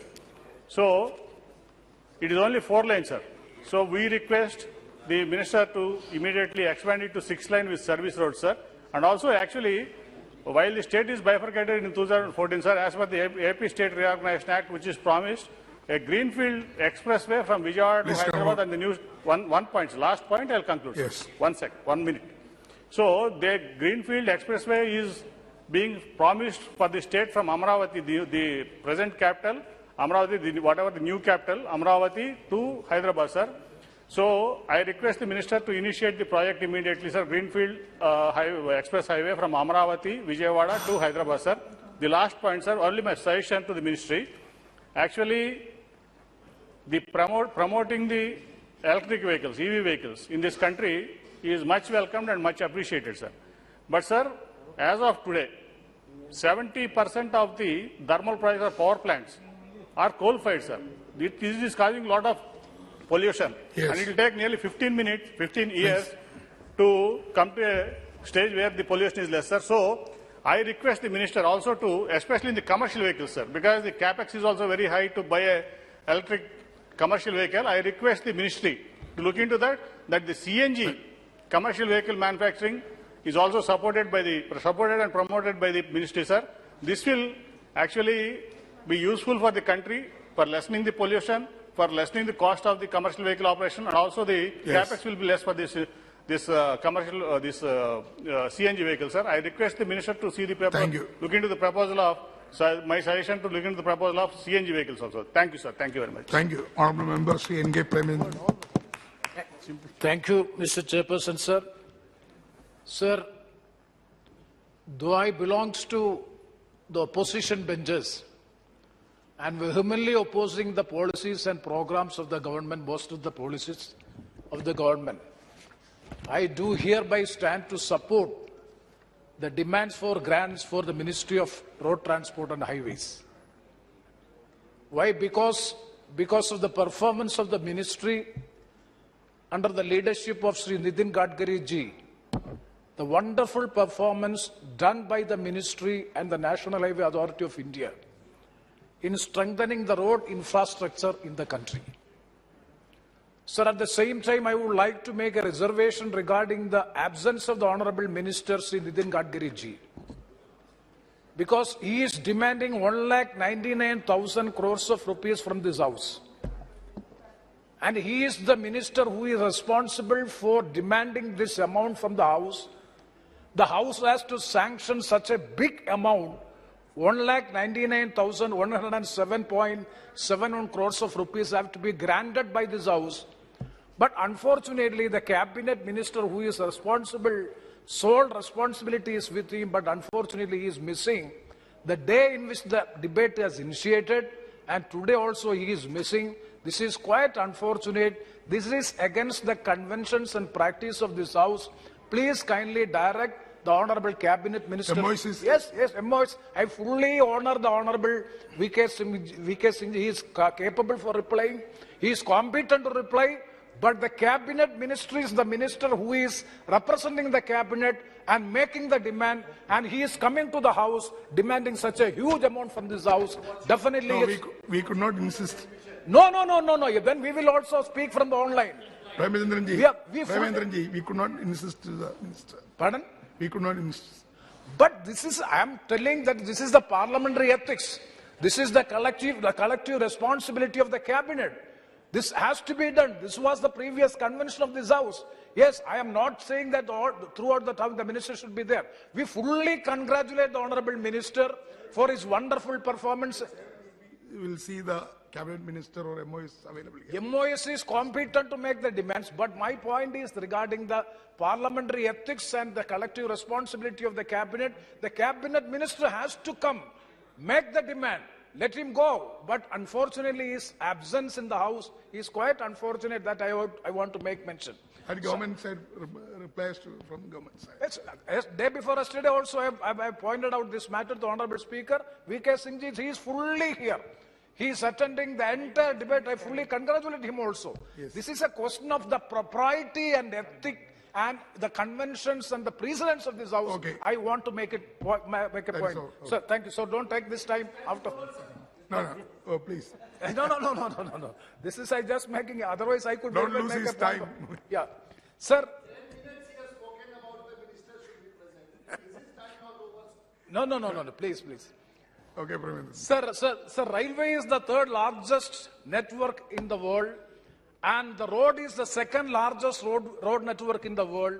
And we are having, I'm not going to the statistics, but 5.89 million kilometers of road.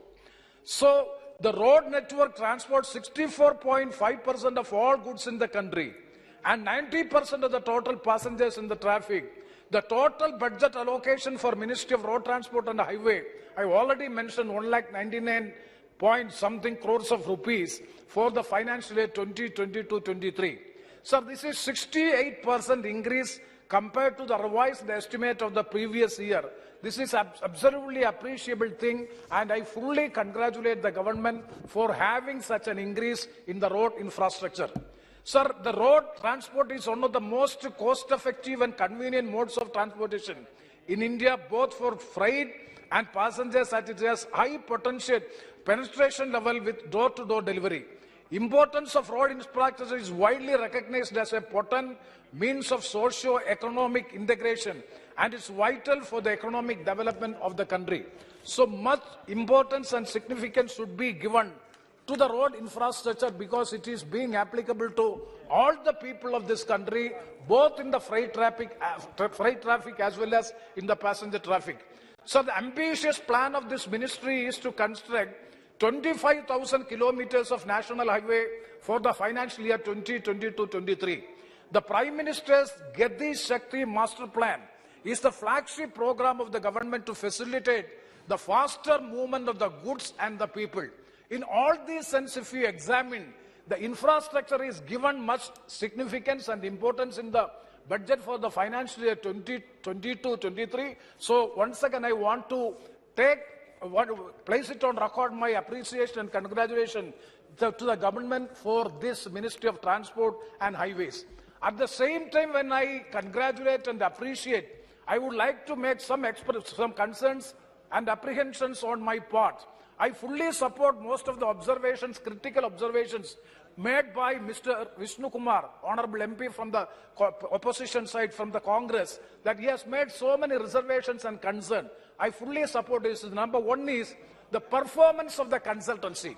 Sir, kindly see, most of all the NAHI, the National Highway Authority of India, is entrusting the entire work with the consultancy. And the consultancy is the sole supreme authority regarding the construction of the entire work. And the plan, design, alignment, everything is being made by the consultancy. So when you appoint the consultancy, the quality of the consultancy has to be looked into. And also I would like to urge upon the government to draw the attention of the Honorable Minister. These consultancies are not consulting with the members of Parliament. We are not being taken into confidence.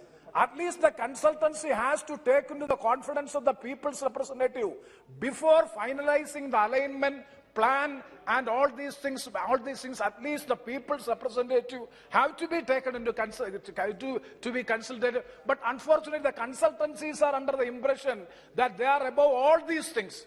Whatever the decisions of the consultancy, that will be approved. That is not the good thing, because we are mingling with the people, we are living with the people, we know the difficulties on the ground level regarding the alignment, evacuation and all these things.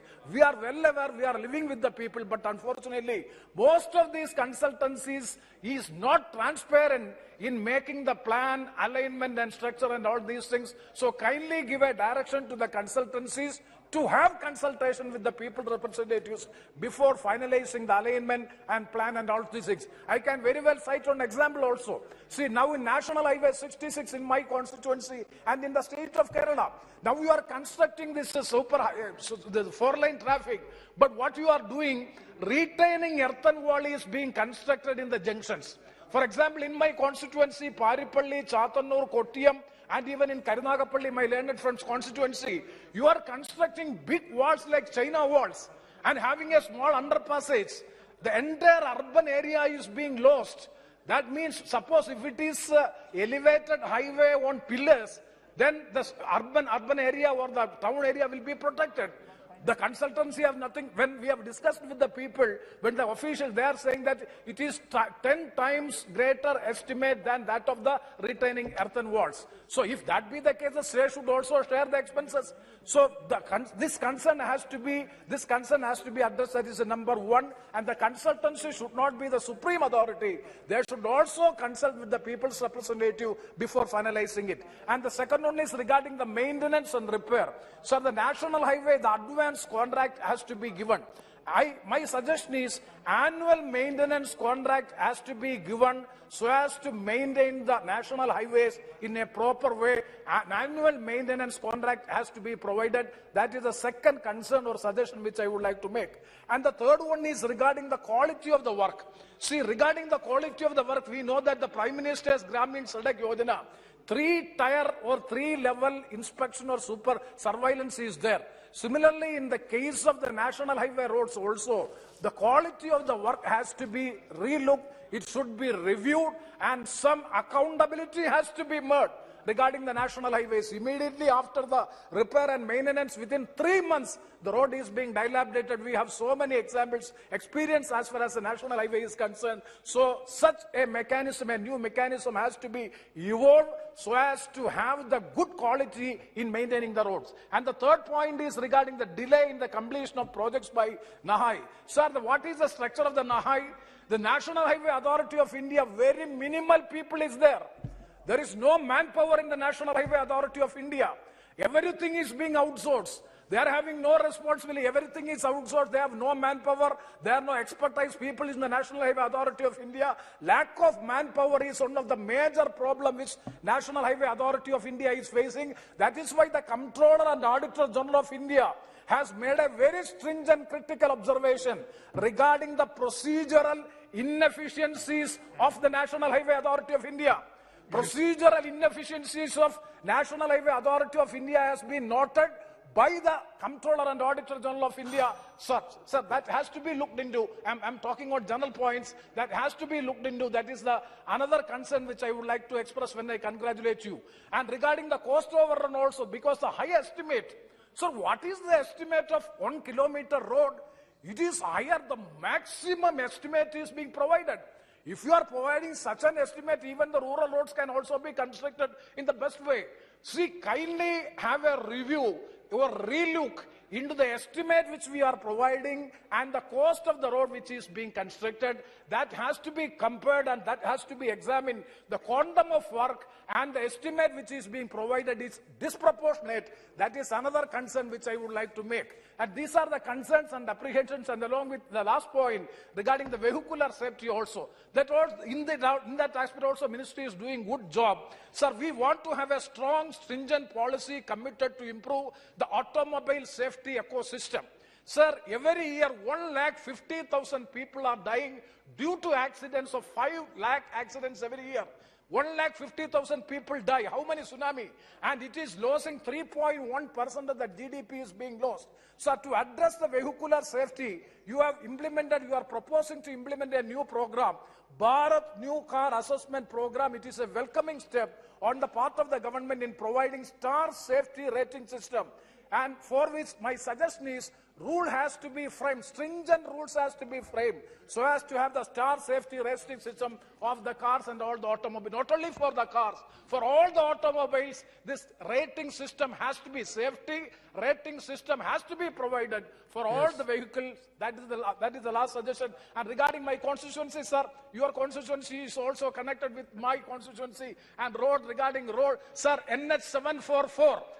Bharatmala project. I'm thankful to the government for having a new road from Aryangav, Tenmala, Nelamel, Chadamangalam to Paripalli, the border end of my constituency, and another National Highway 183 passing on the chairpersons also road. We both are connected.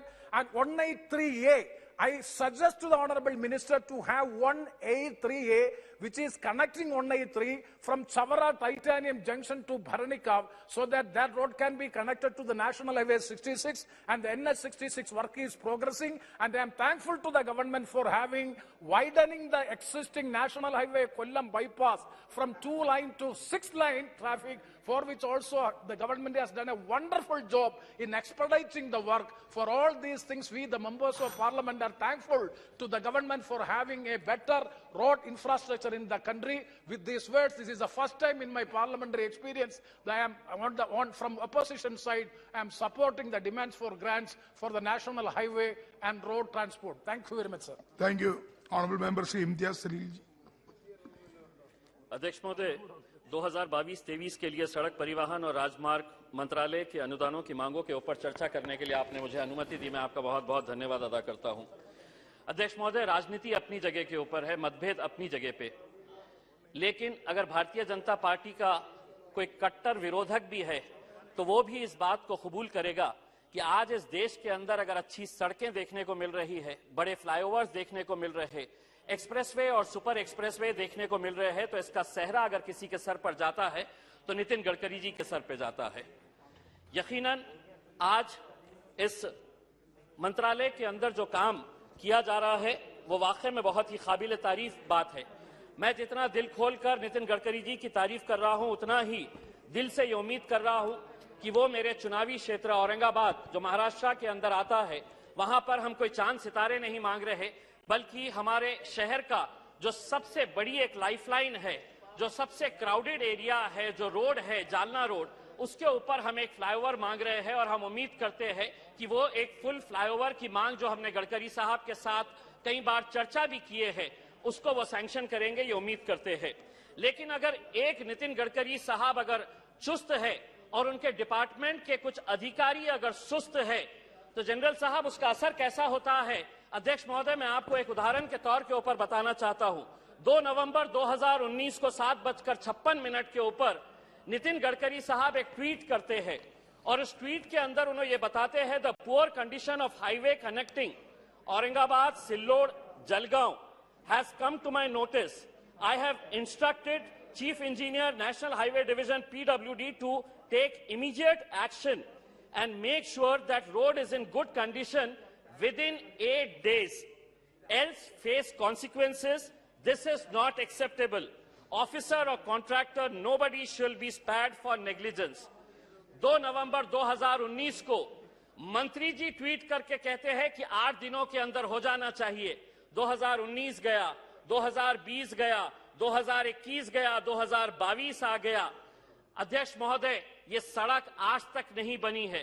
Aurangabad से अजंता जाने वाली सड़क जो world heritage monument की तरफ जाती है, ये सड़क नितिन गडकरी जी साहब का ट्वीट आने के बावजूद भी अगर ये 4-4 साल तक अगर नहीं बनी है, तो भारत परियोजना के अंदर भारत आपका जो ये स्कीम है भारत माला परियोजना, खुद नितिन गडकरी साहब ने योजना मैगजीन के अंदर एक आर्टिकल लिखा, बूस्टिंग इंफ्रास्ट्रक्चर, और उसके अंदर उन्होंने ये बताया है कि नेशनल हाईवेज को हमने हर रोज 37 किलोमीटर हम बना रहे हैं। एक साल के अंदर 13,500 किलोमीटर का हम लक्ष्य रख रहे हैं। औरंगाबाद से अजंता की ये जो रोड है, ये महज 150 किलोमीटर है। अगर आप एक तरफ कह रहे हैं कि हम हर रोज 37 किलोमीटर बना रहे हैं, और अगर ये रोड पिछले 5 साल से अगर नहीं बनी है, तो कौन है इसके लिए दोषी, ये भी सोचना बहुत जरूरी है। हम एक तरफ अच्छी सड़कें बना रहे हैं, हम इसके लिए उनका मंत्रालय का बहुत बहुत धन्यवाद देते हैं, लेकिन इसका दुष्परिणाम कैसा हो रहा है कि सड़कें अच्छी जब बन रही है तो मौतें भी ज्यादा हो रही है, लोग मर भी रहे हैं ज्यादा। उसकी वजह यह है कि एक्सीडेंट्स का प्रमाण भी हर साल बढ़ता जा रहा है। मैं अकेले से महाराष्ट्र की अगर बात करूं तो पिछले साल 30,000 एक्सीडेंट्स महाराष्ट्र के अंदर हुए, और national Maharashtra highway safety petrol ने यह बताया कि 13,500 लोग महज महाराष्ट्र के अंदर अपनी जान गंवा चुके हैं ओवर स्पीडिंग की वजह से। सड़कें अच्छी बन रही है तो हम ओवर स्पीडिंग कर रहे हैं। दूसरा यह है, जनरल साहब, मैं आपसे हाथ जोड़कर यह विनती करूंगा कि 2017 के अंदर सुप्रीम कोर्ट ने एक ऑर्डर पास किया था कि जो हमारे स्टेट और नेशनल हाईवेज है, उसके अतराफ 500 मीटर की दूरी के अंदर किसी भी होटल, किसी भी रेस्टोरेंट या किसी भी शराब की दुकान के अंदर आप शराब का कारोबार नहीं कर सकते। यह सुप्रीम कोर्ट का जजमेंट था। इसका असर यह हुआ कि तमाम सारे राज्य जो है, जो इनको एक्साइज ड्यूटी के जरिए पैसा मिलता है, यह सुप्रीम कोर्ट में गए कि नहीं, आपका यह फैसला गलत है, इसको रिव्यू किया जाए करके।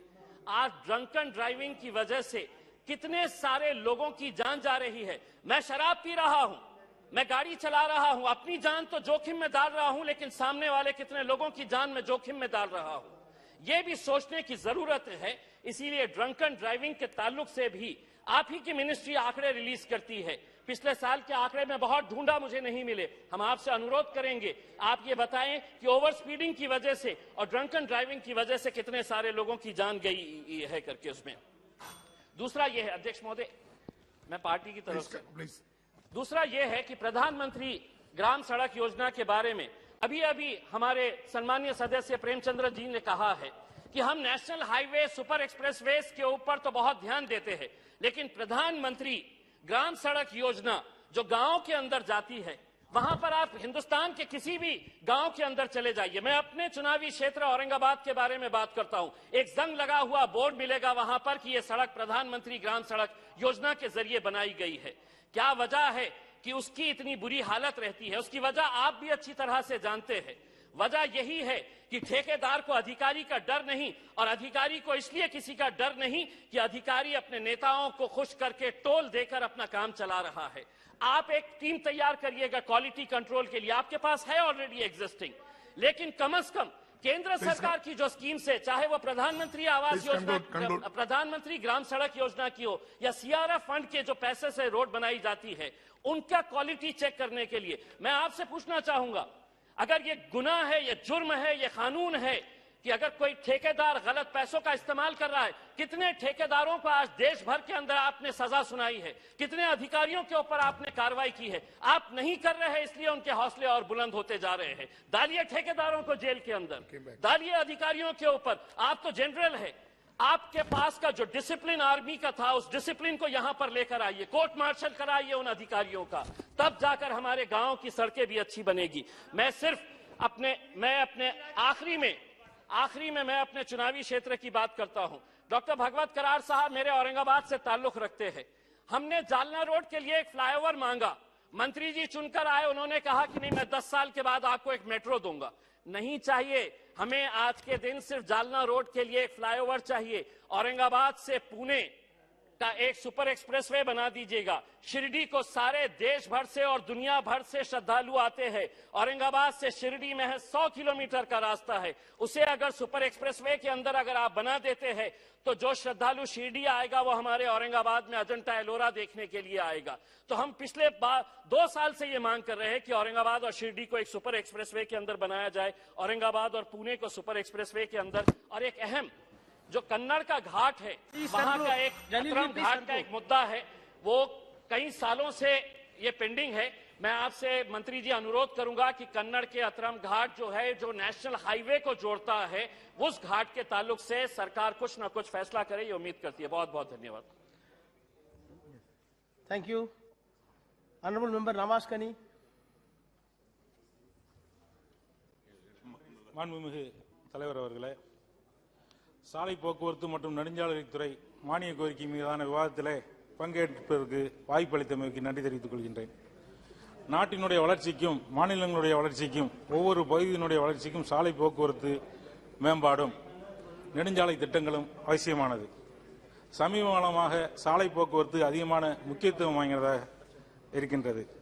மற்ற போக்குவரத்தை விட சாலை போக்குவரத்து சாமானிய மக்கள் அதிகம் பயன்படுத்தக்கூடியதாக இருக்கின்றது. இதனை கருத்தில் கொண்டுதான் எங்களுடைய மாண்புமிகு தமிழ்நாடு முதலமைச்சர் மு.க.ஸ்டாலின் அவர்கள் தமிழ்நாட்டில் பெண்களுக்கு இலவச பேருந்து திட்டத்தை அறிவித்து செயல்படுத்தி வருகிறார்கள். இதுபோன்ற நாட்டினுடைய வளர்ச்சி திட்டங்களை நாங்கள் வரவேற்கின்றோம். ஆனால் அதே நேரத்தில் நெடுஞ்சாலை திட்டங்கள் திட்டமிடும் போது பொதுமக்களுடைய குடியிருப்புகள், வாழ்வாதாரங்கள் பாதிப்படையாதவாறு திட்டமிடுவது அவசியம் என்பதை சுட்டிக்காட்ட விரும்புகின்றேன். சாலை மேம்பாடுகள் நெடுஞ்சாலைகள் வளர்ச்சிக்காக கொண்டு வரப்பட்டாலும் அந்த பகுதியில் வாழும் மக்களுடைய வாழ்வாதாரங்களை பதிக்கும் வண்ணம் இருந்தால் மக்கள் போராட தூண்டப்படுகின்றார்கள், போராடுவதற்கு தள்ளப்படுகின்றார்கள். ஆனால் அந்த வளர்ச்சி திட்டமும் தடைபடக்கூடிய சூழலுக்கு உட்படுத்தப்படுகின்றது, தாமதப்படுத்தப்படுகின்றது. எனவே நெடுஞ்சாலை திட்டங்கள் திட்டமிடும் போதே மக்களுடைய வாழ்வாதாரங்கள் பாதிக்காத அளவிற்கு திட்டமிட வேண்டும் என கேட்டுக்கொள்கின்றேன். என்னுடைய ராமநாதபுரம் பாராளுமன்ற தொகுதிக்குட்பட்ட பாம்பன் பகுதியில் 4 வழிச்சாலை திட்டத்தின் மூலமாக குடியிருப்பு பகுதிகள் பாதிக்கப்படுவதாக அந்த பகுதியினுடைய மக்கள் போராடி கொண்டிருக்கின்றார்கள். இவ்வாறு மக்களுடைய குடியிருப்பு பகுதிகள் பாதிக்கப்படும் வகையிலும் வாழ்வாதாரங்கள் பாதிக்கப்படக்கூடிய வகையிலும் உள்ள திட்டங்களை ஆரம்ப நிலையிலே மாற்று திட்டமிடலை செய்ய வேண்டும் என கேட்டுக்கொள்கின்றேன். நெடுஞ்சாலைகள் மூலம் வாழ்வாதாரங்கள் பாதிக்கப்படும் போது மக்களுக்கு மாற்று வாழ்வாதாரங்களை ஏற்படுத்தி தருவதற்கு அரசே முன்வர வேண்டும், அவர்களுக்கு முழுமையான இழப்பீட்டுத் தொகையை அரசு வழங்க வேண்டும் என கேட்டுக்கொள்கின்றேன். நிதிநிலை அறிக்கையில் சாலை போக்குவரத்து மற்றும் நெடுஞ்சாலைத்துறைக்கு கடந்த நிதியாண்டில் 1,36,000 கோடி ஒதுக்கப்பட்டிருந்தது. இந்த நிதியாண்டில் 2 லட்சம் கோடியாக உயர்த்தப்பட்டிருப்பதை வரவேற்கின்றேன். கிட்டத்தட்ட 65,000 கோடி நிதி உயர்த்தப்பட்டிருக்கின்றது. ஆனால் இதில் எத்தனை புதிய திட்டங்களை அரசு செய்யப் போகிறது, எத்தனை திட்டங்களை புதுப்பிக்கப் போகிறது என்பதை பற்றி தெளிவான விளக்கம் இல்லை. முந்தைய ஆண்டுகளில் எத்தனை நெடுஞ்சாலை திட்டங்களை அரசு ஒதுக்கிய நிதியிலிருந்து செய்து முடித்திருக்கிறது என்பது குறித்த விளக்கமும் குறிப்பிடப்படவில்லை. எனக்கு இந்த அரசு பாரத் மாலா திட்டத்தின் கீழ் 5 ஆண்டுகள் 34,500 கிலோமீட்டர் சாலைகள் அமைப்பதற்கு கிட்டத்தட்ட 5 லட்சம் கோடியை ஒதுக்கியிருந்தார்கள்.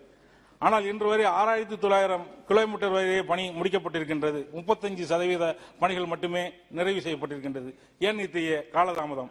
தமிழகத்தில் 28 தேசிய நெடுஞ்சாலைகள் பணிகள் தாமதம் ஏற்பட்டுள்ளது.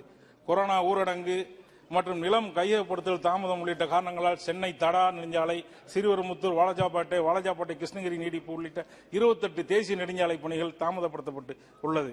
ஒன்றிய அரசு இந்த திட்டங்களுக்கு முழுமையான நிதிகளை ஒதுக்கி தாமதமில்லாமல் நிவர்த்தி செய்ய நடவடிக்கை எடுக்க வேண்டும் என்று கேட்டுக்கொள்கின்றேன். தமிழகத்தில் பல முக்கிய நெடுஞ்சாலை திட்டங்கள் ஒன்றிய அரசு தாமதப்படுத்தி வருகின்றது. ஒன்றிய அரசு மாநில அரசுடன் கலந்து ஆலோசித்து நடைமுறை சிக்கல்களை எல்லாம் தீர்த்து கொண்டு தாமதமில்லாமல் திட்டமிடப்பட்ட நெடுஞ்சாலை திட்டங்களை எல்லாம் துரிதப்படுத்த வேண்டும் என்று கேட்டுக்கொள்கின்றேன்.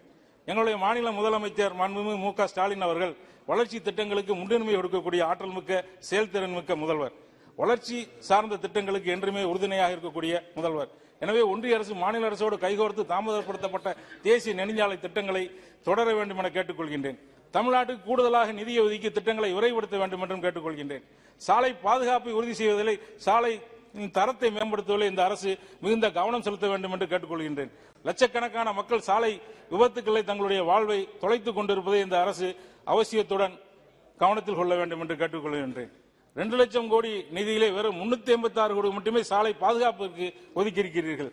வெறும் 1.67% மட்டுமே சாலை பாதுகாப்பிற்கு ஒதுக்கப்பட்டிருக்கின்றது.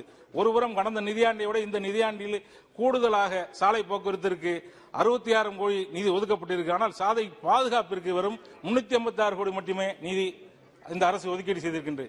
சாலையினுடைய தரம் உலக நாடுகளுடைய பட்டியலிலே ஒப்பிடும்போது 160 நாடுகளிலே நம்முடைய நாடு 44வது இடத்திலே இருப்பதை வருத்தத்தோடு பதிவு செய்வதற்கு கடமைப்பட்டிருக்கின்றேன். அதிகமான நிதி ஒதுக்கீடு செய்யப்பட்டும் தரமான சாலைகள் அமைக்க முடியவில்லை என்பதை இந்த அரசு ஒப்புக்கொள்கிறதா? விலை மதிப்பில்லாத மக்களின் உயிர்களை பாதுகாக்கும் நோக்கத்திலே சாலைகள் அமைப்பதிலும், சாலை விபத்துகளை தடுப்பதும் வகையிலும், சாலை பாதுகாப்பை உறுதி செய்வதிலும் அரசு கூடுதல் கவனத்துடன் மிகுந்த எச்சரிக்கையுடன் செயல்பட வேண்டும் என்று வலியுறுத்தி கேட்டுக்கொள்கின்றேன். என்னுடைய ராமநாதபுரம் நாடாளுமன்ற தொகுதிங்கிறது நம் நாட்டிலுடைய மிக முக்கியமான பகுதியிலே ஒன்றாகும். லட்சக்கணக்கான பக்தர்கள் ராமேஸ்வரம் உள்ளிட்ட நகர்களுக்கு புனித யாத்திரை வருகின்றார்கள். ஆனால் அப்படிப்பட்ட நகரத்திலே அடிப்படை வசதிகள் மேம்படுத்தப்படாததால் பெரிய தொழில் வாய்ப்புகள் இல்லாமல், பொருளாதார வளர்ச்சி இல்லாமல் பின்தங்கிய மாவட்டமாகவே எங்களுடைய மாவட்டம் இருக்கின்றது. எனவே தொழில் வாய்ப்புகளை பெருக்கக்கூடிய வண்ணம், வர்த்தகத்தை வளர்க்கக்கூடிய வண்ணம் தேசிய நெடுஞ்சாலைகளை ராமநாதபுரம் மாவட்டத்தின் வழியாக ஏற்படுத்த கூடுதல் முக்கியத்துவம் தர வேண்டும் என்று கேட்டுக்கொள்கிறேன்.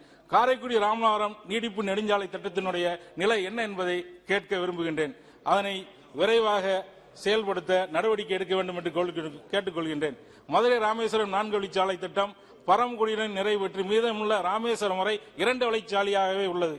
எனவே அதனை முறையாக திட்டமிட்டு ராமேஸ்வரம் வரை 4 வழிச்சாலையாக தரம் உயர்த்த நடவடிக்கை எடுக்க வேண்டும் என கேட்டுக்கொள்கின்றேன். அதுபோன்று கிருஷ்ணகிரி, அதுபோன்று தனுஷ்கோடி, ராமேஸ்வரம், மதுரை, கிருஷ்ணகிரி வழியாக டெல்லி, வாரணாசி வரையிலான தேசிய நெடுஞ்சாலை திட்டத்தை ஏற்படுத்தி தர வேண்டும் என்று கேட்டுக்கொள்கின்றேன். முக்கியத்துவம் வாய்ந்த இந்த திட்டம் பக்தர்களும் வணிகர்களும் அதிகம் பயன்படுத்தக்கூடிய ஒரு முக்கியமான சாலை. எனவே என்னுடைய தொகுதியினுடைய வளர்ச்சியை கருத்தில் கொண்டு இந்த திட்டத்தை ஏற்படுத்தி தருமாறு கேட்டுக்கொள்கின்றேன். அதுபோன்று தமிழகத்திலே நிலுவையில் இருக்கக்கூடிய அனைத்து தேசிய நெடுஞ்சாலை திட்டங்களையும் மாநில அரசோடு ஆலோசித்து விரைந்து செயல்படுத்துமாறு கேட்டுக்கொள்கின்றேன். ராமநாதபுரம் மாவட்டத்தில் நகரத்திலும் தேசிய நெடுஞ்சாலைக்கான உரிய கட்டமைப்புகளை இன்னும் ஏற்படுத்தவில்லை. அதனை மேம்படுத்தி தேசிய நெடுஞ்சாலைக்கான உள்கட்டமைப்பு வசதிகளை ஏற்படுத்தி தர வேண்டும் எனவும் கேட்டுக்கொள்கின்றேன். மேலும் தேசிய நெடுஞ்சாலையில் பல ஒளி விளக்குகள் பொருத்தப்படாமல் இரவு நேரங்கள் பயணிகளுக்கு சிரமத்தை ஏற்படுத்துகிறது. மேலும் பல்வேறு விபத்துகளும் ஏற்படுத்துவதற்கு வாய்ப்பாக இருக்கின்றது. எனவே ஒளி விளக்குகள் பொருத்தப்படாத தேசிய நெடுஞ்சாலையில் ஒளி விளக்குகள் பொருத்த விரைந்து நடவடிக்கை எடுக்க வேண்டும் என கேட்டுக்கொள்கின்றேன். மதுரை, ராமேஸ்வரம், தூத்துக்குடி, நாகப்பட்டினம் தேசிய நெடுஞ்சாலை பெரும்பான்மையான வழித்தடம் ராமநாதபுரம் மாவட்டம் வழியாக செல்கிறது. எனவே ராமநாதபுரம் மாவட்டத்திலே தேசிய நெடுஞ்சாலைக்கான திட்ட இயக்குநர் அலுவலகத்தை ஏற்படுத்த வேண்டும். தற்போது சிவகங்கை மாவட்டம் காரைக்குடியிலே இருக்கின்றது. தூத்துக்குடி, நாகப்பட்டினம் நெடுஞ்சாலை பராமரிப்பு பணிகளை உடனடியாக துவங்க நடவடிக்கை எடுக்க வேண்டும். சிஆர்எஃப் நிதியை ராமநாதபுரம் மாவட்டத்திற்கு கூடுதலாக ஒதுக்கீடு செய்ய உரிய நடவடிக்கை எடுக்க வேண்டும். அரியநேந்தல் முதல் ராமேஸ்வரம் 4 வழிச்சாலை 2 வழிச்சாலைகள் மட்டும் உள்ளது. ஆனால் அதிலும் 2 வழிச்சாலைகளுக்கு சுங்கவரி வசூலிக்கப்படுகின்றது. 4 வழிச்சாலை இல்லாமல் 2 வழிச்சாலை மட்டும் இருக்கும் இடத்தில் சுங்கவரி வசூலிக்கப்படுவதால் மக்கள் மிகுந்த சிரமத்திற்கு உள்ளாகப்படுகின்றார்கள். எனவே அந்த சாலையில் வசூலிக்கப்படக்கூடிய சுங்க வரி வசூலிப்பதை அரசு பரிசீலிக்க வேண்டும் என்று கேட்டுக்கொள்கிறேன். சாலைகளை தரமாக வைத்துக் கொள்வது, புதிய சாலைகளை ஏற்படுத்துவது, சாலைகளை பராமரிப்பதெல்லாம் அரசினுடைய கடமை. இதை மக்களிடம் சுங்க வரி பெற்றே செய்ய வேண்டியது என்பதெல்லாம் ஏற்படுவதில்லை. எனவே குறைந்தபட்சம் 2 வழிச்சாலையில் உள்ள சுங்க வரி வசூல் நிலையங்களை மூடுவதற்கு அரசு முன்வர வேண்டும். சுங்கவரி சாலைகளில் விரைவாக நகர்வதற்காக ஃபாஸ்டாக் முறை கட்டாயப்படுத்தப்படுகின்றது. ஃபாஸ்டாக் இல்லாத வாகனங்களுக்கு இரட்டிப்பு கட்டணம் வசூல் செய்யப்படுகின்றது. ஒரு சில சுங்கச்சாவடிகளில் தொழில்நுட்ப கோளாறு ஏற்படும் போது மக்கள் இரட்டிப்பு கட்டணம் செலுத்தும் நிலைக்கு தள்ளப்படுகின்றார்கள். எனவே மக்களின் சிரமத்தை கருத்தில் கொண்டு இதனை மாற்றி சாதாரண கட்டணமாக ஏற்படுத்த அரசு நடவடிக்கை எடுக்க வேண்டும். தேசிய நெடுஞ்சாலையில் மேம்பாலங்கள் சீரமைப்பு மற்றும் சாலைகள் சீரமைப்பு பணிகள் மேற்கொள்ளப்படும் போது கடும் வாகன நெரிசலை சந்திக்க வேண்டியிருக்கின்றது. எனவே சீரமைப்பு பணிகள் மேற்கொள்ளப்படுவதற்கு முன்பே திட்டமிட்டு வாகன நெரிசலை தடுக்குமாறு மாற்று வழியை ஏற்பாடு செய்த பின் சீரமைப்பு பணிகளை தொடர வேண்டும் என்று கேட்டுக்கொள்கிறேன். நன்றி. राजू बिस्ट। आपका बहुत बहुत धन्यवाद सर, इस महत्वपूर्ण विषय पे आपने मुझे बोलने का समय दिया। और हमारे जैसे क्षेत्र विशेष करके दार्जिलिंग, कालिंगपुंग, सिलीगुड़ी के लिए और भी महत्व का विषय बन जाता है, क्योंकि हमारे क्षेत्र को पिछले 65 साल से ठगा गया है। हमारे कांग्रेस के साथी, यूपीए के साथी भी हमारे बीच में हैं। पता नहीं कारण क्या रहे होंगे, लेकिन यूपीए के समय में पॉलिसी कुछ ऐसी थी कि जो भी बॉर्डर रीजन है उसकी जो है डेवलपमेंट नहीं करनी, वही अपने आप एक राष्ट्रीय पॉलिसी उन्होंने बना रखी थी। पता नहीं उनके सलाहकार कौन थे। तो मैं आपसे ये भी निवेदन करता हूं सर कि इस दार्जिलिंग क्षेत्र जो 4 इंटरनेशनल बॉर्डर से लगा हुआ क्षेत्र है, चाइना, भूटान, बांग्लादेश और नेपाल से लगता हुआ ये एरिया है, थोड़ा समय आप हमको जरूर अधिक दें।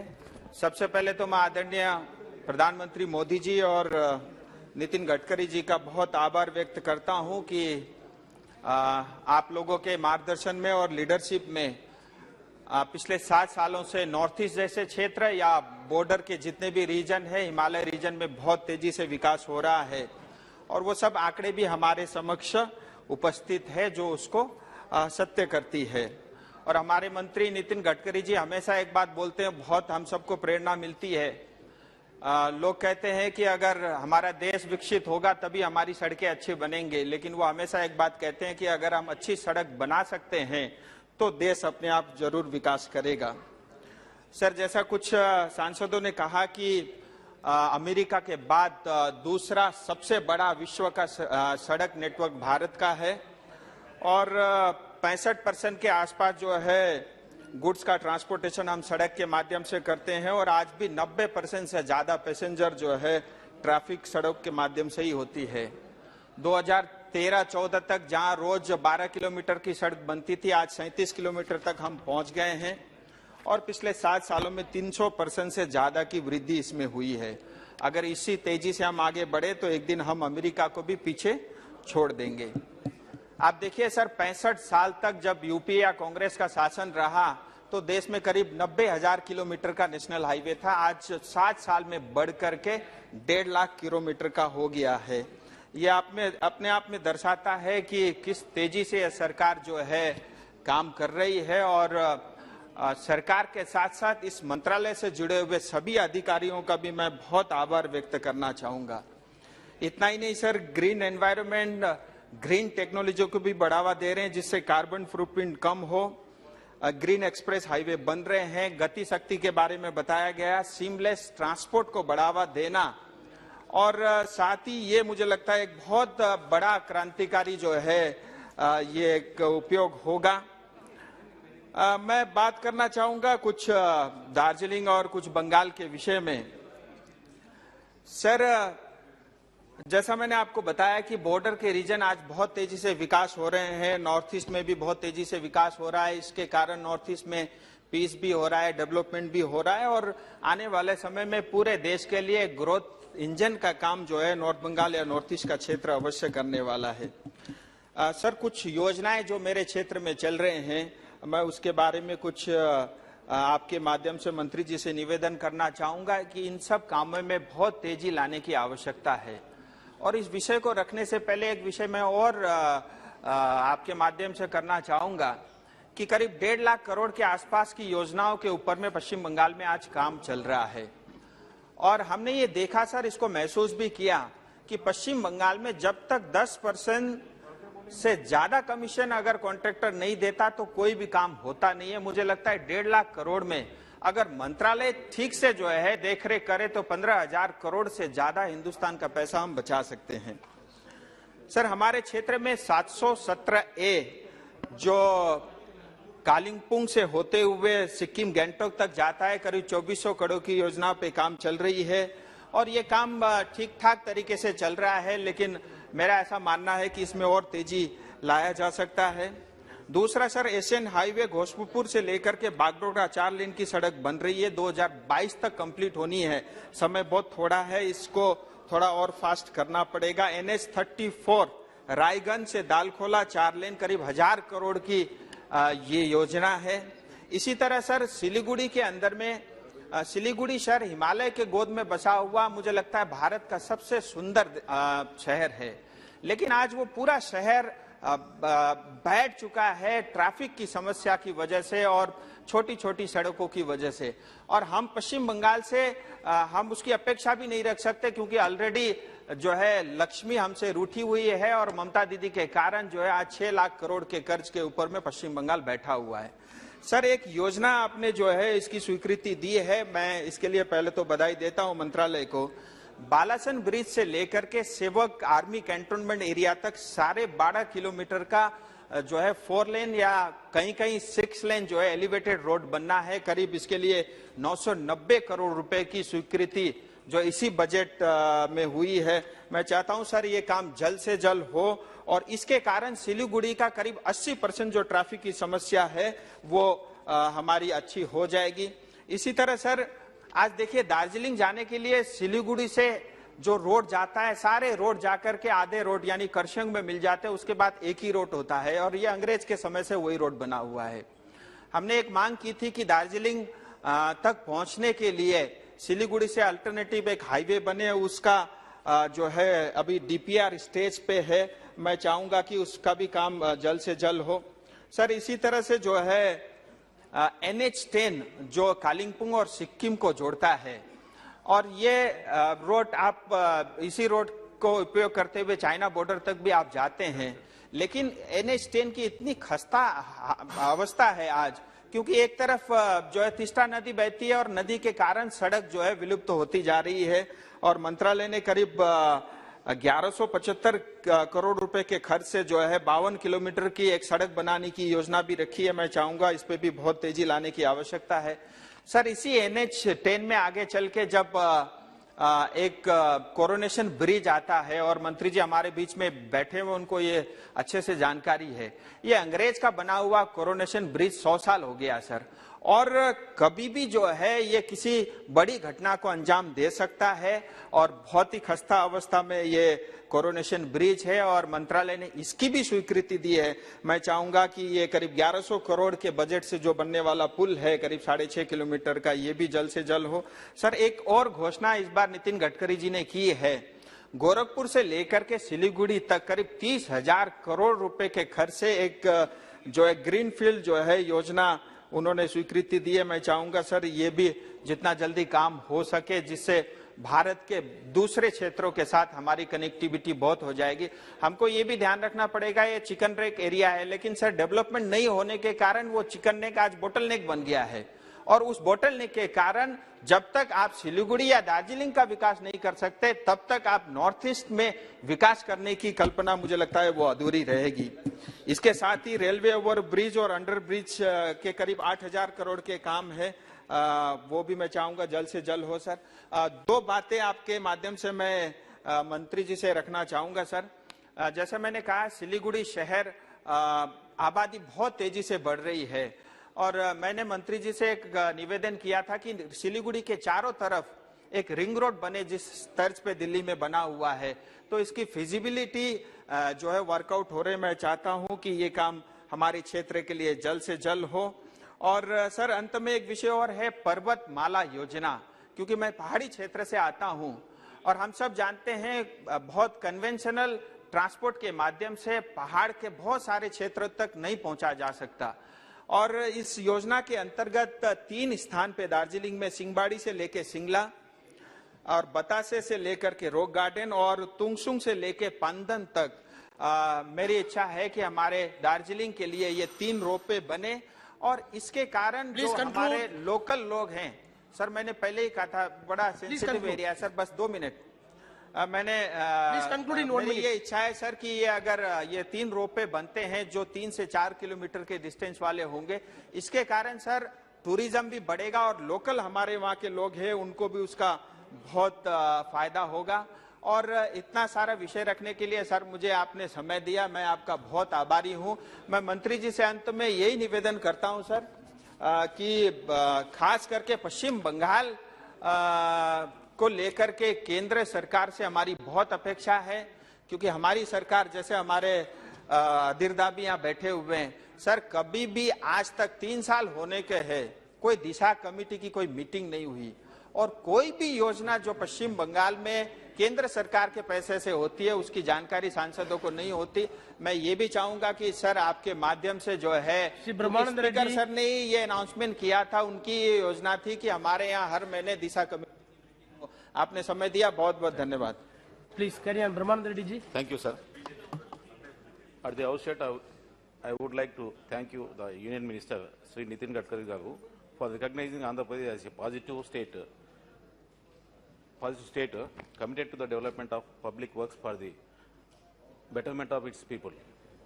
In the Honorable Minister's recent visit to our state, 51 projects were inaugurated, including Western Bypass Flyover, second at Ben Circle. The much-awaited Eastern Bypass, which will reduce the vehicular burden and decrease road accidents between Guntur and Krishna districts, were also sanctioned.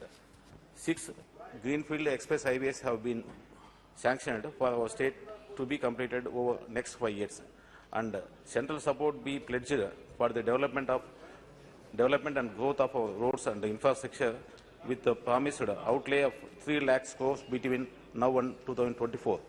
We are acknowledging and appreciating these steps. There are some points I would like to bring to your notice. Road safety. In 2018, WHO report 11% of accident-related deaths in the world occur in India. Despite this fund sanction for the road safety in 22-23 are less than 0.2% of the ministry's total budget. For comparison, countries like USA spend up to 6% of the highway budget on road safety. Pending works. Narsipatnam, Sambavaram Junction Road and Narsipatnam and Thuni Road.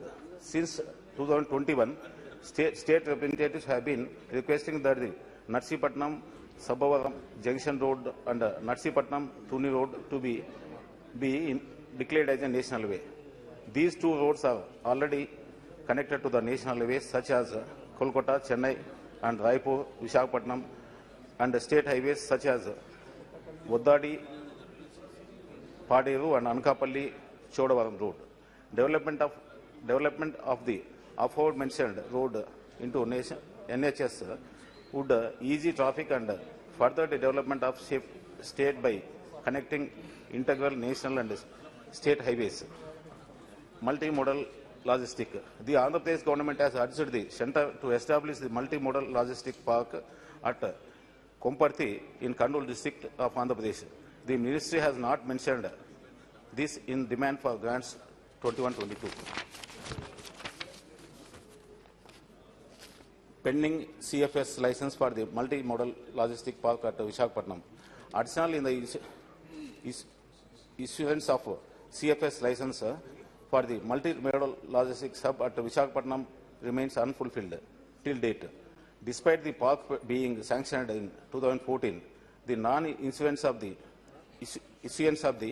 license in hampering the full realization of the park's economic potential. I request that the ministry coordinate with the Ministry of Ports, Ship and Waterways to expedite the same. Conclusion. Our dreams of realization of certain creation of public works and job along with its will only work if we do not falter at the stage of implementation. With regards to this, I would like to add the vacancies in NHAI must be filled at the earliest to ensure maximum efficiency. The government has initiated some ambitious plans but have no doubt they will be realized. So I hope to see a positive change take place and greater efficiency with respect to our road infrastructure dreams, not just for the people of Andhra Pradesh but the whole country. Thank you, sir. Thank you. Shri Alok Kumar Suman.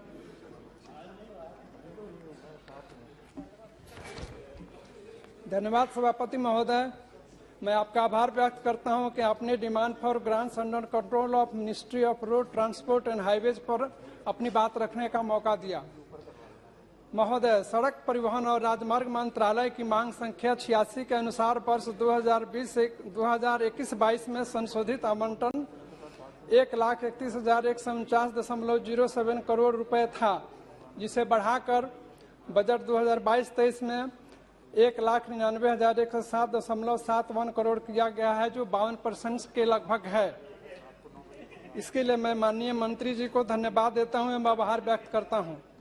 महोदय, सड़क परिवहन एवं राजमार्ग मंत्रालय ने वित्त वर्ष 2022-23 में सक्रिय राजमार्गों पर 2,42,020 करोड़ रुपए खर्च करने का लक्ष्य रखा है, जिसमें बजटीय परिव्यय के माध्यम से 1,87,020 करोड़ रुपए, IEBR से 1 लाख रुपए, INVIT से माध्यम से 10,000 करोड़ रुपए, SPV के माध्यम से 15,000 करोड़ रुपए और निजी निवेश के माध्यम से 30,000 करोड़ रुपए शामिल है।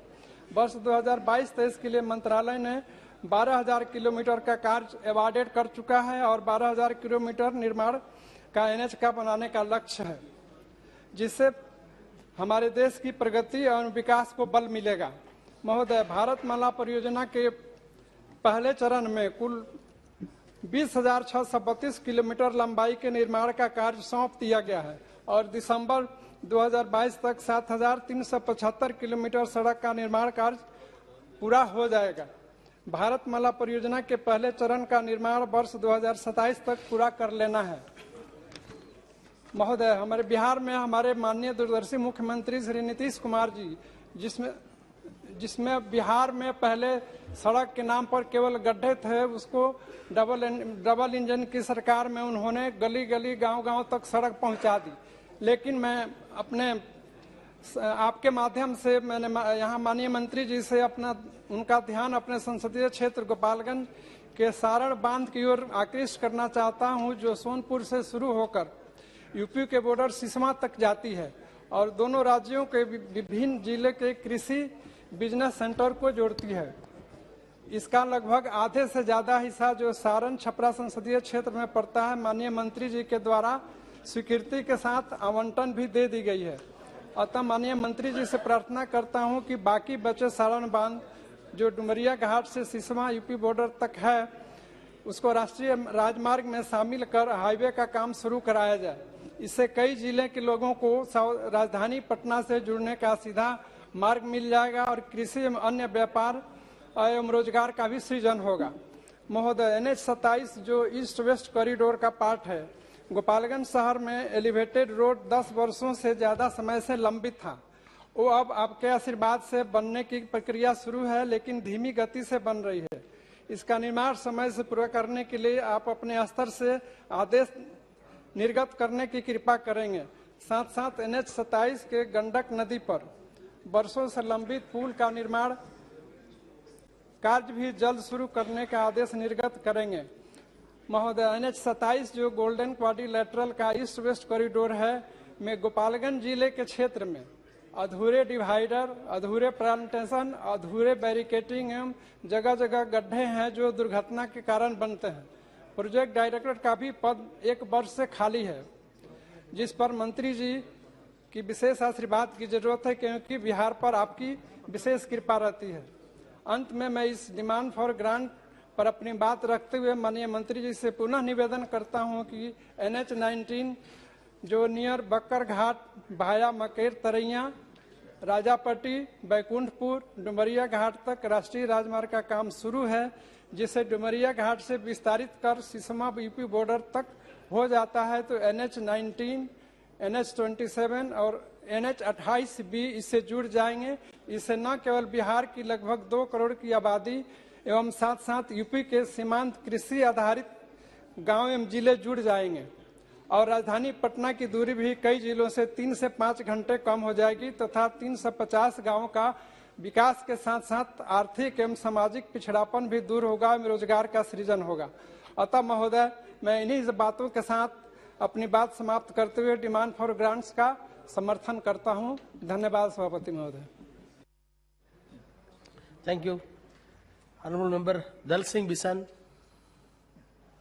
सभापति महोदय, आदरणीय सभापति महोदय, मैं आज सड़क परिवहन एवं राजमार्ग मंत्रालय के अनुदान मांगों का समर्थन करते हुए देश के यशस्वी प्रधानमंत्री जी, सड़क परिवहन मंत्री आदरणीय हमारे गडकरी जी, वीके सिंह जी का बहुत हृदय से आभार व्यक्त करता हूं कि जिनकी दृढ़ इच्छा शक्ति के कारण से आज हमारा यह जो राजमार्ग विभाग है 4 लेन, 6 लेन, 8 लेन की सड़कें बना रहा है, एक से एक हवाई पुल का निर्माण हो रहा है, अंतर्राज्यीय मार्गों पर, सीमाओं पर पुलों का लगातार निर्माण करके नए नए विकास के आयाम गढ़ते चला जा रहा है। सभापति महोदय, मैं इस अवसर पर देश के पूर्व प्रधानमंत्री स्वर्गीय अटल बिहारी वाजपेयी जी को याद करना चाहूँगा और उनको श्रद्धासुमन अर्पित करते हुए कहना चाहता हूँ कि देश के ऐसे पहले यशस्वी प्रधानमंत्री जिन्होंने गाँव के लोगों के लिए पक्की सड़कों का जिन्होंने सपना देखा और उनके सपनों को पूरा करने में गडकरी जी ने बड़ा योगदान दिया, इसलिए पुनः इनका आभार व्यक्त करते हुए एक बात बताना चाहता हूं कि मेरे क्षेत्र से कश्मीर से कन्याकुमारी NH7 जाता है। इस NH7 को उस समय पर तत्कालीन प्रधानमंत्री अटल जी के समय पर स्वीकृत किया गया था। किस तरह से पिछली सरकारें विकास के काम में रोड़ा बनती है, सभापति महोदय, मैं उसका एक प्रत्यक्ष उदाहरण मेरे लोकसभा क्षेत्र का मेरा सिवनी होम टाउन है, उसमें मेरे यहाँ पर एक जब सड़क स्वीकृत हुई थी तो ये स्वर्णिम चतुर्भुज के अंतर्गत स्वीकृत हुई थी, पर इसको लगातार 10 वर्षों तक अटकाया गया, बनने नहीं दिया गया, कोर्ट में केस लगाए गए, NGOs के माध्यम से लटकाने का काम किया। पर जब 2014 में मोदी जी की सरकार आई और उस समय पर फिर गडकरी जी भी मिनिस्टर बने, तब जाकर इस योजना को स्वीकृति मिली और यह आज जो मेरी मोहगांव से सड़क तक जो नागपुर को सड़क जोड़ती है, यह एशिया का पहला ऐसा सड़क मार्ग बना है जो साउंड प्रूफ है, जिसमें हमारे यहाँ पर पेंच नेशनल पार्क है, वहाँ से सारे जो हमारे जंगली जानवर हैं, जितने वन्य पशु हैं, उनका भी सुविधा का ध्यान रखा। केवल 8 किलोमीटर के मार्ग 900 करोड़ रुपए में बना के ऐसा मार्ग बना के दिया, इसकी जितनी तारीफ की जाए, एशिया का पहला ऐसा मार्ग है। और पेंच नेशनल पार्क है जहाँ हमारे दुनिया के लोग पेंच नेशनल पार्क आते हैं, पर जबलपुर से नागपुर के बीच में ये स्थिति थी कि हमको 4-6 घंटे भी लगते थे तो न नागपुर तरफ से पहुंच पाते थे न जबलपुर तरफ से, पर आज की स्थिति में नागपुर से 1.5 घंटे में हम पेंच पहुंच सकते हैं, 2.5 घंटे में जबलपुर से पेंच आ सकते हैं। तो सभापति महोदय, ऐसे अद्भुत काम के लिए मैं गडकरी जी को हृदय से धन्यवाद देना चाहूंगा। और इसी तरह से कहना चाहता हूं अध्यक्ष महोदय कि सड़कों के बनने के कारण से आज जिस तरह से शिक्षा में हो, चिकित्सा में हो, सारी सुविधाएं प्राप्त हुई हैं और जिनके कारण से यह देश बहुत तेजी के साथ आगे विकास में बढ़ा है। सभापति महोदय, मैं यह भी कहना चाहता हूं कि इस समय हमारा भारत देश दुनिया का दूसरे नंबर का देश है जहां सर्वाधिक लंबाई की सड़कें हैं, जो लगभग 64.45 लाख किलोमीटर सड़कें हैं। यह अमेरिका के बाद सबसे ज्यादा लंबी सड़कों का देश है। सभापति महोदय, इस अवसर पर यह भी बताना चाहूंगा कि जिस तरह से शरीर में धमनियों का महत्व होता है, ऐसे देश के शरीर के विकास के लिए धमनियों का महत्व है, अच्छे रक्त के संचालन के लिए धमनियों का महत्व है, ऐसे ही देश के विकास के लिए अच्छी सड़कों के होने का महत्व है। और इस काम को करने के लिए आदरणीय गडकरी जी ने जिस तरह की व्यवस्था बनाई, सभापति महोदय बताना चाहूंगा कि जहां पहले बजट के पूर्व 1914-15 में जहां सड़क केवल 91,287 किलोमीटर सड़क थी, आज 21-22 में लगभग 1,41,190 किलोमीटर लंबी सड़क बनाई जा चुकी है। इसी तरह जो बजट 14-15 के समय जो था, उससे लेकर आज की तारीख में 3 गुने से ज्यादा 1,99,000 करोड़ का बजट दे करके इन सारे कामों को करने का काम मार्ग प्रशस्त किया है। इस तरह से 7 साल में लगभग मोदी जी के कार्यकाल में, गडकरी जी के इस कार्यकाल में 7 साल में 1.5 गुना राशि भी दी और सड़कों को भी बनाने का काम किया है सभापति महोदय। और इसीलिए कहा जाता है कि मोदी है तो मुमकिन है, और गडकरी जी का जो विजन है आज देश को बहुत ऊंचाइयों की ओर ले जाने का काम कर रहे हैं। सभापति महोदय, मैं इस अवसर पर आदरणीय गडकरी जी को और इधर से धन्यवाद देना चाहूंगा कि उन्होंने CRIF के अंतर्गत हमारी सड़कों को स्वीकृत करने का काम किया, जिसमें मेरे यहाँ पर एक बंडोल से कोहका सड़क लगभग 40 किलोमीटर की सड़क है, उसका निर्माण होगा, जो कि हमारे NH7 को और बालाघाट से हमारे सिवनी से छिंदवाड़ा वाले मार्ग को इंटर कनेक्टिविटी का 40 किलोमीटर का एक मार्ग बनेगा। इसी तरह से सभापति महोदय, मैं हृदय से धन्यवाद देना चाहूँगा कि जब पूर्व हमारे राजमार्ग मंत्री थे हमारे पड़ोसी छिंदवाड़ा के, तो उन्होंने अपने यहाँ जितने सड़कें बनाई, जितने एनएच बनाए, पर टोल अपने क्षेत्र में नहीं लगने दिया, उनको अन्य जिलों की तरफ स्थानांतरित किया। मेरे सिवनी में इतने ज़्यादा टोल हो गए थे, एक एनएच का एक टोल हटाने का भी काम किया है, जिसकी बहुत जनता की मांग थी। पर मैं इसी तरह की एक मांग करना चाहता हूँ कि जो छिंदवाड़ा से सिवनी के बीच में, सिवनी से केवल 15 किलोमीटर दूर लाके टोल लगा दिया गया है, जबकि हमारी दूरी 25 किलोमीटर पड़ती है। तो जनता की मांग है कि कम से कम उसको बॉर्डर पे लगाया जाए, ताकि हमको केवल शहर से निकलने वाले व्यक्ति सिवनी जिले में जाना है तो टैक्स देना है और छिंदवाड़ा के लोगों को देना नहीं पड़ता, तो कम से कम उसकी सुविधा हमारी जनता को मिले। सभापति महोदय, मैं आज आपसे ये भी कहना चाहता हूँ कि जिस तरह गडकरी जी ने नए आयाम गढ़े हैं, तो इसके अंतर्गत मेरी एक डिमांड है मेरे लोकसभा क्षेत्र की। मेरा लोकसभा क्षेत्र में एक और अभ्यारण्य है, कान्हा नेशनल पार्क, और एक कान्हा नेशनल पार्क के लिए लोग अभी हवाई मार्ग से ही आते हैं, और बालाघाट जिले में अभी एक भी एनएच नहीं है, और इस समय पर वहां पर सड़कें नहीं होने से वहां पर रेल मार्ग में भी और ना भी कोई बाईपास है, तो इसके कारण से हमको बहुत दिक्कत होती है चारों तरफ। 2 मिनट बस मैं अपनी मांग बात कर सकता। तो उसमें क्या है कि मैंने जो मांग कर रखी थी मंत्री जी से कि बालाघाट से भंडारा को उससे जोड़ दिया जाए, तो हमको नागपुर के लिए हमारे को इलाज के लिए जाना पड़ता है, तो बालाघाट भंडारा मार्ग है। ऐसे ही मेरा सिवनी से लेके तुमसर मार्ग जोड़ दिया जाता है, तो ये हमारा गनगरेज फैक्ट्री जबलपुर टू भंडारा को जोड़ने के लिए सीधा मार्ग होगा, जो अभी नागपुर होके जाता है। इसी तरह सभापति महोदय, कान्हा जाने के लिए नागपुर से बालाघाट लोग आते हैं, तो ये एनएच बनेगा, और ऐसी बालाघाट से कान्हा के लिए गढ़ी लेके आमानाला तक भाई हमारे महाराष्ट्र की सीमा तक बना दिया जाता है, तो कान्हा में लोगों को आने की सुविधा मिलेगी। अध्यक्ष महोदय, इसी तरह से गोंदिया से लेके बालाघाट तक 4 लेन का काम की स्वीकृति दी है, और मेरे सिवनी से लेके रायपुर के लिए सीधा मार्ग है, तो बालाघाट से लेके सिवनी तक 4 लेन का मार्ग का निर्माण किया जाए। सिवनी मंडला मार्ग भी है, कान्हा यदि जाना है तो सिवनी होकर जाते हैं, तो कान्हा जाने के लिए तो सिवनी मंडला एनएच भी किया जाए। अध्यक्ष महोदय, अंतिम बात, मेरे यहाँ पर सिवनी में भी रेल के काम के पहले एनएच बना दिया गया, पर उस समय पर हवाई पुल बना के देने का काम नहीं किया गया। इसलिए मैं चाहता हूँ कि सिवनी से छिंदवाड़ा मार्ग पर, सिवनी से मंडला आपके नागपुर मार्ग पर, और जो हमारा खैरी टेक एक अंतिम है, खैरी टेक से लेकर के जो नंगझर तक NH7 था, उसको बना के देने का काम उस समय नहीं किया गया। 1 टाइम में बना के देना था, उसको ठीक से बना के नहीं दिया गया है, आधा अधूरा बना के उस समय दे दिया, ट्रांसफर कर दिया, और इसलिए मंत्री जी ने इसमें सहमति भी प्रदान की है। तो मेरा विभाग से आग्रह है कि हमारे सिवनी शहर के अंदर से जो गुजरने वाला 11 किलोमीटर का मार्ग है, उसको भी 4 लेन बना के दें, ताकि सिवनी शहर जो नागपुर और जबलपुर के बीच का मार्ग है, इसको जनता की सुविधा मिल सके। आपने एक अंतिम बात, अभी माननीय मंत्री अध्यक्ष में एक अंतिम बात कह के, मेरा जो है वो महाराष्ट्र से लगा हुआ प्रांत आता है, और मेरे यहाँ पर बालाघाट से नागपुर जाने के लिए बोनकट्टा में एक पुल पड़ता है, वो महाराष्ट्र का पुल आता है, और उसके लिए कहीं से राशि मिल नहीं रही, महाराष्ट्र सरकार उसको आवंटित नहीं कर रही। मैंने माननीय मंत्री जी से मांग रखी थी, उन्होंने अपनी सहमति भी दी है, तो बोनकट्टा पर अंतर्राज्यीय एक पुल बना के देने का कष्ट करेंगे, तो जनता को बहुत सुविधा मिलेगी। अभी हमारी केवल 2 व्हीलर गाड़ियां, 4 व्हीलर गाड़ियां निकल रही, बड़े वाहन जा नहीं रहे, इससे हमें इलाज कराने जाना हो, हमारे यहाँ के लोगों को व्यापार के लिए जाना हो, तो मैं केवल इतना कहते हुए आपने मुझे समय दिया, मैं पुनः अनुदान मांगों का समर्थन करते हुए अपनी बात समाप्त करता हूँ। जय हिंद, जय भारत। மாண்புமிகு தலைவர் அவர்களுக்கு எனது வணக்கத்தை தெரிவித்துக் கொள்கிறேன். The road transportation infrastructure is a crucial for economic development and social integration of this country.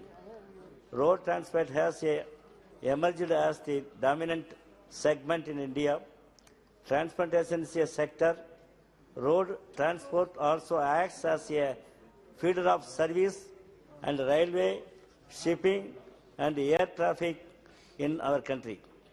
The national highways acts very important role of the road network in the country. Minister of Roads, Transport and Highway, the primarily responsible for the development of the national highway, work of which are sanctioned under the different schemes such as a Bharatmala Priyojana. Sir, particularly in Tamil Nadu, therefore, 25 NH projects pending in the sector. In Bharatmala, In my constituency, Nagapattinam has 100 kilometers long coastal area having non-major ports, fisheries port in namely Arkatturai, Serudur, Nambiyarkuppam, Nahur and Pattinacheri, Samandanpettai. I request the government of allocate these funds under the Bharatmala Priyojana development connectivity of there are in improve the livelihood of fishermen and economically. Sir, there are many national highway roads projects are in my constituency area are long bending. The government should give priority and complete the projects for easy and smooth movement of the common people. The road work from Tanjavur to Nagapattinam, NH 83, old number 67 was started 2017 for a long bending, length of 66 kilometers and 6 years past length of 40 kilometers, which is still bending for completion. I request the Minister to give a special attention and allocate more fund, complete the project.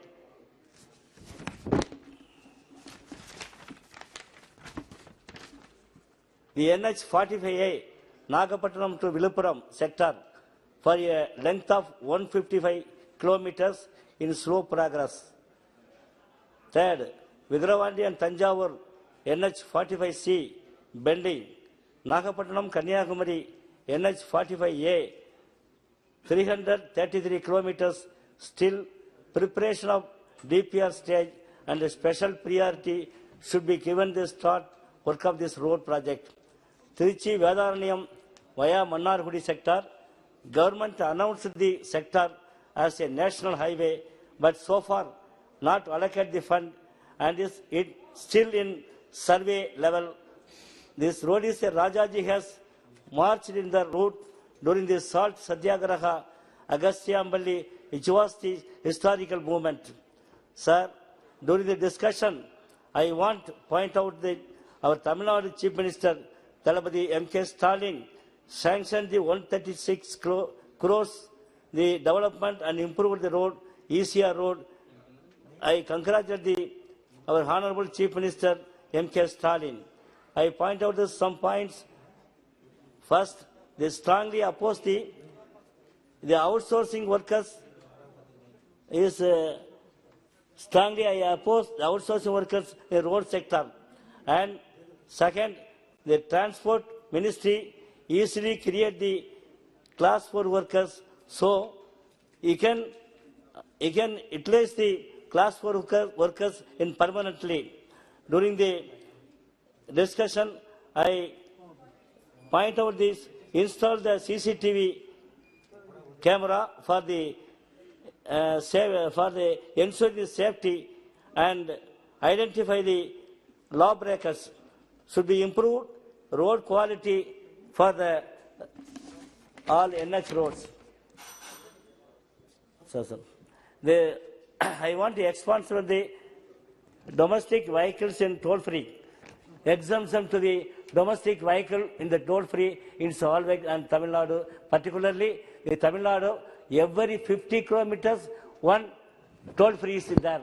So kindly, it is be throughout this in all Tamil Nadu is a very important issue. Thank you, sir. Shri Ram Subramanya Verma. माननीय सभापति महोदय, आपने मुझे सड़क परिवहन एवं राजमार्ग के अनुदानों पर बोलने का अवसर दिया, इसके लिए आपका बहुत बहुत धन्यवाद। महोदय, मेरा संसदीय क्षेत्र श्रावस्ती आकांक्षी जिलों में आता है। इस संसदीय क्षेत्र में 2 जिले श्रावस्ती और बलरामपुर आते हैं। इस क्षेत्र में मूलभूत सुविधाओं की तरफ आपके माध्यम से सरकार का ध्यान आकृष्ट कराना चाहता हूं। जैसे देवीपाटन तुलसीपुर में नए बस स्टॉप बनाने की आवश्यकता है। बलरामपुर जनपद में बस स्टॉप पर पर्याप्त सुविधा नहीं है, जैसे यात्रियों के बैठने के लिए प्रतीक्षालय, स्वच्छ पेयजल के साथ साथ सुलभ शौचालय एवं साफ सफाई की अच्छी व्यवस्था कराई जाए। बहराइच का ककरदरी मार्ग का निर्माण कार्य बहुत ही मंद गति से चल रहा है। इस कार्य में तेजी लाने की आवश्यकता है। श्रावस्ती जनपद में भिनगा लक्ष्मणपुर बाजार मार्ग निर्माण बहुत धीरे प्रगति में बन रहा है। इस कार्य में तेजी लाने की बहुत ही आवश्यकता है। जनपद बलरामपुर में हरिहरगंज बाजार से ललिया शिवपुरा बरदौलिया बनकटवा मार्ग का चौड़ीकरण व सुदृढ़ीकरण कराने की आवश्यकता है। जनपद बलरामपुर में उतरौला बलरामपुर मार्ग से महेशवाड़ी तिराहा से बाबागंज संपर्क मार्ग का चौड़ीकरण होना अति आवश्यक है।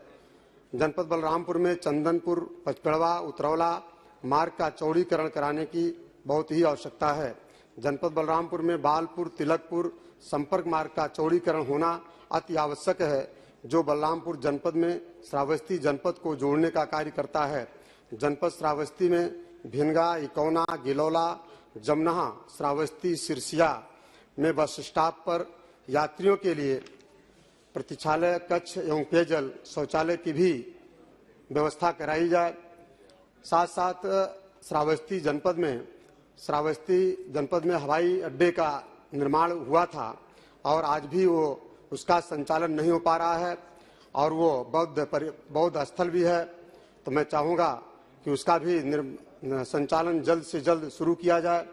मैं माननीय मंत्री जी से चाहूँगा कि इन बिंदुओं पर गंभीरता से विचार करने की सख्त जरूरत है, क्योंकि ये मेरा लोकसभा क्षेत्र अनुसूचित जात, अनुसूचित जनजाति, ओबीसी, माइनॉरिटी एवं सामान्य वर्ग यानी बहुसंख्यक आबादी वाला क्षेत्र है।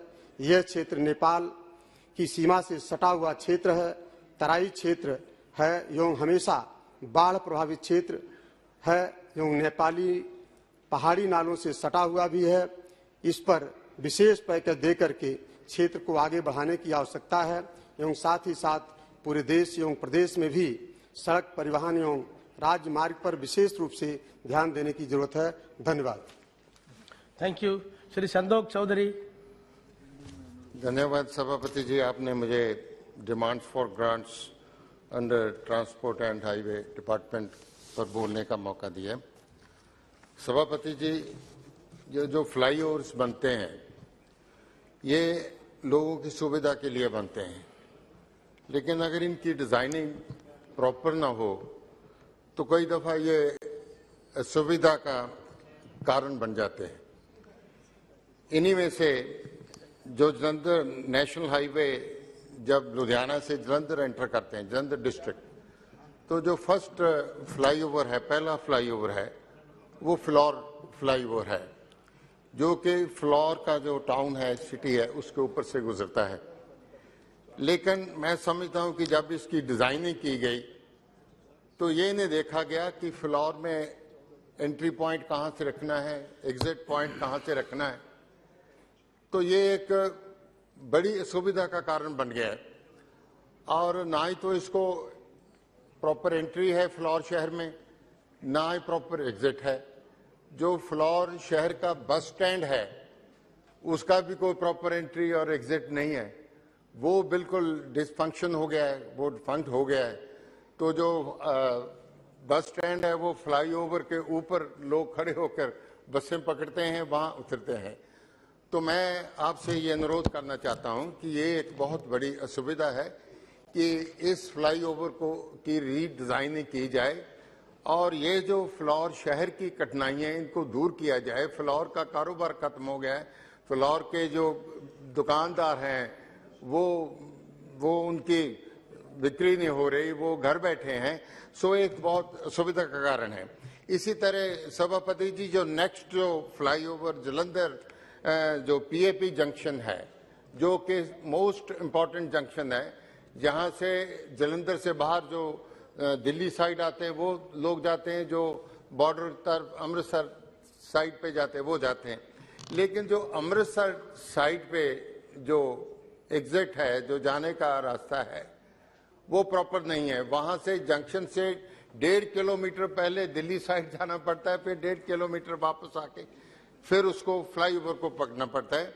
हमने रेलवे डिपार्टमेंट को भी रिक्वेस्ट की है कि जो आरओबी है पीएपी जंक्शन के ऊपर उसको एक्सपेंड किया जाए, उसको एक्सटेंड किया जाए। तो मेरा ये आपसे अनुरोध है कि ये रेलवे से कोऑर्डिनेट करके वो जो आरओबी है उसको जल्दी से जल्दी उसको प्रॉपर किया जाए। इसी तरह सर जो इसके आगे चिगिट्टी एंड सूर्या एनक्लेव जंक्शन है, वहाँ जो 6 लेन जो रोड है वो एब्रप्टली 4 लेन में मर्ज हो जाती है, जिसके कारण बहुत एक्सीडेंट होते हैं। तो मेरा ये भी अनुरोध है कि इसको भी रीडिजाइन किया जाए।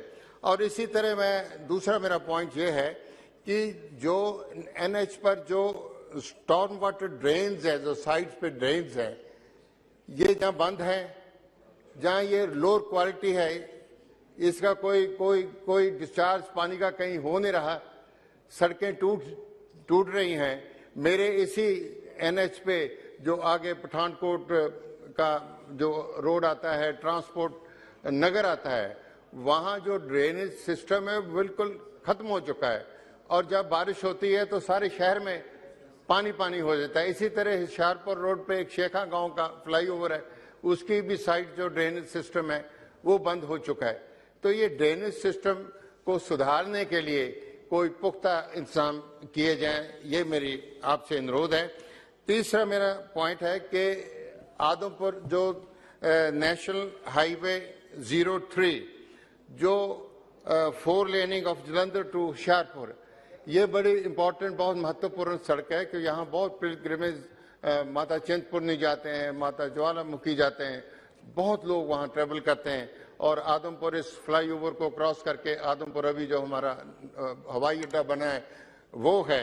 तो लेकिन इसका जो कट ऑफ डेट है वो 31/12/22 है, लेकिन अब तक वहाँ पिलर ही नहीं खड़े हुए और जो शहर के साइड पे दोनों साइड लेन्स है वो बंद हैं, चिक्कड़ है, वहाँ पानी है, शहर का कारोबार खत्म हो गया, कोई लोग अंदर जा नहीं सकते, कोई बाहर आ नहीं सकते। तो मेरा ये आपसे अनुरोध है कि ये आदेश दिए जाएं एनएच जो डिपार्टमेंट उसको कि ये जो प्रोजेक्ट है इसको फौरी तौर पे इसको मुकम्मल किया जाए और जब तक ये नहीं हो रहा उसकी जो साइड की सड़कें हैं, जो साइड लेन्स हैं, उनको पक्का किया जाए, उनको प्रॉपर किया जाए ताकि ये जो ट्रैफिक की असुविधा हो रही है वो खत्म हो सके। सो मैं इन्हीं बातों से आपका फिर धन्यवाद करता हूँ और सरकार को अनुरोध करता हूँ, मिनिस्ट्री ऑफ ट्रांसपोर्ट को, कि मेरे जो मुद्दे हैं उन पर ध्यान दिया जाए। ये बड़े महत्वपूर्ण मुद्दे हैं, इनको एड्रेस किया जाए। धन्यवाद। Thank you. Thank you. Honourable member Shri Uday Pratap Singh. धन्यवाद सभापति महोदय।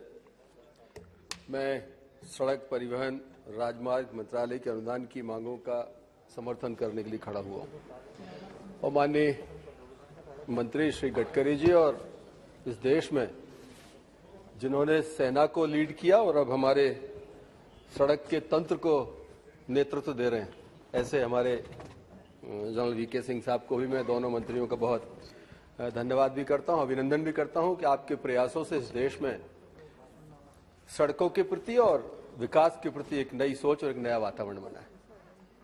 सभापति महोदय, हमारे मंत्रालय को जो बजट में प्रावधान किया गया और मुझे लगता है कि वो और ज्यादा आवश्यकता थी सड़क परिवहन मंत्रालय को जो बजट मिला है उसमें अगर इसको और बढ़ोतरी की जाती तो मुझे लगता है कि देश में शायद काम करने के लिए मंत्रालय को और आसानी होती। मैं आपके माध्यम से वित्त मंत्रालय से भी आग्रह करूंगा कि सड़क हमारा एक ऐसा सेक्टर है जो देश में बाजार और प्रगति का एक द्योतक है, तो इसके ऊपर जितना फोकस किया जाएगा देश उतनी प्रगति करेगा, उतना आगे बढ़ेगा। 25,000 किलोमीटर और का अगले वर्ष में प्रावधान और 20,000 करोड़ की व्यवस्था करने के संकल्प के साथ मंत्रालय आगे बढ़ा है। मैं स्मरण कराना चाहता हूं कि जो कॉरिडोर स्वर्गीय प्रधानमंत्री माननीय वाजपेयी जी के समय नॉर्थ साउथ और ईस्ट वेस्ट कॉरिडोर का जो प्रावधान उस समय किया गया था, अगर वो चीज नहीं होती आज देश में वो महत्वपूर्ण 4 बड़े मार्ग नहीं बने होते, तो शायद जो कनेक्टिविटी देश में आज है वो हम उतनी बेहतर कनेक्टिविटी इस देश को नहीं दे पाते। दूसरा जो मंत्रालय विशेष रूप से काम कर रहा है कि दुर्घटना रहित मार्ग होना चाहिए। जो एक्सीडेंटल प्रोन एरियाज थे उनको ठीक करके दुर्घटनाएं कम हो, इसको केंद्रित करके जो डिपार्टमेंट काम कर रहा है, मुझे लगता है कि उसको प्रशंसा मिलनी चाहिए। उसकी हम आपके माध्यम से सदन में भी बहुत प्रशंसा करते हैं, उसके प्रति मंत्रालय का धन्यवाद ज्ञापित करते हैं। माननीय सभापति महोदय, सड़क प्रगति तो लेकर आती है, साथ ही विकास और बाजार भी पैदा करती है। मेरा संसदीय क्षेत्र इस बात का सबसे बड़ा उदाहरण है। नॉर्थ साउथ कॉरिडोर मेरे संसदीय क्षेत्र से होकर तक गुजरता है। उसके पहले की परिस्थितियां, आज की परिस्थितियां, जमीन और आसमान का अंतर है। इसलिए मैं आपके माध्यम से माननीय मंत्री जी यहाँ पर बैठे हैं, इनसे आग्रह करना चाहता हूं कि सड़कों के ऊपर जितना हो सके हम देश में सांसदों को उनके एक अनुकूल परिस्थितियां उनको मिलनी चाहिए। सीआरएफ से पहले सांसद के आग्रह पर सीआरएफ में हम लोगों को फंड मिलता था, लेकिन आजकल उसमें प्रावधान में कोई परिवर्तन किया गया है, तो सीआरएफ में हमारी अनुशंसाएं शायद उतनी शामिल नहीं की जाती जितनी पहले की जाती थी। मेरा आपके माध्यम से अनुरोध है कि सीआरएफ का जो फंड है, सेंट्रल रोड फंड जो है, क्योंकि सांसदों के पास सीधे कोई फंड देने की कहीं कोई व्यवस्था नहीं होती, कम से कम इसमें साझेदार सांसद को सीधे तौर पर रखा जाए, मंत्रालय से मेरा आग्रह है। दूसरा एक बड़ा विसंगति इस देश में है, टोल नाके लगे हुए हैं। टोल देने में दिक्कत नहीं है, लेकिन टोल के कारण जो एक हर्डल फ्री जो एक मूवमेंट गाड़ियों का रहता है उसको कहीं ना कहीं रोक लगती है, और टोल के कारण कई बार विसंगतियां पैदा होती हैं। खासकर मेरा आग्रह है कि जहां पर टोल स्थापित होता है उससे 10 किलोमीटर का जो स्थान है, उस 10 किलोमीटर में लोग दैनिक आवागमन करने वाले किसान हैं, बाजार जाने वाले लोग हैं, स्कूल पढ़ने वाले बच्चों की गाड़ियां हैं, ऐसे अनेक चीजें होती हैं जिनको कि अनावश्यक बहुत पैसा भी लगता है और व्यवधान भी पैदा होता है। मेरी बात से शायद पूरा सदन भी सहमत होगा कि अगर टोल के नजदीक 10 किलोमीटर रहने वाले लोग अपना प्रमाणित रूप से कोई वहां टोल पर अपनी बताते हैं कि हम 10 किलोमीटर की सीमा में रहते हैं, तो उनको टोल फ्री उनको 10 किलोमीटर परिधि के लोगों को या महीने में 5 बार 7 बार उनसे टोल लिया जाए। इस तरह का कोई एक सिस्टम, एक मैकेनिज्म डेवलप होना चाहिए। मैं आपको अभी का उदाहरण बताता हूं। हमारा जबलपुर भोपाल नया जो हाईवे तैयार हुआ है, वहां बरेली के पास, उदयपुरा के पास अन्य कई जगह हैं जहां रोज लोग निकलते हैं और दिन में अनेक बार उनको टोल देना पड़ता है। मंथली पास के बाद भी उसकी एक मैक्सिमम कैपिंग है, तो इसमें कोई ना कोई संशोधन मंत्रालय करेगा, ऐसा मेरा आग्रह है।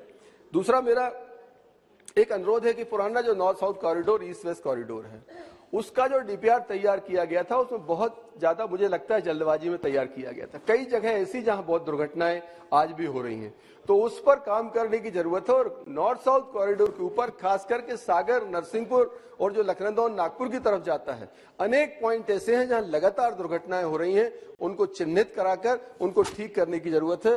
मंत्रालय इस पर काम करेगा, मेरी आपके माध्यम से विनती है। मैं आपके माध्यम से मेरे संसदीय क्षेत्र में एक महत्वपूर्ण मार्ग है, जबलपुर, नरसिंहपुर, गाडरवारा, पिपरिया, होशंगाबाद, हरदा, खंडवा और सीधा जलगांव जाता है। हम अनेक एक्सप्रेस वे इस देश में बना रहे हैं, सरकार नई कई एक्सप्रेस वे का प्रावधान भी कर रही है। मेरा आपसे आपके माध्यम से प्रार्थना है माननीय मंत्री जी से कि जबलपुर से नरसिंहपुर, गाडरवारा, पिपरिया होकर होशंगाबाद और जलगांव महाराष्ट्र को जोड़ता है। माननीय गडकरी जी का स्टेट भी महाराष्ट्र है और जलगांव हमारे यहाँ एजुकेशन हब है। जबलपुर हाई कोर्ट है, गाडरवारा हमारा आचार्य रजनीश की जन्मस्थली है, पिपरिया पचमढ़ी एक हमारा टूरिज्म का हेडक्वार्टर है। तो इन सबको जोड़ने के लिए एक एक्सप्रेस वे बनेगा, जल्दी बनेगा, ऐसा मैं आग्रह करता हूं। माननीय सभापति महोदय, जो निर्माण कार्य चल रहे हैं, माननीय प्रधानमंत्री जी के नेतृत्व में इस देश में ट्रांसपेरेंट सिस्टम, एक ईमानदार सोच के साथ काम करने की एक प्रवृत्ति पैदा हुई है। और इस सब के बाद भी अगर कहीं गुणवत्ताहीन कोई काम होता है तो मुझे लगता है वो चिंता का विषय है। जबलपुर भोपाल होकर जो मार्ग जयपुर जाता है, पहले भी मैंने अनेक बार शिकायत की है, हम लोगों ने सीधे जाकर मंत्रालय में भी आग्रह किया है और आज आपके माध्यम से सदन में भी इस बात को रखता हूं कि जबलपुर से हमारा जो भोपाल मार्ग है उसमें खास करके नरसिंहपुर जिले का कुछ हिस्सा और रायसेन जिले में जो मार्ग बन रहा है, अभी उसका उद्घाटन हुआ है, टोल चालू हुआ है, लेकिन निहायत गुणवत्ताहीन राष्ट्रीय राजमार्ग तैयार हुआ है। उसकी तुरंत चिंता करने की जरूरत है, नहीं तो यह संदेश ठीक नहीं जाता कि आज जब हम हर चीज अच्छी कर रहे हैं, सारी जगह पूरा मार्ग अगर 400 किलोमीटर में ठीक बना है तो 100 किलोमीटर क्यों खराब बना। इस पर एक हमारी चिंता है जिस पर मंत्रालय ध्यान देगा। दूसरा मेरा अनुरोध है कि जो हाईवेज हमारे तैयार हुए हैं, बाईपास हमने तैयार किए हैं, अंदर के जो मार्ग छूट गए हैं, जैसे इसी भोपाल जबलपुर हाईवे के ऊपर चाहे देवरी बाईपास हो, उदयपुरा का बाईपास हो, खरगोन का बाईपास हो, बरेली का बाईपास हो, बाड़ी का बाईपास हो, इनके अंदर के मार्ग नहीं बनाए। उनकी नरक जैसी स्थिति हो रही है, वहां पर धूल उड़ रही है, लोग रोज व्यापारी परेशान होते हैं। हम लोग जाते हैं, चूंकि राष्ट्रीय राजमार्ग सीधा भारत सरकार से जुड़ा विषय है, हम लोगों से लोग आग्रह करते हैं इनको जल्दी इनका मेंटेनेंस होना चाहिए, निर्माण होना चाहिए। आपके माध्यम से प्रार्थना है, इस पर भी शीघ्र निर्णय सरकार करेगी।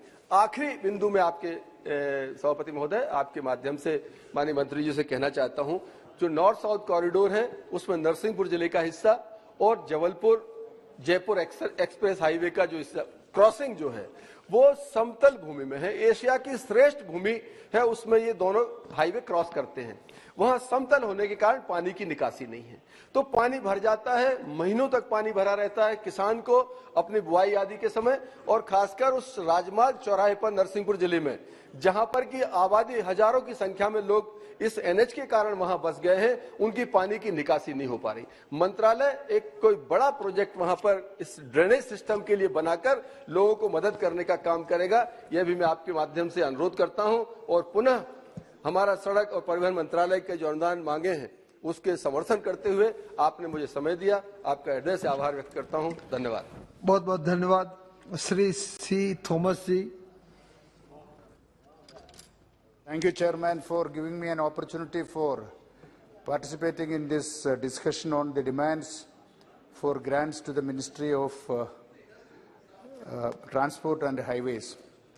Sir, this is a very important ministry. As we all know, the road infrastructure is very important for the growth of any country, economic as well as social development of any country. In India, as per the available information in the NHAI website, we have around 132,000 kilometers of national highways, out of which more than 70,000 kilometers are under the NHAI. Now, there are several projects proposed by the NHAI. The total amount of allocation in the budget is 68,000 crores, and the demand is for 1,99,000 crores. Of course, the demand is very correct, and the amount required is definitely more than 68,000 rupees, 68,000 crore. Sir, we are proposing, the government is proposing so many highways, including greenfield highways, and also express highways. But I am constrained to mention that out of these greenfield highways and express highways, there is no single highway, express highway proposed in Kerala. We have few greenfield highways proposed in Kerala, and also few other highways, out of which 4 are connecting my constituency. Of these 4, one highway, greenfield highway, NH85, starting from Kochi to Kochi, Munnar and Theni, it is some 132 kilometers, having a length of 152 kilometers.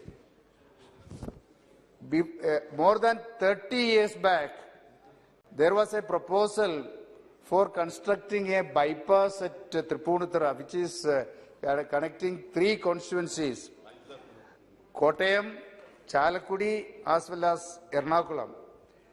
And a bypass for having a length of more than 8 kilometers was proposed, which was proposed to be constructed in 2 phases. First phase was 4 kilometers long, for which 16 hectares of land was proposed to be acquired.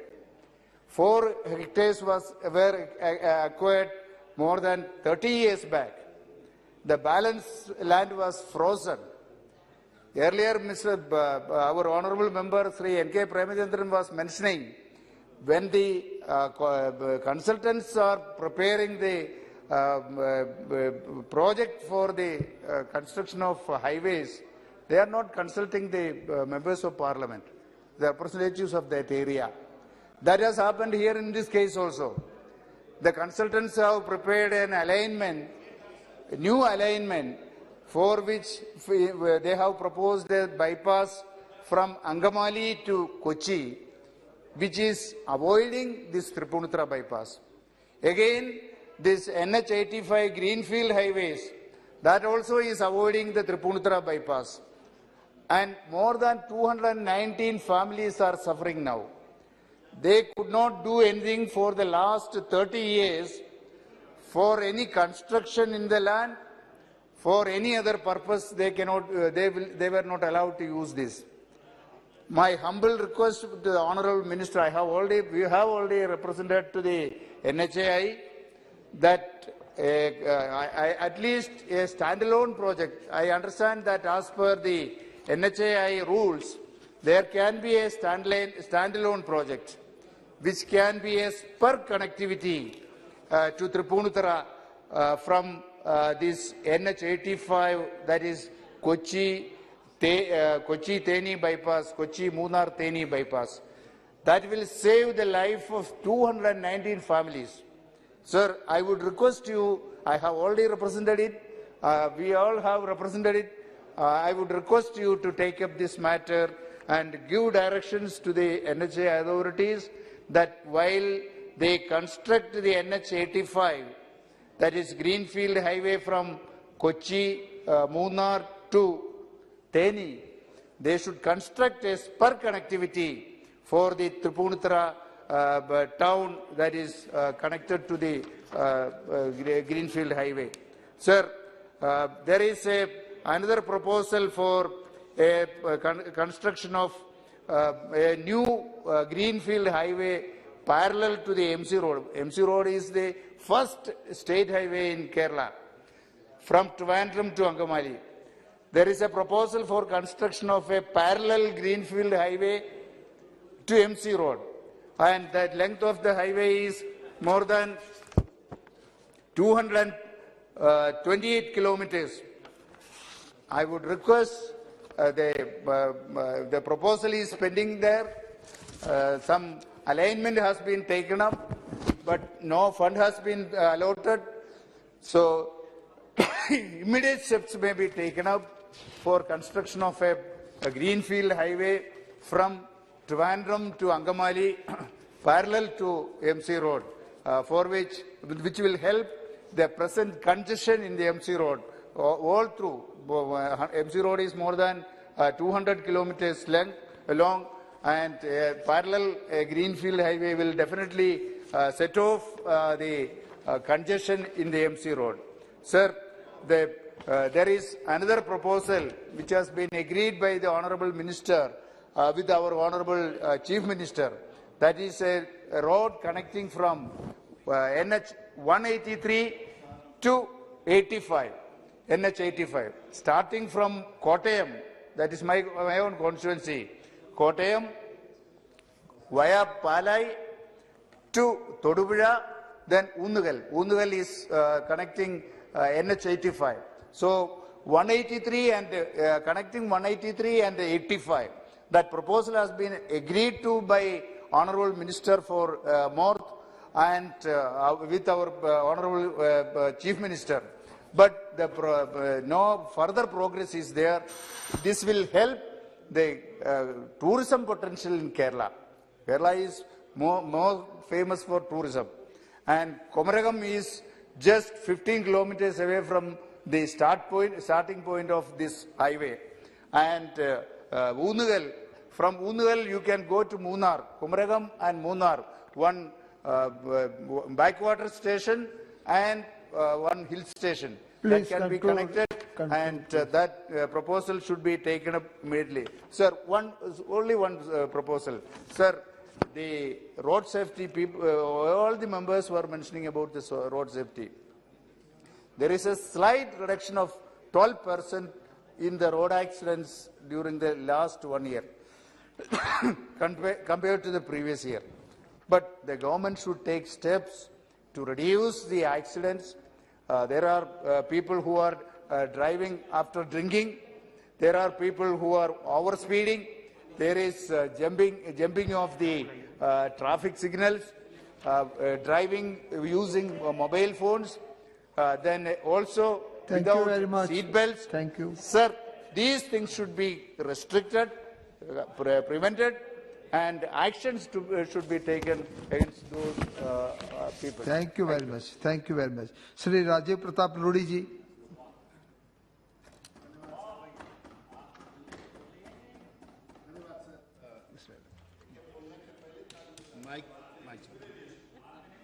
धन्यवाद sir.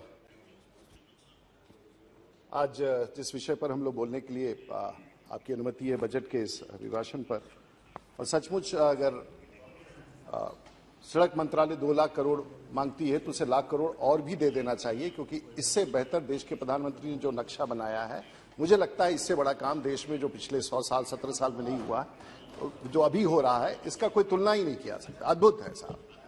और इसलिए मैं कहूंगा कि अगर मैं उत्तर बिहार में हूं और अगर किसी को भी उत्तर बिहार में जाना होगा तो गंगा पार करके जाना होगा। और पीछे मुझे थोड़ा जलन सा हुआ। जलन इस बात का हुआ कि मैंने उत्तर प्रदेश में देखा चुनाव के पहले, जगदम्बिका पाल साहब बैठे, बाकी लोग, एक फाइटर एयरक्राफ्ट हवाई जहाज वहां उतर गया आगरा हाईवे पर, तो मुझे थोड़ा जलन सा हुआ। और मैंने जाकर के माननीय गडकरी जी को कहा और प्रधानमंत्री जी को कहा, और मैं बताना चाहूंगा कि बिहार में भी बाकरपुर सोनपुर से डुमरिया घाट तक एक ऐसा ही एक्सेस कंट्रोल हाईवे बनने जा रहा है, जिसमें गति की जो सीमा होगी वो 120 किलोमीटर प्रति घंटा होगा। और जो हम लोग 4 घंटे और 5 घंटे में, डॉक्टर साहब यहाँ बैठे हैं गोपालगंज के, अब वो मात्र 1 घंटे 10 मिनट में कर पाएंगे। उस पर फाइटर जहाज भी उतरेगा। तो देश के प्रधानमंत्री ने सारण की जनता को और बिहार की जनता को ऐसा सड़क भी दे दिया। गंगा पार करने में बड़ी कठिनाई होती थी, और पैकेज वैकेज की बात करते रहते हैं लोग, विशेष स्टेटस की बात करते रहते हैं, मुझे नहीं पता है, लेकिन मैं इतना जानता हूं कि देश की सरकार नीति बनाती है और नीति के साथ जो विकास आता है वो पैकेज वैकेज से कहीं बहुत ज्यादा है। विशेष दर्जा क्या होगा? अगर नीति अगर आपकी सही होगी, सोच सही होगा, योजना सही होगा, तो लाखों करोड़ रुपया राज्य में चले जाएंगे। ऐसी सरकार तो हमने देखी नहीं थी, कम से कम हम लोग 25 साल से पार्लियामेंट में हैं, और इस प्रकार से देश बिहार को आगे बढ़ा रहे हैं। लेकिन बिहार को अपने तो आप सोचना पड़ेगा गिरिराज जी कि कैसे हम लोग को करना है, क्योंकि उफान हो जाता है जब ऐसी बातें होती हैं। 6 लेन गंगा, हम लोग कह रहे थे 2 लेन का गंगा सेतु, तो देश की सरकार ने, प्रधानमंत्री ने कहा 2 लेन क्या होता है भाई? जब गंगा पार ही करना है और रूडी जी के क्षेत्र से जाना है, हाजीपुर से जाना है, तो उसको 6 लेन बनाइए। और आज जेपी सेतु के पैरेलल 6 लेन बन रहा है। छपरा शहर में हमको बड़ी कठिनाई हो रही थी, 2 लेन था, देश की सरकार से मांग किया, वो आज 6 लेन होने वाला है। और इस बीच में वैशाली जाने की बात पता नहीं कब से होता था कि वैशाली के लिए पटना से सीधे रास्ता, तो सीधे सोनपुर से निकल करके दरियारा होकर के गंडक पार करके वैशाली, और वैशाली साहेबगंज होके नेपाल, ये भी योजना स्वीकृत है। शेरपुर दिगवारा साहब, मैंने माननीय बिहार के मुख्यमंत्री का आभार व्यक्त करना चाहूंगा। भाषण में नया गांव में मैंने उनसे कहा कि एक पुल चाहिए, उन्होंने कहा रूडी जी ले लीजिए। वहां से जब सहमति प्राप्त हुई और दिगवारा शेरपुर के बीच में 5000 करोड़ रुपए की लागत से नए पुल का निर्माण हो रहा है, जो पूरे उत्तर बिहार के लिए एक नया 6 लेन 4 लेन न जाने क्या क्या हमारे राज्य में हो रहा है। नहीं, नीतीश कुमार जी ने सहमति दी, उन्होंने मांग की और केंद्र की सरकार बना रही है। अभी हम केंद्र की सरकार की बात कर रहे हैं। गाजीपुर से, नहीं अच्छा बता, अच्छा इंडिया की सरकार बना रही। नहीं, मेरा सर ये माइनस किया जाए, 2 मिनट फिर गड़बड़ किया निशिकांत जी, और तो कुछ नहीं, बीच में डिस्टर्बेंस होने। उसके बाद उत्तर प्रदेश, हमको लखनऊ जाना हो, हमको टाइम क्यों लगेगा भाई? क्योंकि बीच में गाजीपुर से छपरा माझीपोला रोड में वो 2 लेन था और हाईवे नहीं था, उसकी भी स्वीकृति होगी खट से। और आज अगर छपरा से हमको लखनऊ जाना हो, तो जैसे इस काम को पूरा होगा 2.5 से 3 घंटा में हम छपरा से लखनऊ पहुंच सकते हैं। तो कमाल का चीज है। लोग कहते हैं विशेष दर्जा, विशेष दर्जा। अरे भाई, नीति बनाओ, योजना बनाओ, सोच बनाओ और आगे निकल जाओ। फिर उसके बाद आगे रिविलगंज बाईपास, उस शहर में रिविलगंज छोटा सा एक नगर पंचायत है, बड़ी दिक्कत होती है। आग्रह किया, रिविलगंज बाईपास पूरा सड़कों का जाल है। उतना ही नहीं, दिगवारा से जो नया पुल बनेगा भारतमाला फेज 2 में, फेज 1 में तो नहीं हो रहा है, लेकिन फेज 2 में राम जानकी पथ तक जाने का मार्ग, तो सड़कों का जाल उत्तर बिहार में। और आज की तारीख में मैं बड़े गर्व के साथ कह सकता हूं कि सारण जिला, क्योंकि हमारा द्वार है, वहीं से आपको उत्तर बिहार में जाना है, तो उत्तर बिहार के लिए और सारण जिला में आज 18,000 करोड़ का काम देश की सरकार और देश के प्रधानमंत्री कर रहे हैं। तो कौन कहता है पैकेज की बात? वो तो सब योजनाओं से ही नीति बनाइए और आगे निकल जाइए जैसे बाकी राज्य करते हैं। तो रोना किस बात का है? हम तो आगे बढ़ ही रहे हैं, लेकिन बढ़ाने का राज्य सरकार का संकल्प का भी दृष्टि अलग होना चाहिए। लेकिन भेल्दी सड़क हो, ये हो, अब ये अच्छी बातें हैं। इसके अलावा एक्सेस कंट्रोल, अब मैं नीतिगत पर जाऊंगा। ये तो क्षेत्र का था और राज्य का, मैं नीतिगत फैसला। अध्यक्ष जी, देश की सरकार, ये राज्य की सरकार सड़क बनाती है, हम सड़क बनाते हैं, किसी तरह से राइट ऑफ वे लेते हैं, सड़क बनाते हैं और एक्सेस कंट्रोल के लिए बैरियर लगा देते हैं। क्या देखते हैं उसके किनारे? कोई शोरूम खोल रहा है, कोई रियल एस्टेट कंपनी वाला जमीन खरीद रहा है, कोई वहां से रास्ता निकाल रहा है। देश की सरकार सड़क इसलिए नहीं बनाती है कि उसके बगल में दुकान मकान बना करके लोग अपना व्यवसाय करें। और एक नीति होनी चाहिए, जहां जहां नेशनल हाईवे डिक्लेयर होता है, जहां जहां नेशनल हाईवे चाहे एनएचएआई का हो, रेंज का हो, साथ ही साथ सर्विस लेन के लिए राज्य सरकार को उसके पैरेलल कम से कम 30 से 50 मीटर राइट ऑफ वे का घोषणा कर देना चाहिए, चाहे उसका एक्विजिशन जब भी हो, लेकिन उसके बगल में कोई काम नहीं होगा जब तक वो खेती करता रहेगा, खेती करता रहे। लेकिन जिस दिन देश की सरकार को जरूरत होगी, वो सड़क पर इसकी योजना पॉलिसी के स्तर पर वीके सिंह साहब जिस दिन ले आइएगा, तो अमेरिका और जर्मनी और यूरोप की जो बात करते हैं वो हम लोग भारत, कहीं ये नीतिगत फैसला में अभाव है। आपको खरीदने के लिए नहीं कर रहा, भारतमाला में सब पैसा दे रहे हैं, लेकिन राज्य भारतमाला की योजना वही स्वीकृत कीजिए जहां राज्य सरकार सहमत दे दे कि अगर मेरा राइट ऑफ वे 35 मीटर है, 40 मीटर है, तो 25 मीटर हमारे जिम्मे रहेगा। जब हमारे पास पैसा आएगा हम सर्विस लेन बना देंगे, कम से कम लाखों करोड़ रुपया जो खर्च हो रहा है उसका नुकसान तो नहीं हो। तो एक नीतिगत फैसला की जरूरत है, और राज्य सरकारें भी जो पीडब्ल्यूडी रोड बना रही है उसके बगल में भी नीतिगत फैसला होगा। सड़कें दुकान बनाने के लिए नहीं है,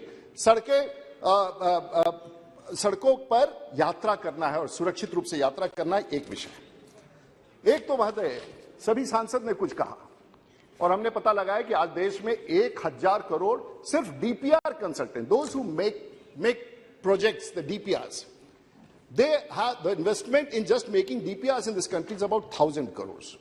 क्या मतलब है साहब?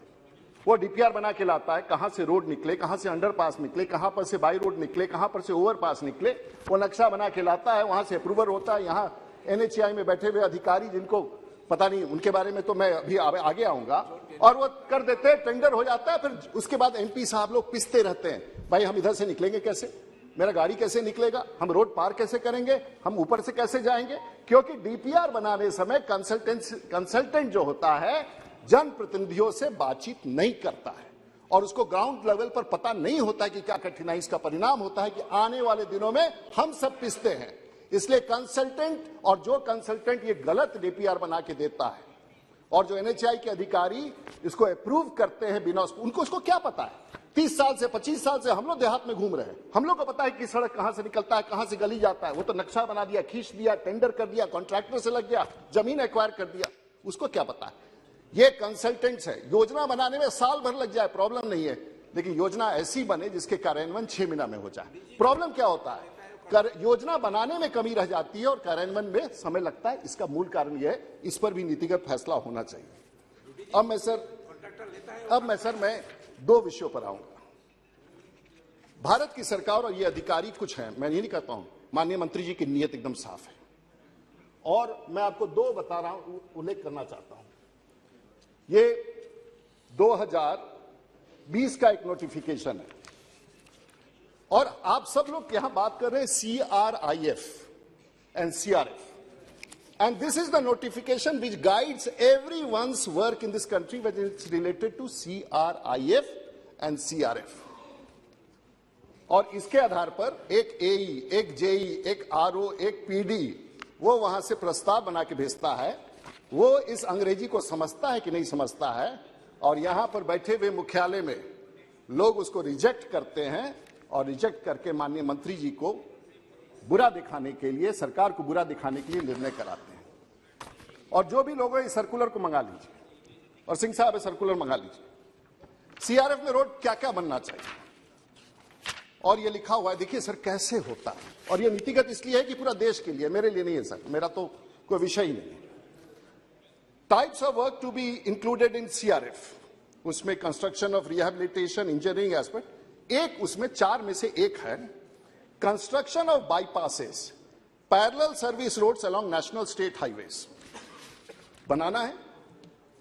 अगर आपको सीआरएफ में बाईपास बनाना है और अगर पैरेलल सर्विस रोड बनाना है तो इसका प्रावधान कर दिया।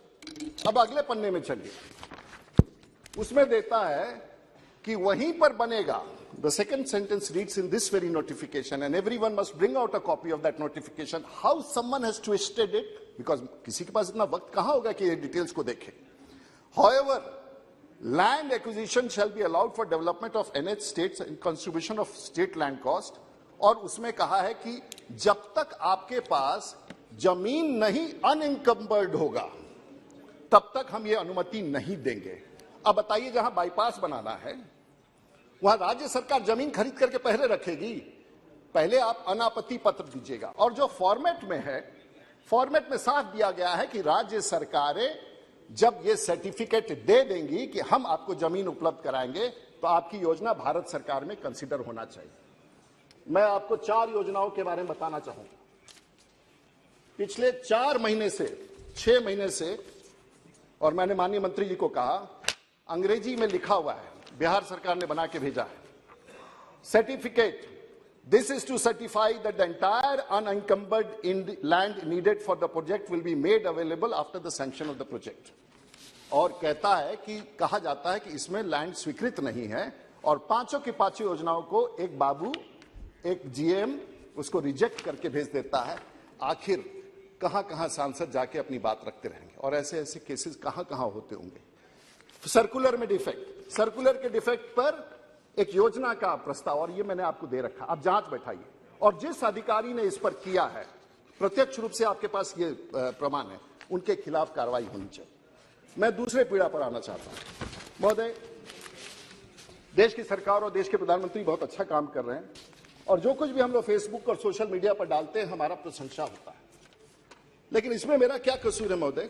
2008 की योजना 12 साल, 2022 14 साल हो गए मैं इस सदन में माननीय मंत्री जी के पास 14 साल से मैं जाके गुहार कर रहा हूं कि मेरी ये योजना, सब अच्छी बातें के बारे में लिखते हैं कि रूडी जी हेलीकॉप्टर उतारेंगे, रूडी जहाज उतारेंगे, ये रोड बनेगा, बीच में 6 लाइन फेसबुक पर आता है NH-19 का क्या होगा?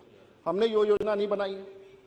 और उसके बाद NHAI के 8 चेयरमैन बदल गए, और मैंने ना मेरा कॉन्ट्रैक्टर से परिचय है, ना मैंने सड़क बनाया, ना मैंने उसकी योजना बनाया, ना मुझे पूरा करना। सिग्रीवाल साहब बैठे हुए हैं, इनको भी और हम दोनों को पिछले 14 साल से जनता गाली दे रही है। और हर बार हम लोग मंत्रालय में दौड़ के, यहां मंत्रालय के इस रोड को कंप्लीट कराओ, जो करना है करा दो, जो करना है करा दो। अब आप देखिए, एक तरफ बैंक्स हैं, बैंक्स का एक कंसोर्शियम होता है, state bank of India consortium का लीड है, वो कहता है कि ठीक है हम पैसा दे देंगे। NHAI कहता है, नवंबर माह में कहता है हम पैसा दे देंगे। अब कंसोर्शियम में 4 और बैंक है, सबको 5-5 करोड़ रुपया देना है, 197 करोड़ रुपया जाना है। अब एक बैंक पिछले 5 महीना से लेके बैठा हुआ है, अब आपका कोई पैसा सैंक्शन नहीं होगा।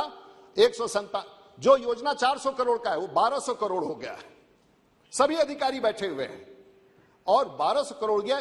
अब वो काम 200 करोड़ में समाप्त होना है, 1200 करोड़ का काम 200 करोड़ में समाप्त होना है। नवंबर में स्वीकृति हो गई महोदय, नवंबर में स्वीकृति हो गई, ये मार्च आ गया, बरसात हो जाएगा। पैसा जब आएगा, जब बरसात शुरू हो जाएगा, 197 करोड़ रुपया फिर खत्म हो जाएगा। फिर उसके बाद प्रस्ताव बनना शुरू होगा कि हमको फिर 300 करोड़ रुपया चाहिए। आखिर बताइए, एक सांसद का, एक जनप्रतिनिधि का, एक व्यक्ति का क्या कसूर है इसमें? और वो अधिकारी, अभी आज ही 2 घंटा पहले एक सर्कुलर आया, और उसमें उसको ईसी होता है, 2 घंटा पहले का सर्कुलर है कि उसमें जो आपके पास घाटा सौदा है उसको पूरा कीजिए।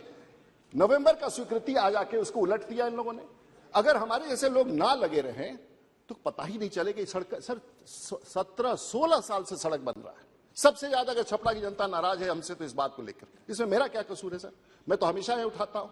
कहने का मतलब ये कुछ अधिकारी ऐसे हैं, और इसीलिए मुझे एक और है, माननीय मंत्री जी भी बहुत अच्छा काम, देश के प्रधानमंत्री आउटस्टैंडिंग, पूरी दुनिया कह रही है पुरानी योजनाएं, लेगेसी को हमको ठीक करना। और मंत्री जी का भी एक बिल्डिंग बन रहा था, उनका NHAI का बिल्डिंग, तो वो भी मेरी ही वेदना में कहे कि पहले ये पिछले 11 साल में जो मेरा बिल्डिंग बना, उन सबका फोटो लगाओ इस पूरे बिल्डिंग में कि कौन कौन GM था जो इसको देख रहा है। हमको भी सर सांसद को सर 2 करोड़ रुपया देंगे, हमको सर थोड़ा सा जमीन और पैसा दीजिए। मैं भी इस योजना के लिए जो NH-19 का है, वो तमाम लोग जो NHAI के चेयरमैन रहे हैं और तमाम लोग जो GM रहे हैं और तमाम लोग का एक एग्जीबिशन और म्यूजियम लगाना चाहता हूं, ताकि देश याद रखे कि NH, जैसे मंत्री जी ने अपने यहाँ लगवाने के बाद कहा है, मैं भी अपने यहाँ एक म्यूजियम बनाना चाहता हूं कि 17 साल तक इस सड़क के निर्माण और अभी के अधिकारी भी उसमें शामिल होंगे, सबका फोटो हमको भी लगवाना। थैंक यू वेरी मच महोदय, मेरा आपसे दो ही पीड़ा था। बहुत बहुत धन्यवाद। अनुरोध है महोदय, ये सब विषयों पर माननीय मंत्री जी गडकरी जी की जानकारी में नीतिगत रूप से मैंने 2 बातें कही हैं, और जो देश की सरकार के ऊपर जो अनावश्यक ऐसे लोग जो है उसको लांछन लगा देते हैं, बहुत बहुत हमारे अच्छे धन्यवाद, काम को खराब कर देते हैं, उन पर भी कार्रवाई करेंगे, ऐसा मेरा विश्वास है। महोदय, माननीय प्रधानमंत्री जी को, माननीय नितिन गडकरी जी को और देश की सरकार को, गिरिराज जी को, सब लोगों को, राजकुमार सिंह साहब को, VK सिंह साहब को, आप सब बहुत अच्छा काम कर रहे हैं, आप सबको, निशिकांत जी को, ऑल सब बहुत बहुत धन्यवाद। Thank you. Shri Behnan ji. Thank you, Chairman. Sir, last week this House discussed the demand on railways, the country's most extensive public transport system. Sir, many of our esteemed members opined the impact of privatization on railways by the India government. Today, the discussion is about another significant public transport system such as national highways. Tomorrow we are going to discuss shipping and civil aviation and the basic requirement for it. Sir, this government is implementing privatization policies here as well. The big ports, airports and air service, including Air India, has been privatized. Thus, most suspiciously, the Modi government has transformed into a dealer of privatization of our country's primary assets. Sir, thus, my humble request to the Honourable Minister, Shri Nitin Gadkari ji, is to kindly look into it and take steps to save our roads, which are the nerves of our public transport. I have faith and confidence in you because I appreciate your efficiency. I am also delighted to congratulate you for embarking a sizable sum in the budget for more extensive projects of this government, such as Gati Shakti. In India, we are heavily dependent on road transport, both for freight and passenger traffic. As per the latest data, over 71% of freights and about 85% passenger traffic is depending on road transport. This shows the importance of increasing road transport infrastructures. This over-dependence of road transport, both the passenger and freight sectors, makes it absolutely necessary to maintain our highways and roads in good condition and in amenities. I admit that NHAI is now carrying out of the widening work of NH66 as 4 lines in Kerala, a considerable portion of which is passing through in my constituency. I express my sincere thanks to Honourable Minister on behalf of that initiative taken by him this work. Now, as the Government of India has privatized the air traffic sector and privatization in railways also progressive, the only major traffic system now remaining with the government is road transport. Hence, I request the government should seriously consider to prepare and implement detailed projects to meet the demand for a period of at least 30 years in the road transport sector on a mission mode and implement it within a time frame of 5 years. I may suggest that the above projects should give priority to upgrade the quality of existing highways so that the international level with all modern facilities and also capable of addressing the growing needs of minimum 3 decades. The projects are now the National Highway Development Project, which is connecting the northeast and the northeast to Kolkata to Chennai, Mumbai, Delhi, and similar east-west corridor connecting Silchar to Saurashtra. The main object of the highways is to reduce the distance and time between the major cities. Another project is Bardhamala project, which is for the freight traffic and the bypass and other things. Another project is the Sedu Bharadam, that is mainly for bridges and these flyovers. Sir, in my constituency in Chalakudy, there was a flyover, the underpass. The work is already started 10 years before. And this work is in a slow as a snail. For the last 10 years, we can complete even a underpass there. On behalf with the National Highway Authority and the local government, we had several conferences. And last conference, we entrusted the district collector to monitor the work. Sir, yesterday I was in Chalakudy. I said only 4 persons are working to complete this. So I humbly request the government, take action. Otherwise, you terminate the contractor, or please do expedite the work as early as possible. Otherwise, it is the main bottleneck of the traffic block of the National Highway at Chalakudy. A major portion of our roads are suitable to meet our growing demands from the country. Though the number of vehicles are increasing every year, our investments in roads is far below the required sum. In my state, Kerala, the number of vehicles is fast growing. It was doubled from 60 lakhs in 2011 to 120 lakhs in 2021. The number reached 121 lakhs in 290 by 8 years and by 10 years. The number reached into 148 lakhs. As a result of this control, sir, 1 minute, sir, I just started that. So, as the result, the controlled vehicle growth in efficient roads with a poor condition, the number of motor accidents is rising. Sir, at present, the increasing number in road accidents and its casualties a major concern. India ranks first in number of road crash deaths across the 199 countries and account for almost 11% of crash-related deaths in the world. So, to tide up this situation, urgent action plan is needed. Imparting awareness to drivers and public essential. Similarly, steps should be taken, include road rules in school and college syllabus. I still remember some lessons that I have learned during my school life and college life. There was a lesson by the A.G. Gardner on the rule of the road. Dazzle headlights. So we are still I realized the above lesson during my student, and I still follow the guidelines learned from the school, college when I was driving. So the government may also consider developing alternative transportation methods by using waterways and sea routes for avoiding sufficient connectivity with existing roads. Sir, another thing that my beloved friend, Mr. Thomas Charikaran pointed out, sir, there is a bypass issue in my constituency. It is the alignment of Kochi-Madurai highway was fixed some 30 years ago, and the same cannot complete even after the 3 decades. Some families got compensation, while approximately 200 families on the 8.5 kilometers long Tripunithura bypass, whose land was either frozen or acquired for the project, not received any compensation, and they are not in a position to sell their property or renovate houses in the last 30 years. Kindly conclude.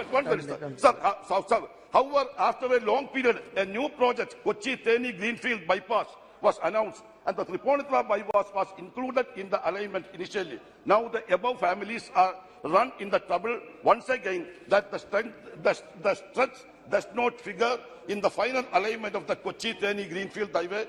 The reason announced is that NHIA is forward another project, namely Kundannur-Angamali Greenfield 6-line bypass.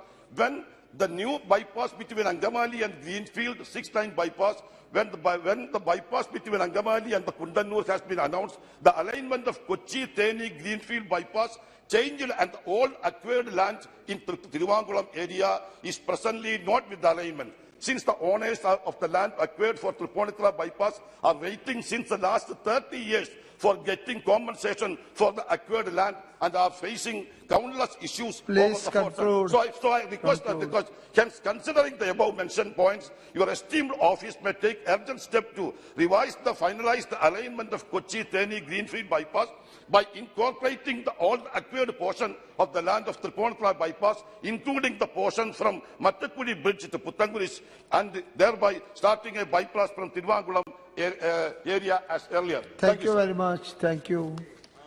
Sri Guman Singh Daborji.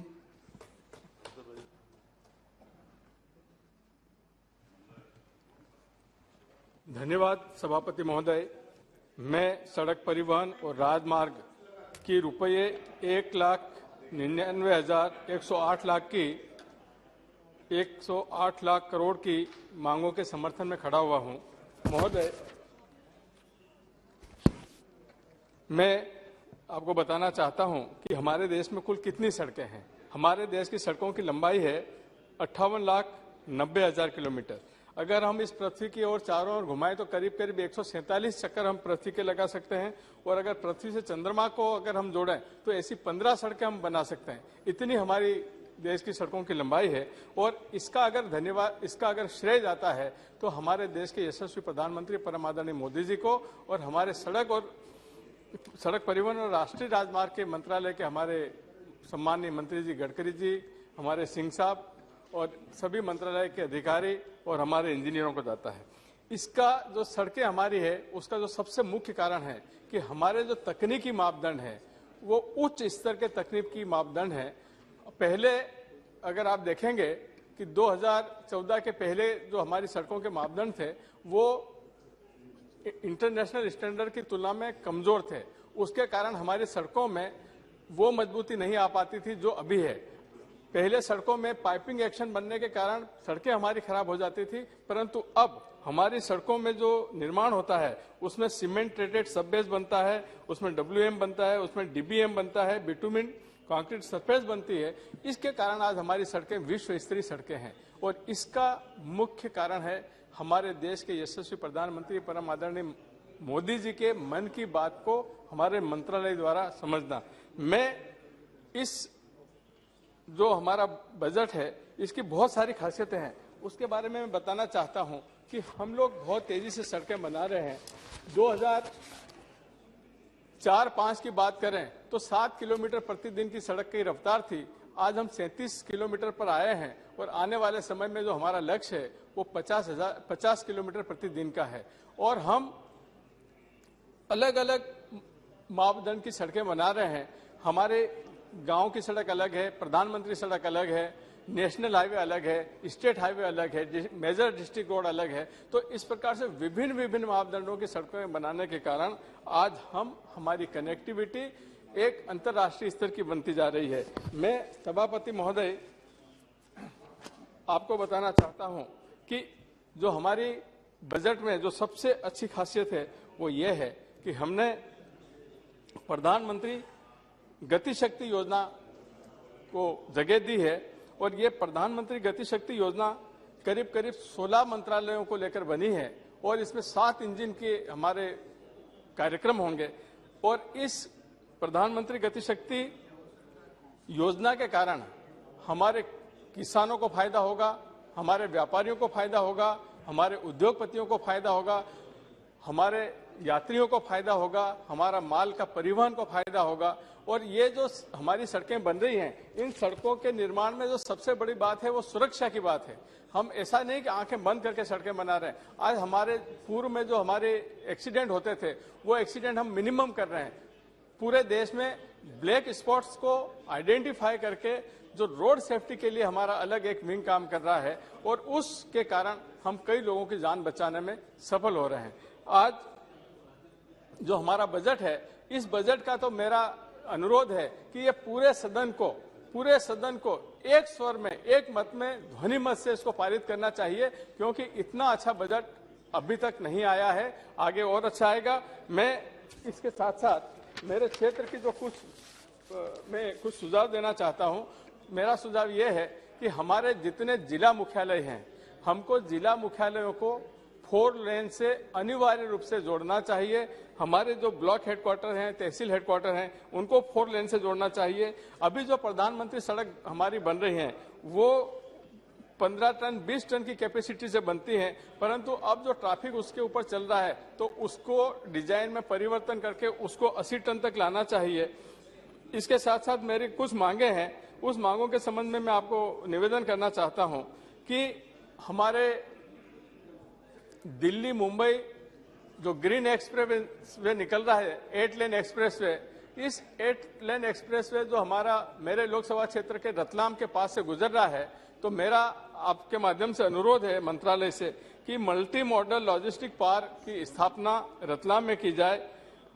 हमारा रतलाम से झाबुआ और अलीराजपुर को 4 लेन से जोड़ने के लिए भारतमाला 2 में आपने रतलाम से झाबुआ को सम्मिलित किया है, परंतु झाबुआ से अलीराजपुर को सम्मिलित नहीं कर पाया, वो टोल रोड होने के कारण। तो इसमें भी कोई माध्यम निकालकर इसको जोड़ दिया जाए। दूसरा, हमारा रतलाम और इंदौर रोड को पेटलावत से बदनावर तक इसको 4 लेन से जोड़ने से हमारी अहमदाबाद से सीधा हम गुजरात को शॉर्टकट से जा सकते हैं, इसको जोड़ा जाए। बड़ौदा से खंडवा नेशनल हाईवे घोषित किया है, परंतु इस नेशनल हाईवे का निर्माण का कार्य अभी शुरू नहीं हो पाया है, इसको शीघ्र शुरू किया जाए। और इसके बीच में मेरे लोकसभा क्षेत्र का जिला मुख्यालय अलीराजपुर आता है, इस अलीराजपुर को अनिवार्य रूप से बाईपास बनाया जाए, क्योंकि अभी जो नेशनल हाईवे गुजर रहा है वो अलीराजपुर शहर के बीच में गुजरने से यहाँ पे काफी एक्सीडेंट होते हैं, दुर्घटनाएं होती है। इसलिए इन दुर्घटनाओं को टालने के लिए अलीराजपुर में बाईपास बनाना जरूरी है। मेरे लोकसभा क्षेत्र झाबुआ से बांसवाड़ा को जोड़ने वाला मार्ग जो है वो 4 लेन नहीं है, तो झाबुआ से थांदला, कुशलगढ़ और बांसवाड़ा को जोड़ने के लिए 4 लेन रोड बनाने की मैं मांग करता हूं। मेरा लोकसभा क्षेत्र जनजाति बाहुल्य क्षेत्र है और हमारे यहाँ जो विलेज की रचना है, इन विलेजों में बहुत सारे हैबिटेशंस बने हैं, छोटे छोटे हैबिटेशंस, और मुख्य गांव से एक दूसरे हैबिटेशंस की दूरी, जिनको वहाँ फालिया बोलते हैं, वो फालिया की दूरी 10-10, 15-15 किलोमीटर है। ऐसे लंबे जंगल के क्षेत्र में है। तो जो इन विलेज रोड बनना चाहिए वो रोड नहीं बनी है, तो इन विलेज रोड बनने को प्राथमिकता दी जाए। एक हमारा जो नेशनल हाईवे नंबर 47 है वो गुजरात की सीमा से मध्य प्रदेश की सीमा में जब आते हैं तो उसका लंबे समय से संधारण नहीं हुआ है, और इसके संधारण का भी प्रस्ताव हमारे यहाँ मुख्यालय पे आया हुआ है। तो मैं आपके माध्यम से मांग करता हूं कि ये संधारण का जो प्रस्ताव है इसको स्वीकृत करें, ताकि उस नेशनल हाईवे नंबर 47 का पिटोल से हमारे माछलिया तक जो अभी उखड़ गया है इसका संधारण हो सके। मैं इन मांगों का समर्थन करते हुए आपको धन्यवाद देता हूं। नमस्कार। बहुत बहुत धन्यवाद। श्री दुलाल चंद गोस्वामी जी। धन्यवाद सभापति महोदय। सबसे पहले मैं सड़क परिवहन और राज मंत्रालय के बजट 2022-23 का समर्थन करता हूं। माननीय सभापति महोदय, सड़क परिवहन राजमार्ग मंत्रालय का बजट इस बार बहुत बढ़ाया गया और इसका मुख्य उद्देश्य है कि देश में सड़कों सुविधा को बढ़ाया जाए। 1,99,000 करोड़ की बहुत बड़ी राशि भारत सरकार ने दी है। इसके लिए माननीय प्रधानमंत्री जी को हृदय से धन्यवाद।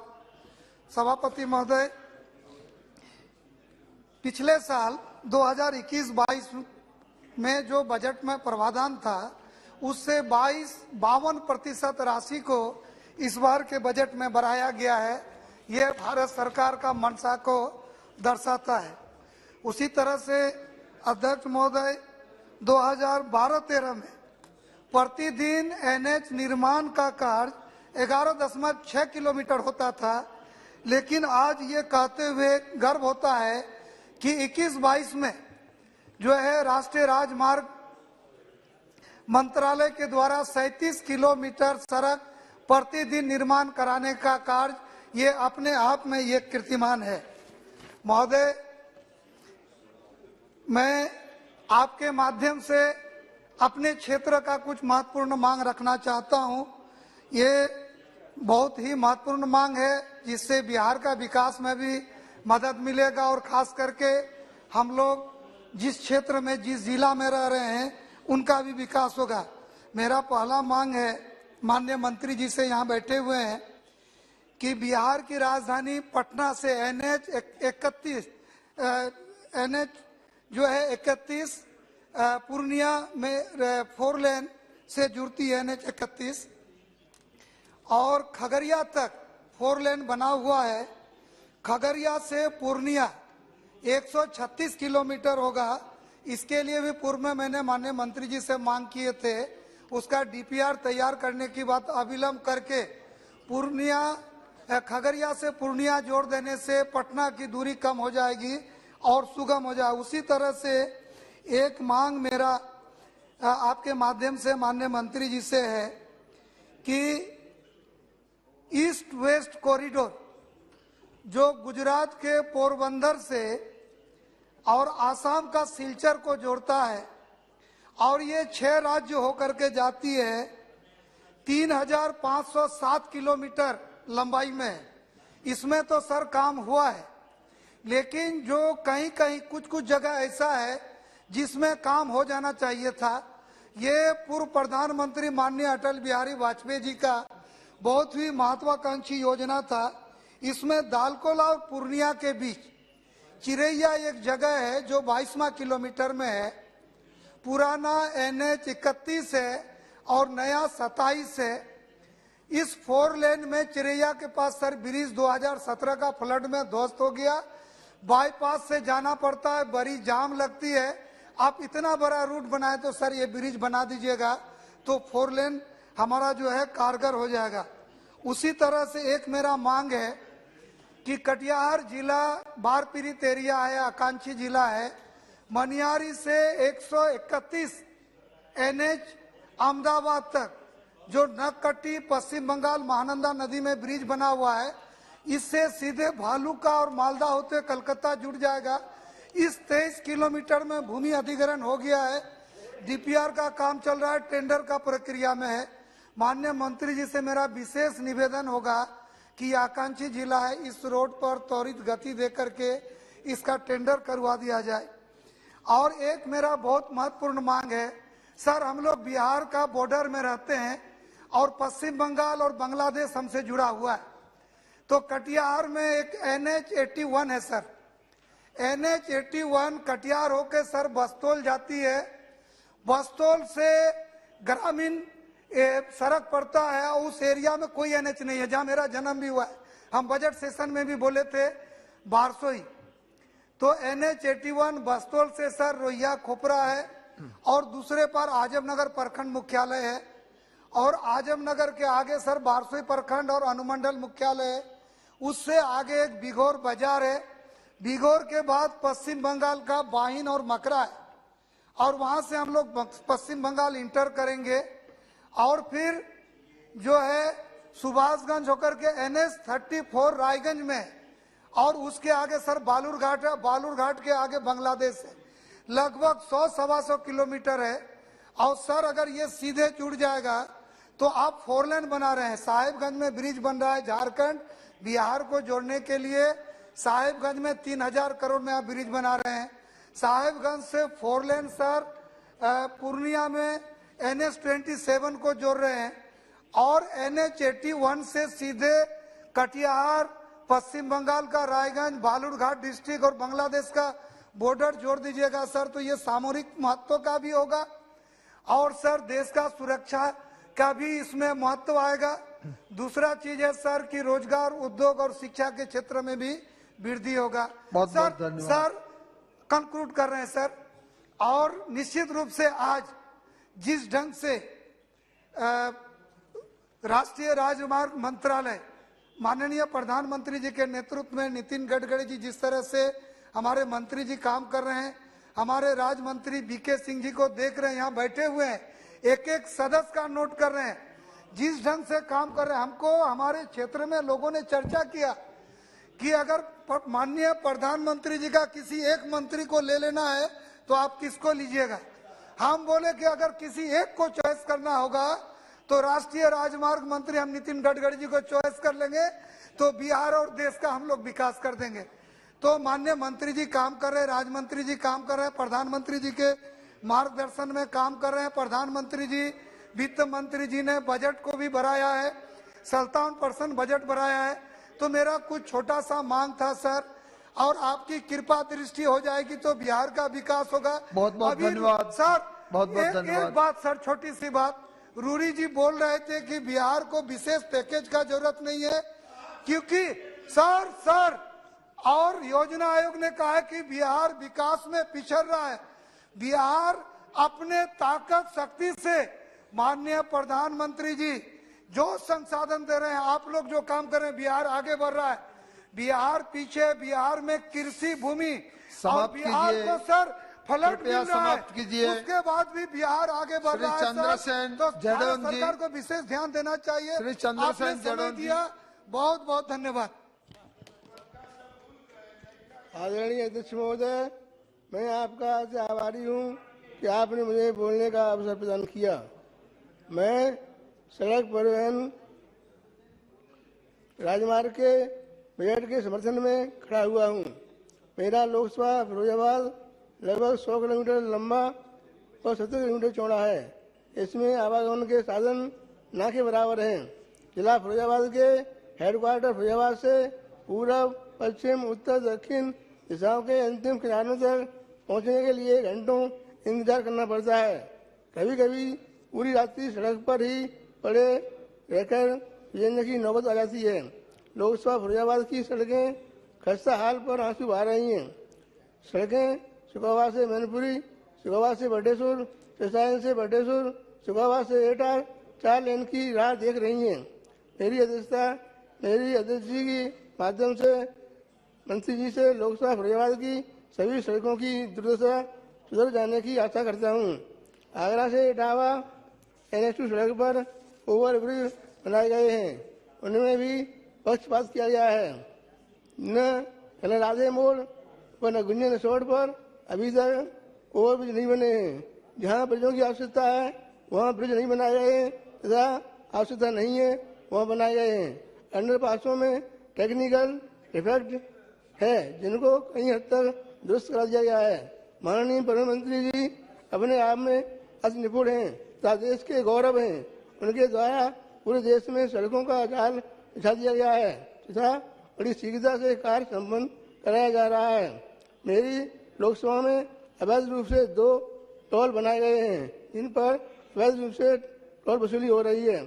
सड़कें प्रकाश व्यवस्था से लैस हैं जिससे हाईवे पर चोरी, डकैती तथा अन्य जघन्य अपराधों अपराध नहीं हो रहे हैं। ये आशा ही नहीं पूर्ण विश्वास है कि अध्यक्ष जी के माध्यम से सड़क परिवहन मंत्री जी अपनी तीव्र गति को धीमी नहीं करेंगे तथा परिवहन की समस्त आवश्यकताओं को यथाशीघ्र पूरी करते रहेंगे। धन्यवाद। बहुत बहुत धन्यवाद। श्री जसबीर सिंह गिल जी। जी थोड़ी बोल दे।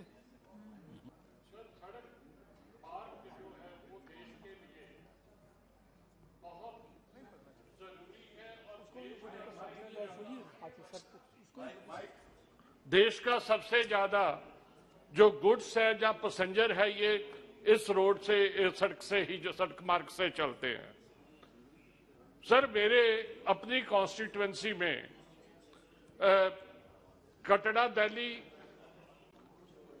अमृतसर, होशियारपुर और ब्यास से डेरा बाबा नानक बटाला होके ये 3 हाईवे बनाए जा रहे हैं। सर इसमें एक सबसे बड़ी प्रॉब्लम जो आ रही है वो है कॉम्पेंसेशन की। सर एक मैं आपके माध्यम से मंत्री जी के ध्यान में लाना चाहता हूं कि ये जो कॉम्पेंसेशन है ये इसमें यूनिफॉर्मिटी नहीं है, एकाग्रता नहीं है।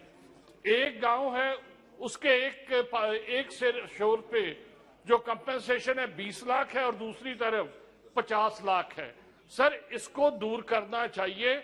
अब उसके बाद क्या होता है, किसान को जाना पड़ता है सर आर्बिट्रेशन में, और आर्बिट्रेशन में फिर आगे उसकी किसान की लूट शुरू होती है।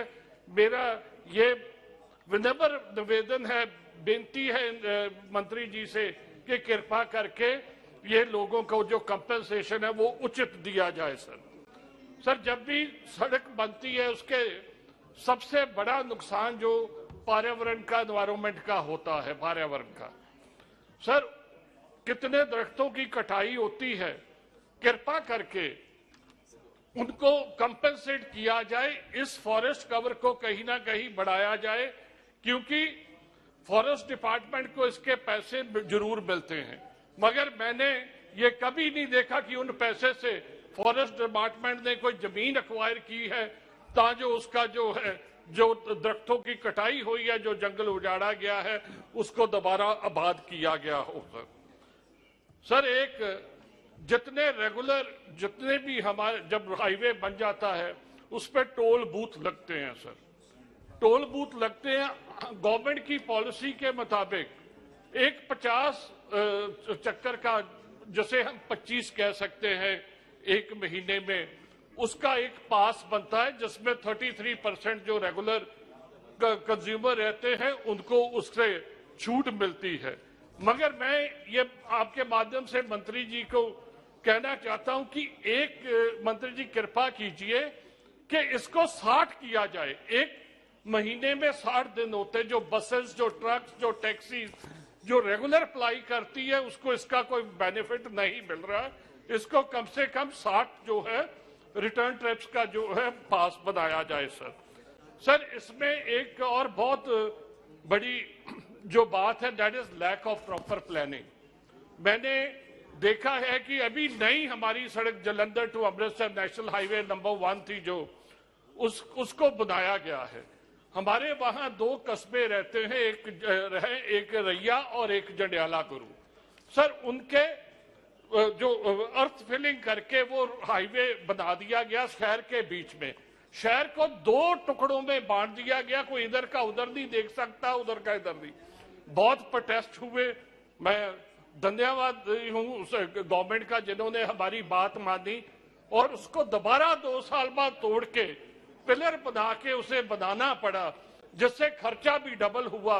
अगर इसको पहले ही प्लानिंग अच्छी की जाए तो ये पैसे हमारे जो बच सकते हैं सर जैसे छोटी छोटी लिंक्स हैं जो 2 हाईवे को जोड़ती हैं।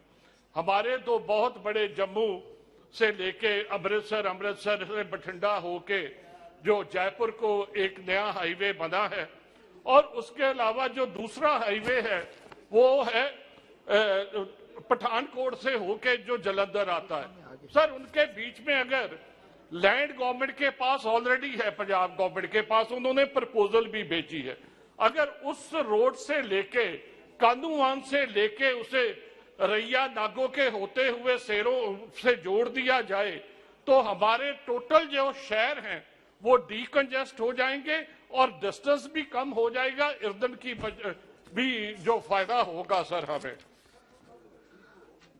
सर ड्यूरिंग यूपीए गवर्नमेंट उनकी एक प्रोजेक्ट थी कि जितनी ये जो तरन हरी के जीरा होके आगे दिल्ली से जुड़ता था सर, वो एक अच्छा प्रोजेक्ट था जिसमें एक लोगों को अल्टरनेट रूट मिल जाता था, जिसपे कोई टोल वो नहीं दे सकता वो उस पर चले जाते थे सर उनको थोड़ा स्ट्रेंथन और वाइडन करने की जरूरत है, ये मेरी अपील है सर जो बॉर्डर के डिस्ट्रिक्ट्स हैं sir, they are very vital for national security sir. देश की सिक्योरिटी के आर्मी की मूवमेंट काफी होती है। उसके लिए सर मेरी एक रिक्वेस्ट है कि जैसे अमृतसर खेमकर नेशनल हाईवे बना दिया गया, मगर उसमें बीच बीच में कुछ लिंक सर मिसिंग रह गए हैं और कुछ में वाटर लॉगिंग हो गई है। इनको हमारे लिए, लोगों के लिए और देश के लिए सर इनको ठीक किया जाए, इन रोड को वाइडन और स्ट्रेंथन किया जाए। अंत में मैं यही कहूंगा कि जो 1,99,000 करोड़ जो मांगा है डिमांड फॉर ग्रांट्स में, ये भी कम है। इस डिपार्टमेंट को इंफ्रास्ट्रक्चर डेवलपमेंट के लिए जितने पैसे दिए जाएं उतने कम है। बहुत बहुत धन्यवाद। जय हिंद। बहुत बहुत धन्यवाद। श्री कनकमल कटरा जी। बहुत बहुत धन्यवाद माननीय सभापति जी, मुझे सड़क मार्ग राष्ट्रीय राजमार्ग की डिमांड पर बोलने का अवसर प्रदान किया है। उपाध्यक्ष महोदय, पीएम गति शक्ति को बढ़ावा देने वाले 7 कारक सड़क, रेलवे, एयरपोर्ट, पत्तन, सार्वजनिक परिवहन, जल, इन 7 को मिलाकर के अर्थव्यवस्था को और अच्छा व्यवस्था में आगे इस काम को बढ़ा करके निर्माण किया जा रहा है और विकास किया जा रहा है। राष्ट्रीय मार्ग नेटवर्क में 22-23 में 25,000 किलोमीटर का विस्तार किया जा रहा है। राष्ट्रीय मार्ग नेटवर्क में विस्तार के 20,000 करोड़ रुपया जुटाए गए हैं ताकि सार्वजनिक संस्थानों को पूर्ण किया जा सके। आदरणीय अध्यक्ष महोदय, अटल बिहारी वाजपेयी साहब ने एक बात कही थी कि देश में अगर आर्थिक स्थिति को सुधारना है तो सड़क निर्माण करना बहुत आवश्यक है, और यही काम इन्होंने किया जिसके कारण से पूरे देश के अंदर बहुत ही अच्छी सड़कों का निर्माण हुआ, गांव गांव तक ये सड़क पहुंची है। और आज देश के इस आर्थिक स्थिति में मजबूती प्रदान हुई है। मैं प्रधानमंत्री जी का एवं राष्ट्रीय राजमार्ग मंत्री नितिन गडकरी साहब का, आदरणीय विक्की सिंह जी साहब का बहुत बहुत धन्यवाद ज्ञापित करता हूं कि इसमें बहुत अच्छी आपने नीतियां बनाई हैं और परियोजना के लिए भी बहुत बड़ी योजना बना करके काम किया जा रहा है, जिसमें 4,500 करोड़ रुपए मंजूर किए, प्रतिदिन से 36.6 किलोमीटर सड़क का निर्माण प्रतिदिन किया जा रहा है। उपाध्यक्ष महोदय, मैं आपके माध्यम से मंत्री जी को निवेदन करना चाहता हूं। पिछले समय में आदरणीय नितिन गडकरी साहब ने एक घोषणा की थी, पूरे देश में मैं ऐसे वाहनों को विकसित करूंगा जिसमें अगर कोई शराब पी करके कोई ड्राइवरिंग कर रहा है तो वह गाड़ी नहीं चलेगी, और ऐसे वाहनों की जरूरत अभी देश में बहुत अधिक है, जिसके कारण से दुर्घटनाएं बहुत अधिक और शराब और व्यसन करने से बहुत नुकसान उठाना पड़ रहा है। मैं तो अपने क्षेत्र के लिए सबसे पहले अगर चलाते हैं तो सबसे पहले मांग करता हूं कि ये गाड़ी हमको पहले दी जाए, ताकि हमारे वहां पर दुर्घटनाएं होती हैं वो कम हो, ऐसा मैं प्रार्थना करना चाहता हूं। मैं इस समय में यह भी निवेदन करना चाहता हूं कि राष्ट्रीय राजमार्ग 927 ये हमारे जनजाति बाहुल्य क्षेत्र में आदरणीय गडकरी साहब ने स्वीकृत किया है। मैं इनको धन्यवाद ज्ञापित करना चाहता हूं, आदरणीय प्रधानमंत्री जी को धन्यवाद ज्ञापित करना चाहता हूं।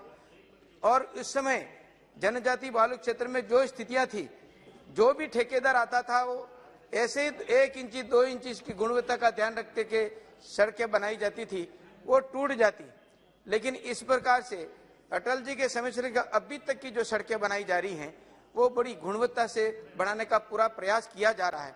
और इस समय में हमारे क्षेत्र के अंदर 927 से राष्ट्रीय राजमार्ग स्वरूपगंज से रतलाम वाया डूंगरपुर, बांसवाड़ा, खेरवाड़ा स्वीकृत किया गया है, और इससे बहुत अधिक इस क्षेत्र के अंदर लाभ मिलने वाला है। और हमारा यानी कि वजवाड़ा से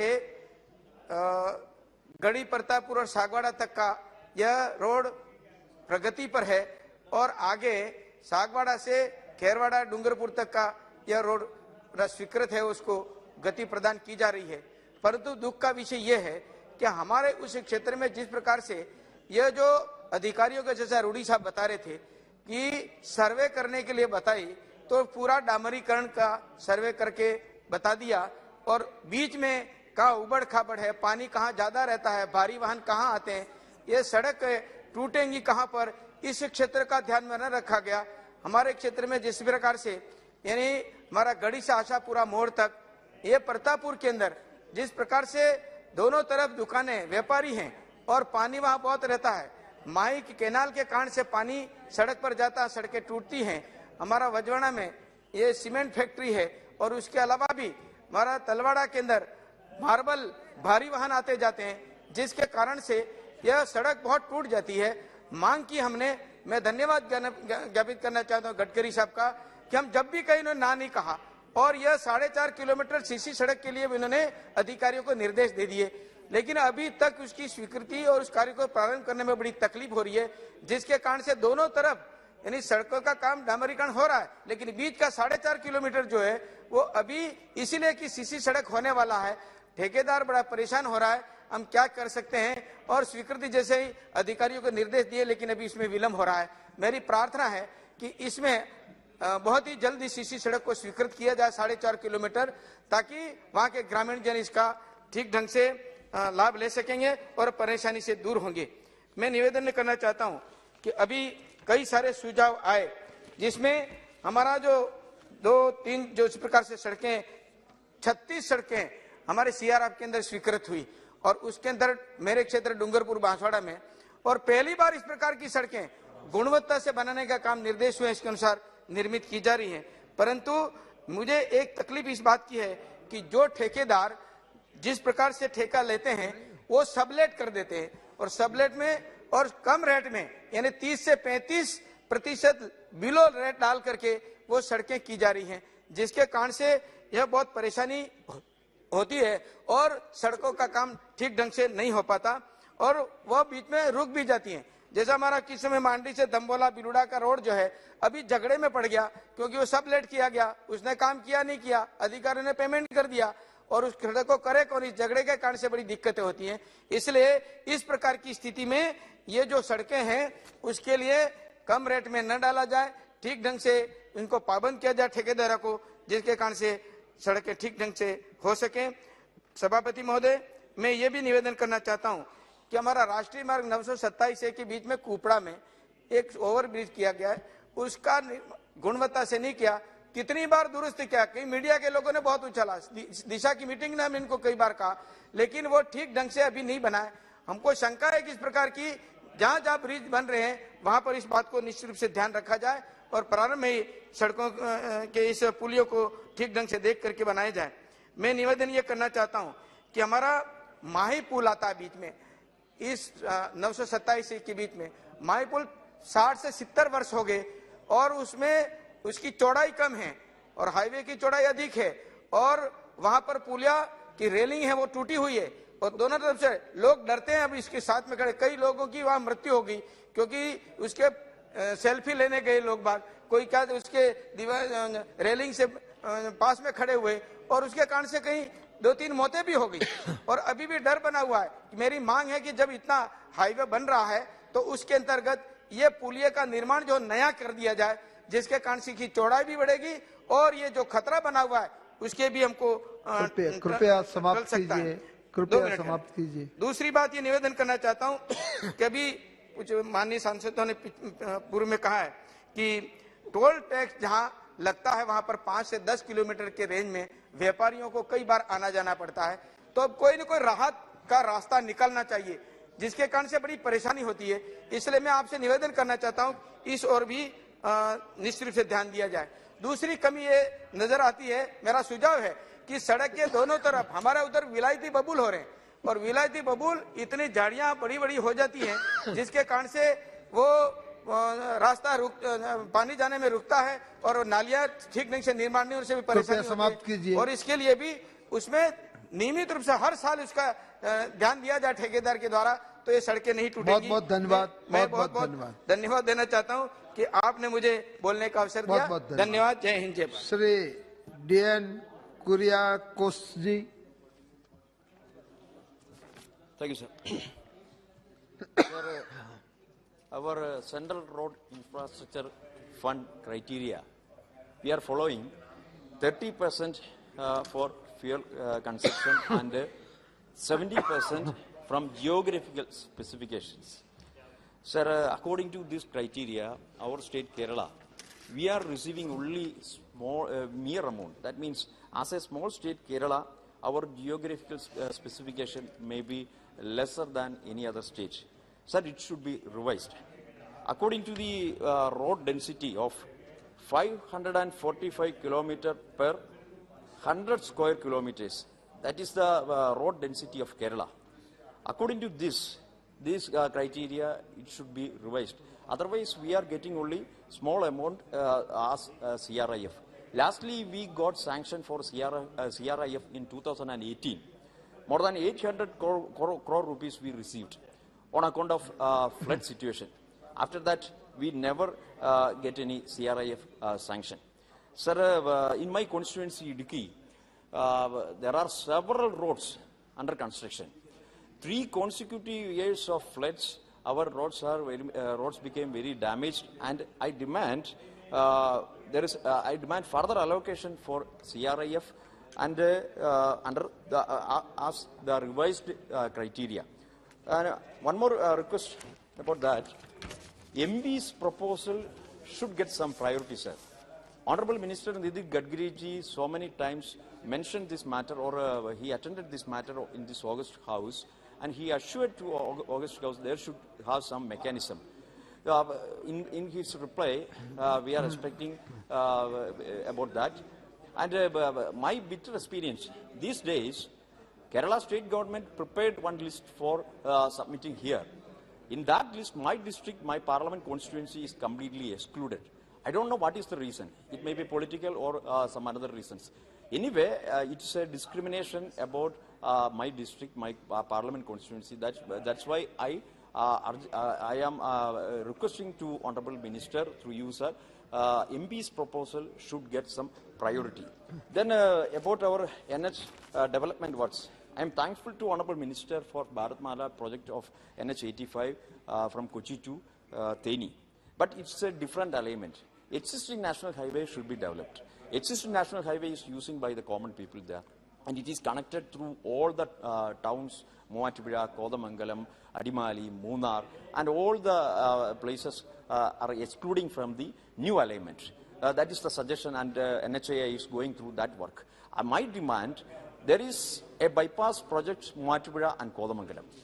But it is not been, that demand is not being fulfilled last 30 years. We are waiting for so many, we have waited for so many years. Lastly, NHAI, that means they expressed their willingness to develop that bypass project by the 50% share of state government. But our state government is denying again and again. So we are in a severe crisis. So I demand for the existing national highway NH 85 from Kochi to Dhanishkodi should be developed with the 2-lane with the paved shoulder. We had a meeting last week, and I think the officials might be sent that report to NHAI here. It should be taken care of. It should take care of. And another demand,